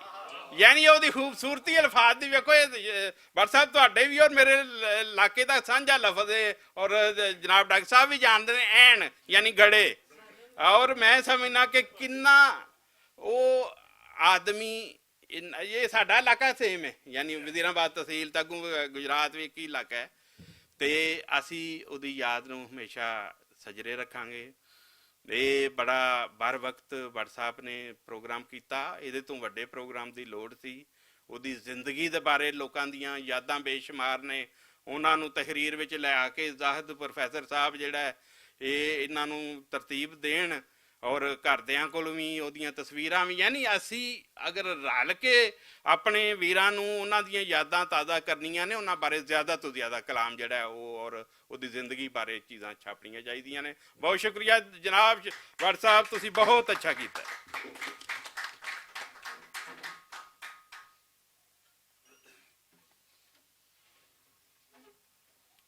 ਜੀ ਬਹੁਤ ਸ਼ੁਕਰੀਆ ਘੁੰਮਣ ਸਾਹਿਬ। ਔਰ ਘੁੰਮਣ ਸਾਹਿਬ ਦੀ ਜਦੋਂ ਵੀ ਅਸੀਂ ਗੱਲਬਾਤ ਸੁਣਨੇ ਆ ਤੇ ਇੰਝ ਸਮਝੋ ਕਿ ਉਦੋਂ ਤੋਂ ਹੀ ਸੁਣ ਰਹੇ ਆ, ਯਾਨੀ ਲੇਟ 80 ਤੋਂ, ਜਦੋਂ ਅਸੀਂ ਜੰਮਿਆ। ਯਾਨੀ ਅਸੀਂ ਉਦੋਂ ਹੀ ਜੰਮਿਆ ਜਦੋਂ ਅਸੀਂ ਪੰਜਾਬੀ ਲਿਆਇਆ। ਤੇ ਇਹ ਸਾਡਾ ਨਾ ਭੱਟ ਸਾਹਿਬ ਖੂਨ ਨਹੀਂ ਠੰਡਾ ਹੋਣ ਦਿੰਦੇ ਸਨ, ਤੇ ਹੁਣ ਅੱਗੋਂ ਤੁਸੀਂ ਆ ਗਏ ਫਿਰ। ਸੋ ਮਤਲਬ ਇੱਕ ਜਿਹੜੀ ਗਰਮੀ ਸੀ ਨਾ ਉਹ ਰਹੀ। ਔਰ ਜਿਸ ਤਰ੍ਹਾਂ ਉਹਨਾਂ ਨੇ ਖਾਲਿਦ ਸਾਹਿਬ ਦੇਖੋ ਨਾ ਕਿ ਮਤਲਬ ਹੈ ਕਿ ਚੀਜ਼ਾਂ ਉਹਨਾਂ ਨੂੰ ਯਾਦ ਨੇ ਕਿ ਕਿਹੜੀਆਂ ਚੀਜ਼ਾਂ ਉਹਨਾਂ ਨੇ ਕਦੋਂ ਗਲੀਆਂ, ਕਦੋਂ ਮੈਂ ਛਾਪੀਆਂ। ਤੇ ਇਹ ਇੱਕ ਮੁਹੱਬਤ ਦਾ, ਇੱਕ ਉਹਨਾਂ ਦੀ ਯਾਨੀ ਯਾਦ ਦਾ ਇੱਕ ਜਿਹੜਾ ਨਾ ਸਾਨੂੰ ਨਿਸ਼ਾਨੀ ਮਿਲਦੀ ਹੈ। ਤੇ ਮੈਂ ਮਤਲਬ ਭੱਟ ਸਾਹਿਬ ਦਾ ਤੇ ਖੈਰ ਸ਼ੁਕਰਗੁਜ਼ਾਰ ਹਾਂ, ਉਹਨਾਂ ਸਾਰੇ ਦੋਸਤਾਂ ਦਾ ਹਾਂ, ਸਾਰੇ ਸੀਨੀਅਰਸ ਦਾ ਹਾਂ ਜਿਹੜੇ ਆਏ ਔਰ ਅਸੀਂ ਆਪਣੇ ਦੋਸਤ ਦੀ, ਆਪਣੇ ਭਾਈ ਦੀਆਂ ਯਾਦਾਂ ਸਾਂਝੀਆਂ ਕੀਤੀਆਂ। ਇਨਸ਼ਾਅੱਲਾ ਇਹ ਸਿਲਸਿਲਾ ਜਾਰੀ ਰਹੇਗਾ ਔਰ ਉਹਦੀਆਂ ਜਿਹੜੀਆਂ ਚੀਜ਼ਾਂ ਬਾਕੀ ਰਹਿ ਗਈਆਂ ਨੇ ਉਹ ਵੀ ਅਸੀਂ ਇਕੱਠੀਆਂ ਕਰਕੇ ਤੇ ਛਾਪਦੇ ਰਹਾਂਗੇ। ਸਾਡੇ ਬਹੁਤ ਹੀ ਮੁਹਤਰਮ ਇਸ ਵਕਤ ਸਾਡੇ ਬਹੁਤ ਵੱਡਾ ਨਾਂ ਫਿਕਸ਼ਨ ਵਿੱਚ, ਅਦਬ ਵਿੱਚ, ਪੰਜਾਬੀ ਲਿਟਰੇਚਰ ਵਿੱਚ ਅੱਜ ਕੱਲ੍ਹ ਵੀ ਇਸ ਜ਼ਮਾਨੇ 'ਚ ਸਾਡੇ ਜਿਹੜੇ ਬਜ਼ੁਰਗ ਹੁੰਦੇ ਨੇ, ਮੇਰੀਆਂ ਤਾਂ ਵੈਸੇ ਵੱਡੀਆਂ ਭੈਣਾਂ ਵਾਂਗ ਹਨ। ਤੇ ਹਮੇਸ਼ਾ ਬੜੀ ਮਤਲਬ ਮੈਂ ਖੁਸ਼ਕਿਸਮਤ ਆ ਕਿ ਮੈਨੂੰ ਬੜੇ ਬੜੇ ਲੋਕ ਮਿਲੇ ਔਰ ਹੱਥ ਨਾਲ ਲਾ ਕੇ ਟੁੱਟਦੇ ਰਹੇ। ਤੇ ਇਹਨਾਂ ਨੂੰ ਆਰਾਮ ਕਰਨਾ ਚਾਹੀਦਾ ਸੀ। ਇਹਨਾਂ ਕਿਹਾ ਨਹੀਂ ਜੀ, ਜਦੋਂ ਤੱਕ ਮੈਂ ਹਾਂ ਮੇਰੇ ਸਾਹ ਪੰਜਾਬੀ ਵਾਸਤੇ ਨੇ। ਤੇ ਹਾਲੇ ਵੀ ਪੰਜਾਬੀ ਅਦਬੀ ਬੋਰਡ ਦਾ ਜਿਹੜਾ ਹੈ ਇਹਨਾਂ ਨੇ ਬੜੀ ਵੱਡੀ ਜ਼ਿੰਮੇਵਾਰੀ ਹੈ ਉਹ ਚੁੱਕੀ ਹੋਈ ਹੈ। ਅਸੀਂ ਇਹਨਾਂ ਨੂੰ ਰਿਕੁਐਸਟ ਕੀਤੀ ਹੈ, ਤਸ਼ਰੀਫ ਲਿਆ।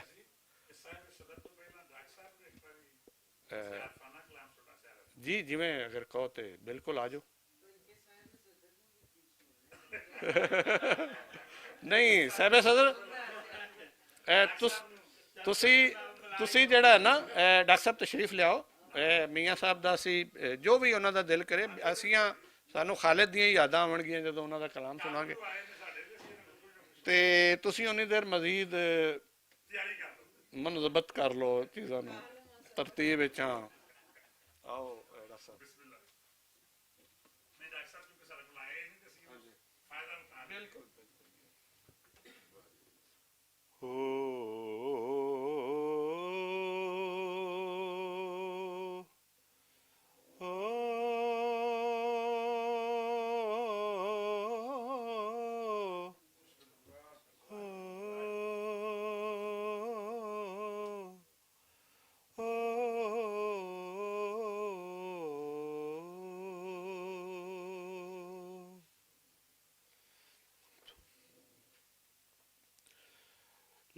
ਲੈ ਓ ਯਾਰ ਹਵਾਲੇ ਰੱਬ ਦੇ ਲੈ ਓ ਯਾਰ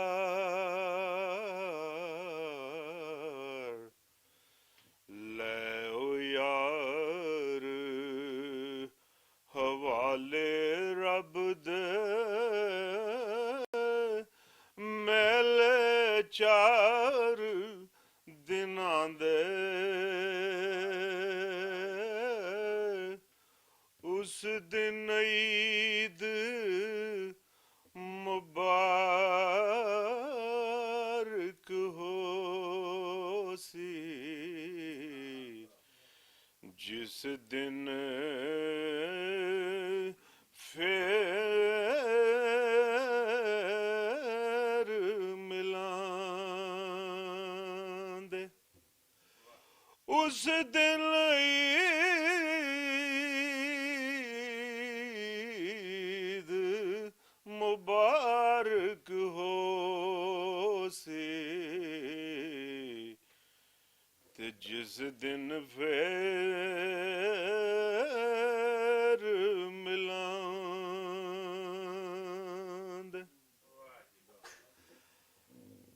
ਰਹਿਮਤ ਦਾ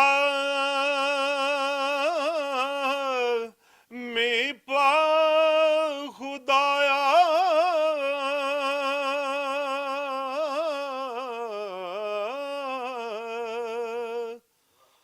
ਬਾਗ ਸੁੱਕਾ ਕਰ ਹਰਿਆ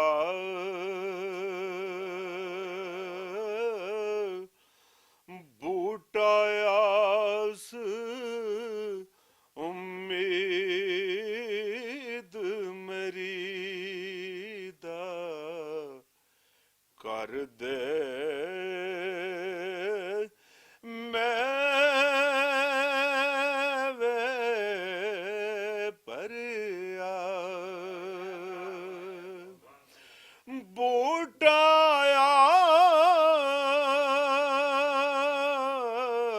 ਆਸ ਉਮੀਦ ਮੇਰੀ ਦਾ ਕਰ ਦੇ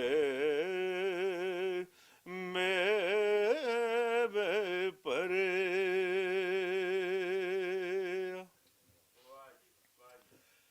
ਤੇ ਭੱਟ ਸਾਹਿਬ ਦੇ ਇਸ ਜਨਾਬ ਪੰਜਾਬੀ ਡੇਰੇ ਲਈ ਦੁਆ ਮੀਆਂ ਸਾਹਿਬ ਦੇ ਸ਼ੇਰ ਨਹੀਂ ਕਿ ਸਦਾ ਬਹਾਰ ਰਵੇ ਇਸ ਬਾਗੇ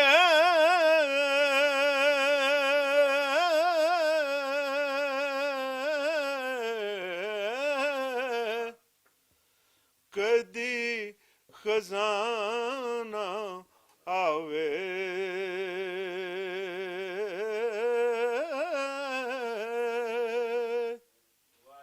ਹੋਮਣ ਫੈਜ਼ ਹਜ਼ਾਰਾਂ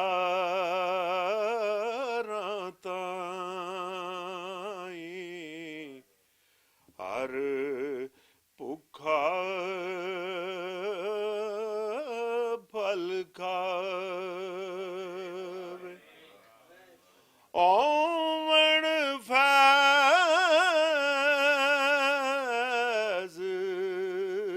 ਹਜ਼ਾਰਾਂ ਤਾਈਂ ਹਰ ਭੁੱਖਾ ਫਲ ਖਾਵੇ। ਤੇ ਖਾਲਦ ਸਾਹਿਬ ਦੀ ਜਿਹੜੀ ਨਵੀਂ ਕਿਤਾਬ ਆਈ ਇਹਦੇ ਵਾਸਤੇ ਉਹੀ ਦੁਆ ਹੈ ਜਿਹੜੀ ਮੀਆਂ ਸਾਹਿਬ ਨੇ ਆਪਣੀ ਕਿਤਾਬ ਸੈਫੁਲ ਮਲੂਕ ਵਾਸਤੇ ਮੰਗੀ ਸੀ। ਵੋਟੀ ਨਵੀਂ ਕਿਤਾਬ ਮੇਰੀ ਦੀ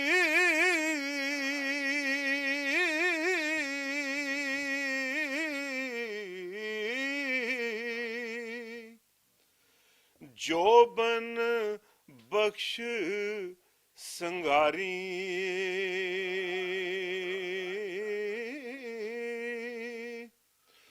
ਵੋਟੀ ਵੋਟੀ ਵੋਟੀ ਨਵੀਂ ਕਿਤਾਬ ਮੇਰੀ ਦੀ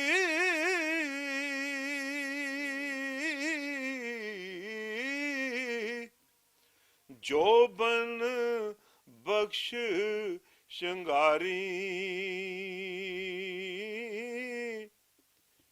ਤੇ ਪਾਕ ਨਜ਼ਰ ਦੇ ਵੇਖਣ ਵਾਲੇ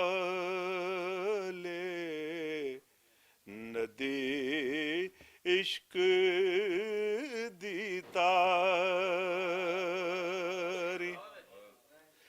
ਪਾਕ ਨਜ਼ਰ ਦੇ ਵੇਖਣ ਵਾਲੇ ਨਦੀ ਇਸ਼ਕ ਦੀ ਤਾਰੀ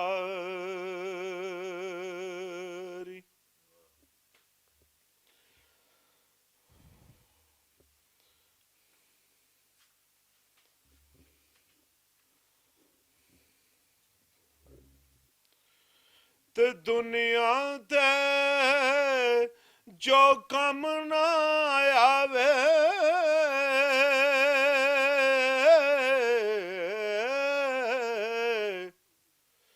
ਦੁਨੀਆ ਤੇ ਜੋ ਕੰਮ ਨਾ ਆਵੇ ਔਖੇ ਸੌਖੇ ਵੇਲੇ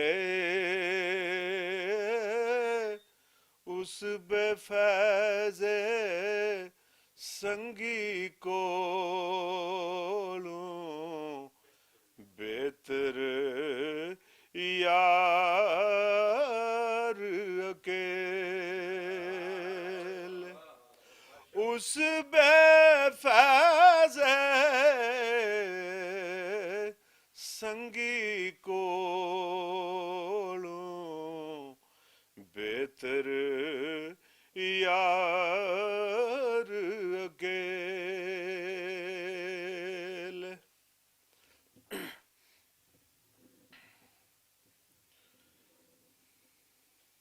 ਸ਼ੇਰ ਅੱਜ ਯਾਦ ਹੀ ਨਹੀਂ ਆ ਰਿਹਾ ਅੱਜ ਕੁਝ ਐਸੀ ਕੈਫੀਅਤ ਹੈ ਕਿ ਉਹ ਜਿਸ ਤਰ੍ਹਾਂ ਇੱਕ ਹੁੰਦਾ ਸੀ ਨਾ ਜੀ ਕਿ ਉਹ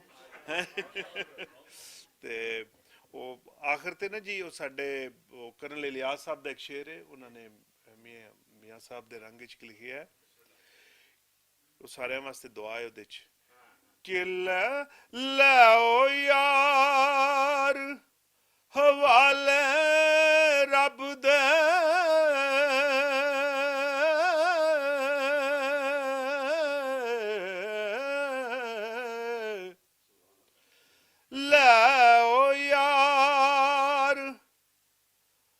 ਹਵਾਲੇ ਰੱਬ ਦੇ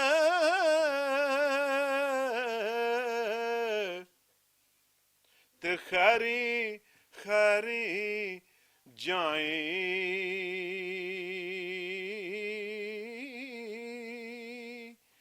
ਨਾ ਵਸ ਤੇਰੇ ਨਾ ਵਸ ਮੇਰੇ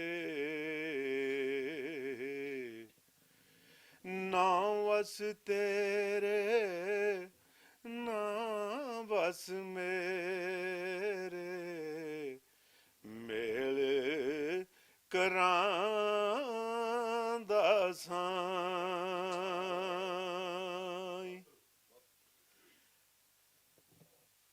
ਤੇ ਲੱਖ ਹਜ਼ਾਰ ਬਹਾਰ ਹੁਸਨ ਦੀ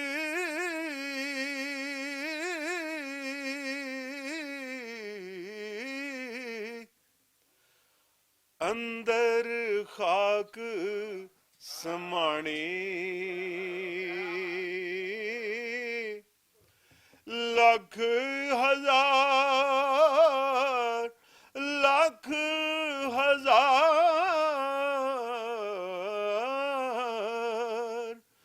ਲੱਖ ਹਜ਼ਾਰ ਬਹਾਰ ਹੁਸਨ ਦੇ ਅੰਦਰ ਖਾਕ ਸਮਾਣੀ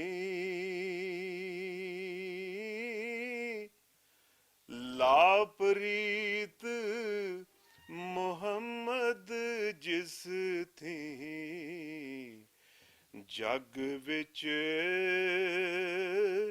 ਰਵੇ ਕਹਾਣੀ ਲਾਪਰੀਤ ਮੁਹੰਮਦ ਜਿਸ ਥੀ ਜਗ ਵਿੱਚ ਰਵੇ ਕਹਾਣੀ ਹੋ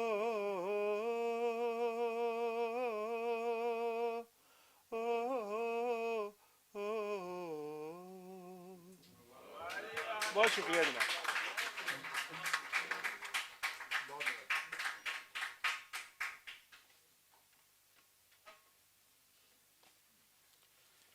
ਜਿਨ੍ਹਾਂ ਦੇ ਮਨ ਸੁੱਚੇ ਹੋਣ ਉਹ ਸੱਚਾਈ ਤੱਕ ਪੜ ਜਾਂਦੇ ਨੇ। ਮੈਂ ਸ਼ੇਰ ਲਿਖ ਲਿਆ ਸੀ ਕਿ ਡਾਕਟਰ ਸਾਹਿਬ ਨੂੰ ਇਹ ਯਾਦ ਨਹੀਂ ਆ ਰਿਹਾ ਅਸਲ ਵਿੱਚ ਖਾਲਿਦ ਸਾਹਿਬ ਦੇ ਬਾਰੇ ਕਿ ਲੱਖ ਹਜ਼ਾਰ ਬਹਾਰ ਹੁਸਨ ਦੀ ਅੰਦਰ ਖਾਕ ਸਮਾਣੀ ਲਾ ਪ੍ਰੀਤ ਅਜਹੀ ਮੁਹੰਮਦ ਜਗ ਤੇ ਰਹੇ ਕਹਾਣੀ।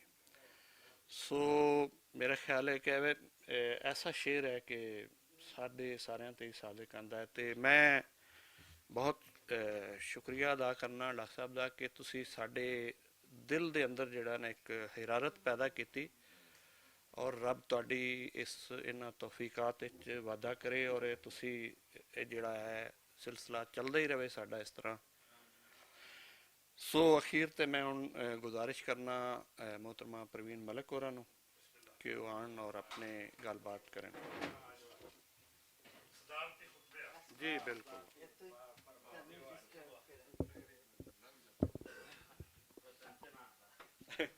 ਲੰਘ ਆ ਜਾ ਲੱਗਣਾ ਤੇ ਹੈ ਹੁਣ।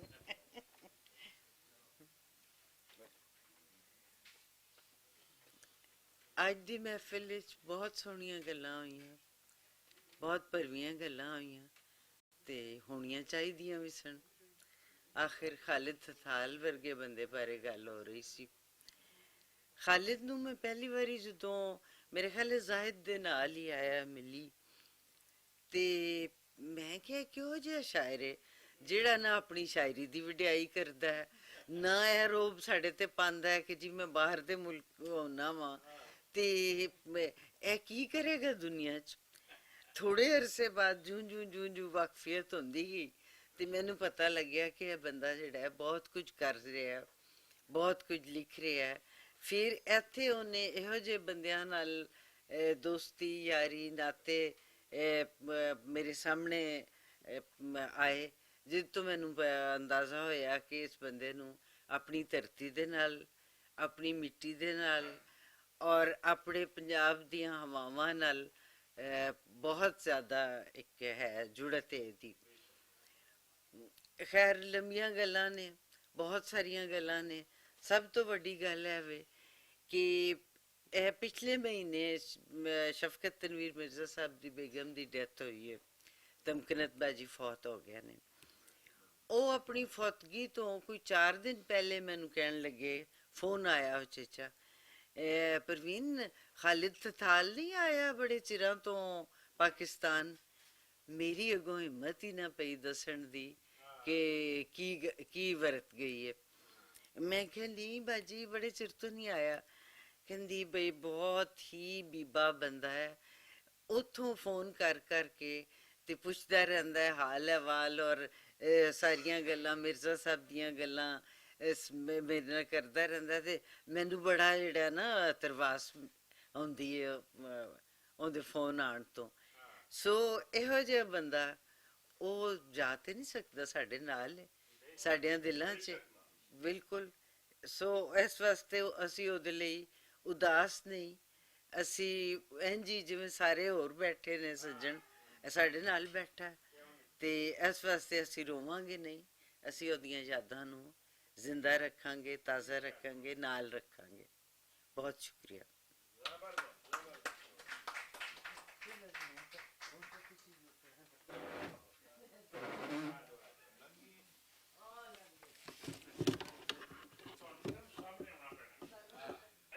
ਜੀ ਮੈਂ ਬਸ ਬਹੁਤ ਹੀ ਇਹਤਰਾਮ ਨਾਲ ਗੁਜ਼ਾਰਿਸ਼ ਕਰਾਂਗਾ ਕਿ ਅਗਰ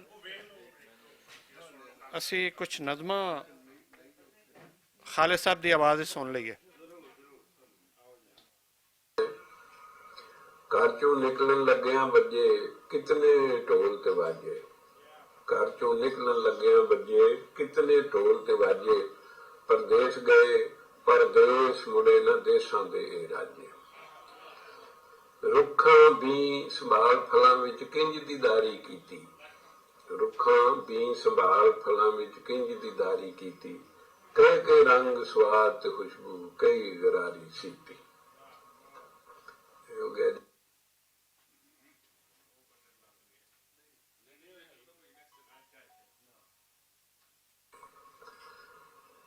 ਲੰਮੇ ਲਾਮ ਨੇ ਹਯਾਤੀ ਦੇ ਪੰਧ ਵਾਲੇ, ਅਸਾਂ ਮੁੱਕ ਜਾਣਾ ਰਾਵਾਂ ਮੁੱਕਣਾ ਨਹੀਂ। ਲੰਮੇ ਲਾਮ ਨੇ ਹਯਾਤੀ ਦੇ ਪੰਧ ਵਾਲੇ, ਅਸਾਂ ਮੁੱਕ ਜਾਣਾ ਰਾਵਾਂ ਮੁੱਕਣਾ ਨਹੀਂ। ਕਿਰੇ ਆਠ ਨਹੀਂ ਲੱਗਦੀ ਸਦਰਾਂ ਦੀ, ਸਾਵਾਂ ਮੁੱਕ ਜਾਣਾ ਚਾਵਾਂ ਮੁੱਕਣਾ ਨਹੀਂ। ਆਪਣੇ ਆਪ ਤੂੰ ਭਾਰਾ ਜੋ ਬੰਨ ਲਈਏ, ਉਹਨਾਂ ਭਾਰਾਂ ਨੂੰ ਕਿਸੇ ਨੇ ਚੁੱਕਣਾ ਨਹੀਂ। ਆਪਣੇ ਆਪ ਤੇ ਭਾਰੇ ਜੋ ਬੰਨ ਲਈਏ, ਉਹਨਾਂ ਭਾਰਾਂ ਨੂੰ ਕਿਸੇ ਨੇ ਚੁੱਕਣਾ ਨਹੀਂ।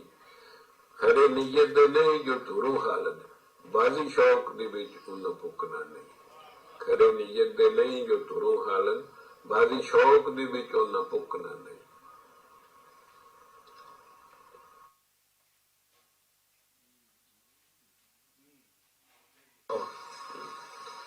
ਆਪੋ ਆਪਣਾ ਬਾਲਣ ਬਾਲ ਕੇ ਹੀ ਤਾਰੇ ਅਸਮਾਨ ਉੱਤੇ ਤੇ ਜਗਦੇ ਨੇ।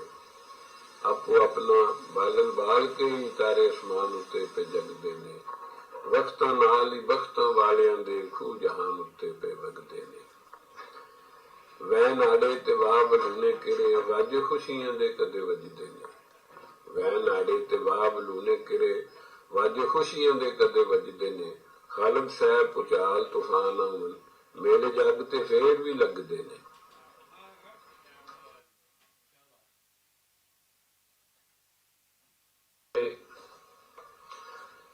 ਖੁੱਲੀ ਕਰਦਾ ਆਧਾਰ ਨਜ਼ਮੇ ਅੱਜ ਬੜੇ ਦਿਨਾਂ ਪਿੱਛੋਂ,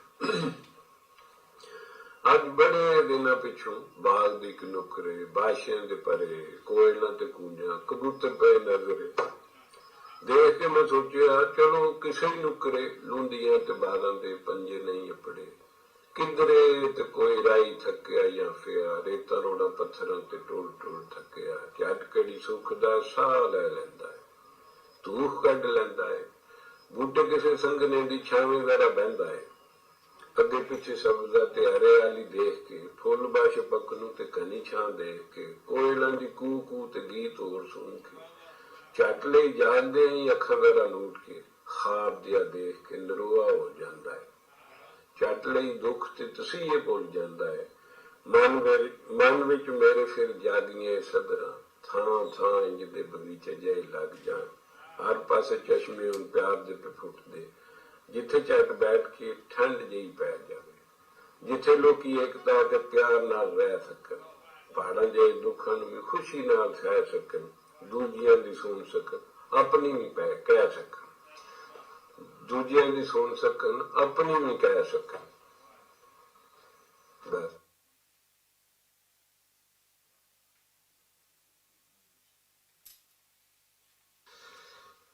ਤੇ ਬਾਕੀ ਮੈਂ ਤੁਹਾਨੂੰ ਜਿਹੜੀ ਮੇਰੀ ਇੱਕ ਅਗਲੀ ਕਿਤਾਬ ਆ ਰਹੀ ਉਹਨੇ ਛਪ ਤੇ ਜਾਣਾ ਹੈ, ਲੇਕਿਨ ਉਹ ਕੋਰੋਨਾ ਦੀ ਵਜ੍ਹਾ ਤੋਂ ਕੁਝ ਜ਼ਰਾ ਹੋ ਗਈ। ਉਹਦਾ ਨਾਂ ਕਿਤਾਬ ਦਾ ਜਿਹੜਾ ਸੋਚਿਆ ਉਹ ਜੀਵਨ ਜੋਬਨ ਰੁੱਤ ਬਾਹਰ, ਉਹਦੇ ਚ ਮੈਂ ਤੁਹਾਨੂੰ ਨਜ਼ਮ ਇੱਕ ਸੁਣਾਨਾ ਤੇ ਦੋ ਨਜ਼ਮਾਂ ਸੁਣਾ ਦੇਣਾ। ਜਿਹੜਾ ਤਵੀਲ ਨੇ ਲੰਮੀਆਂ ਨਜ਼ਮਾਂ ਨੇ। ਇੱਕ ਨਜ਼ਮ ਹੈ ਪੂਰਾ ਬੰਦਾ ਕੋਈ ਹੁੰਦਾ ਹੈ। ਪੂਰਾ ਬੰਦਾ ਕੋਈ ਹੁੰਦਾ ਹੈ। ਬੰਦਾ ਸਾਰਾ ਉਹ ਨਹੀਂ ਹੁੰਦਾ ਜਿਹੜਾ ਸਾਨੂੰ ਨਜ਼ਰੀ ਆਉਂਦਾ ਹੈ। ਬੰਦਾ ਗੁੱਝਾ ਵੀ ਹੁੰਦਾ ਹੈ ਜਿਹੜਾ ਨਜ਼ਰੀ ਨਹੀਂ ਵੀ ਹੁੰਦਾ। ਨਾ ਹੀ ਬੰਦਾ ਟੁੱਟਦਾ ਫਿਰਦਾ ਕਾਰ ਵਿਹਾਰ ਤੇ ਖੇਖਣ ਕਰਦਾ ਪਾਤਰ ਹੈ। ਬੰਦਾ ਤੇ ਇੱਕ ਜਾਨ ਵੀ ਹੁੰਦਾ ਹੈ, ਜਿਉਂ ਜਜ਼ੀਰਾ ਜਾਂ ਸਮੁੰਦਰ ਜਾਂ ਜ਼ਮੀਨ ਅਸਮਾਨ ਵੀ ਹੁੰਦਾ ਹੈ। ਬੰਦਾ ਸਾਹਮਣੇ ਬੈਠਾ ਹੋਵੇ ਸਾਰਾ ਉਹ ਮੌਜੂਦ ਨਹੀਂ ਹੁੰਦਾ, ਜੋ ਦਿਸਦਾ ਹੈ ਉਹ ਨਹੀਂ ਹੁੰਦਾ। ਬੰਦੇ ਨੇ ਤੇ ਸੋਚਾਂ ਤੇ ਵੀ ਉਛਾੜ ਚੜਾਏ ਹੁੰਦੇ ਨੇ। ਨਾ ਹੀ ਉਹਨੂੰ ਦੇਖਣ ਵਾਲਾ ਆਪੋਂ ਉੱਥੇ ਹਾਜ਼ਰ ਹੁੰਦਾ, ਨਾ ਹੀ ਉਹਨੂੰ ਸਾਰੇ ਨੂੰ ਦੇਖਣਾ ਚਾਹੁੰਦਾ। ਬੰਦਾ ਆਪਣੇ ਕੱਦ-ਬੁੱਤ ਨਾਲ ਹੀ ਨਿੱਕਾ ਵੱਡਾ ਨਹੀਂ ਹੁੰਦਾ, ਨਾ ਹੀ ਆਪਣੀ ਦੱਖ ਨਾਲ ਹੁੰਦਾ, ਨਾ ਹੀ ਮੂੰਹ ਮੱਥੇ ਨਾਲ ਹੁੰਦਾ, ਨਾ ਹੀ ਰੁਤਬੇ ਜ਼ਮੀਨ ਭਾਂਡੇ ਪੈਸੇ ਪੂੰਜੀ ਨਾਲ ਹੁੰਦਾ ਹੈ। ਬੰਦਾ ਕੁਬੰਦਾ ਵੀ ਹੁੰਦਾ ਹੈ, ਬੰਦਾ ਕੁਬੰਦਾ ਵੀ ਹੁੰਦਾ ਹੈ। ਬੰਦਾ ਨਹੀਂ ਵੀ ਹੁੰਦਾ। ਬੰਦਾ ਸ਼ਾਇਦ ਪੈਗੰਬਰ ਵੀ, ਬੰਦਾ ਹੀ ਸ਼ੈਤਾਨ ਵੀ ਹੁੰਦਾ ਹੈ। ਬੰਦਾ ਪਸ਼ੂ ਦਰਿੰਦਾ ਵੀ, ਬੰਦਾ ਹੀ ਇਨਸਾਨ ਵੀ ਹੁੰਦਾ ਹੈ। ਬੰਦਾ ਢੱਬ ਵਰਤਾਬ ਨਾਲ ਹੁੰਦਾ ਹੈ। ਬੰਦਾ ਢੱਬ ਵਰਤਾਬ ਨਾਲ ਹੁੰਦਾ ਹੈ, ਸੋਚ ਵਸਬ ਤੇ ਚੱਜ ਨਾਲ ਹੁੰਦਾ ਹੈ। ਬੰਦਾ ਆਪਣੀ ਗੱਲ ਨਾਲ ਹੁੰਦਾ ਹੈ, ਆਪਣੇ ਕਰਮ ਅਮਲ ਨਾਲ ਹੁੰਦਾ ਹੈ। ਬੰਦਾ ਸਾਂਝਸ਼ੀਲ ਨਾਲ ਹੁੰਦਾ ਹੈ। ਬੰਦਾ ਸਾਂਝਸ਼ੀਲ ਨਾਲ ਹੁੰਦਾ ਹੈ। ਬੰਦਾ ਆਪਣੀ ਮੈਂ ਨੂੰ ਮਾਰ ਕੇ ਬੰਦਾ ਬੰਦਿਆਈ ਦੇ ਨੇੜੇ ਹੁੰਦਾ ਹੈ। ਆਪਣੀ ਮੈਂ ਨੂੰ ਮਾਰ ਕੇ ਬੰਦਾ ਬੰਦਿਆਈ ਦੇ ਨੇੜੇ ਹੁੰਦਾ ਹੈ। ਬੰਦਾ ਆਪਣੇ ਆਪ ਦਾ ਹੀ ਨਹੀਂ, ਬੰਦਾ ਲੋਕਾਂ ਦਾ ਵੀ ਹੁੰਦਾ ਹੈ। ਬੰਦਾ ਲੋਕਾਂ ਦਾ ਵੀ ਹੁੰਦਾ ਹੈ। ਬੰਦਾ ਸਾਰੇ ਜਹਾਨ ਦਾ ਹੁੰਦਾ ਹੈ। ਬੰਦਾ ਜਹਾਨ ਨੂੰ ਆਪਣਾ ਜਾਣੇ, ਆਪਣੇ ਆਪ ਨੂੰ ਜਹਾਨ ਦਾ ਸਮਝੇ। ਬੰਦਾ ਆਪਣੇ ਆਪ ਨੂੰ ਸਮਝੇ ਤਾਂ ਫਿਰ ਬੰਦਾ ਬਣਦਾ ਹੈ। ਬੰਦਾ ਇੱਕ ਬੁਝਾਰਤ ਹੁੰਦਾ ਹੈ। ਪੂਰਾ ਬੰਦਾ ਕੋਈ ਹੁੰਦਾ ਹੈ। ਬੰਦਾ ਹੋਵੇ ਨਾ ਵੀ ਹੋਵੇ, ਬੰਦਾ ਪੂਰਾ ਹੋ ਜਾਂਦਾ ਹੈ। ਤੇ ਇਹ ਨਜ਼ਮ ਹੈ ਜੀ ਵੱਗੇ ਖੂਹ ਸਿਆਸਤ ਵਾਲਾ। ਇਹ 1993 ਵਿੱਚ ਲਿਖੀ ਤੇ ਇਹ ਮਾਂ ਬੋਲੀ ਵਿੱਚ ਅਪ੍ਰੈਲ 1995 ਛਪੀ ਹੈ। ਵੱਗੇ ਖੂਹ ਸਿਆਸਤ ਵਾਲਾ। ਬੱਤੀਆਂ ਬੁਝਦੀਆਂ ਬਲਦੀਆਂ ਰਹਿੰਦੀਆਂ, ਬੱਤੀਆਂ ਬੁਝਦੀਆਂ ਬਲਦੀਆਂ ਰਹਿੰਦੀਆਂ, ਅੰਦਰ ਨੇਰ ਤੇ ਬਾਹਰ ਵੀ ਨੇਰਾ।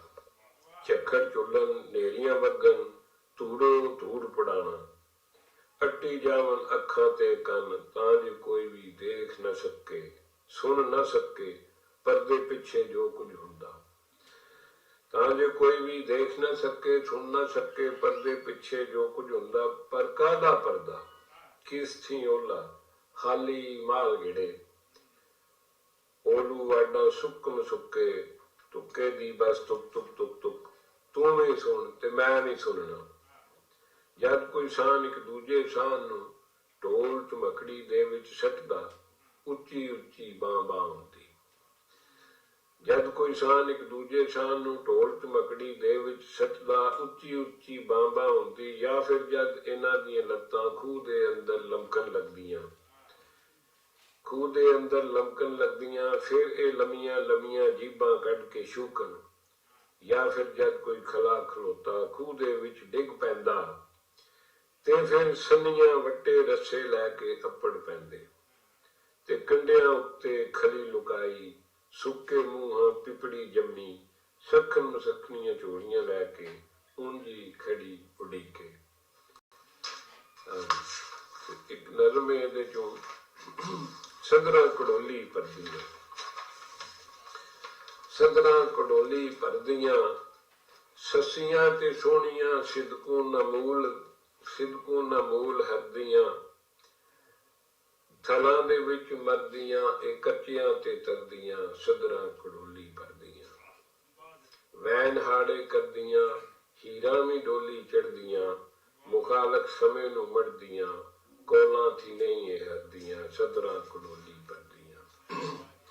ਸਾਹਿਬਾਂ ਤੇ ਮਿਰਦੇ ਰਾਵਾਂ ਦੇ ਵਿੱਚ ਹੀ ਪੁਕਰੇ, ਨਾ ਮਹਿੰਦੀ ਖਾਰੇ ਡੋਲੀਆਂ, ਭਾਵਾਂ ਭੈਣਾਂ ਤੇ ਭਾਵਾਂ ਮਾਵਾਂ ਤੇ ਭੈਣਾਂ ਭੋਲੀਆਂ। ਨਾ ਮਹਿੰਦੀ ਖਾਰੇ ਡੋਲੀਆਂ ਮਾਵਾਂ ਤੇ ਭੈਣਾਂ ਭੋਲੀਆਂ ਪਾਣੀ ਦੇ ਕਰਬੇ ਭਰ ਕੇ ਬੂਹੇ ਦੇ ਅੱਗੇ ਧਰਦੀਆਂ ਸਦਰਾਂ ਕੜੋਲੀ ਭਰਦੀਆਂ। ਸੋਚਾਂ ਗੈਰ ਪਿੰਨੀਆਂ ਸਮੇਂ ਨੂੰ ਵਿਸਾ ਚਾੜੀਆਂ, ਸੋਚਾਂ ਗੈਰ ਪਿੰਨੀਆਂ ਸਮੇਂ ਨੂੰ ਵਿਸਾ ਚਾੜੀਆਂ, ਧੁੱਦਲ ਤੇ ਪੈਰ ਧਰਦੀਆਂ ਅੰਗਿਆਰਿਆਂ ਤੇ ਸਰਦੀਆਂ ਸਦਰਾਂ ਕੜੋਲੀ ਭਰਦੀਆਂ।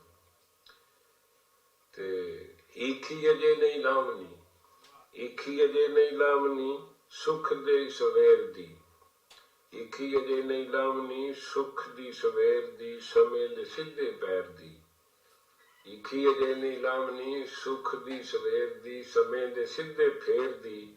ਐਸਾ ਵੱਲ ਕੰਡ ਕਰਦਿਆਂ ਸਦਰਾਂ ਕੜੋਲੀ ਭਰਦੀਆਂ, ਸਦਰਾਂ ਕੜੋਲੀ ਭਰਦੀਆਂ।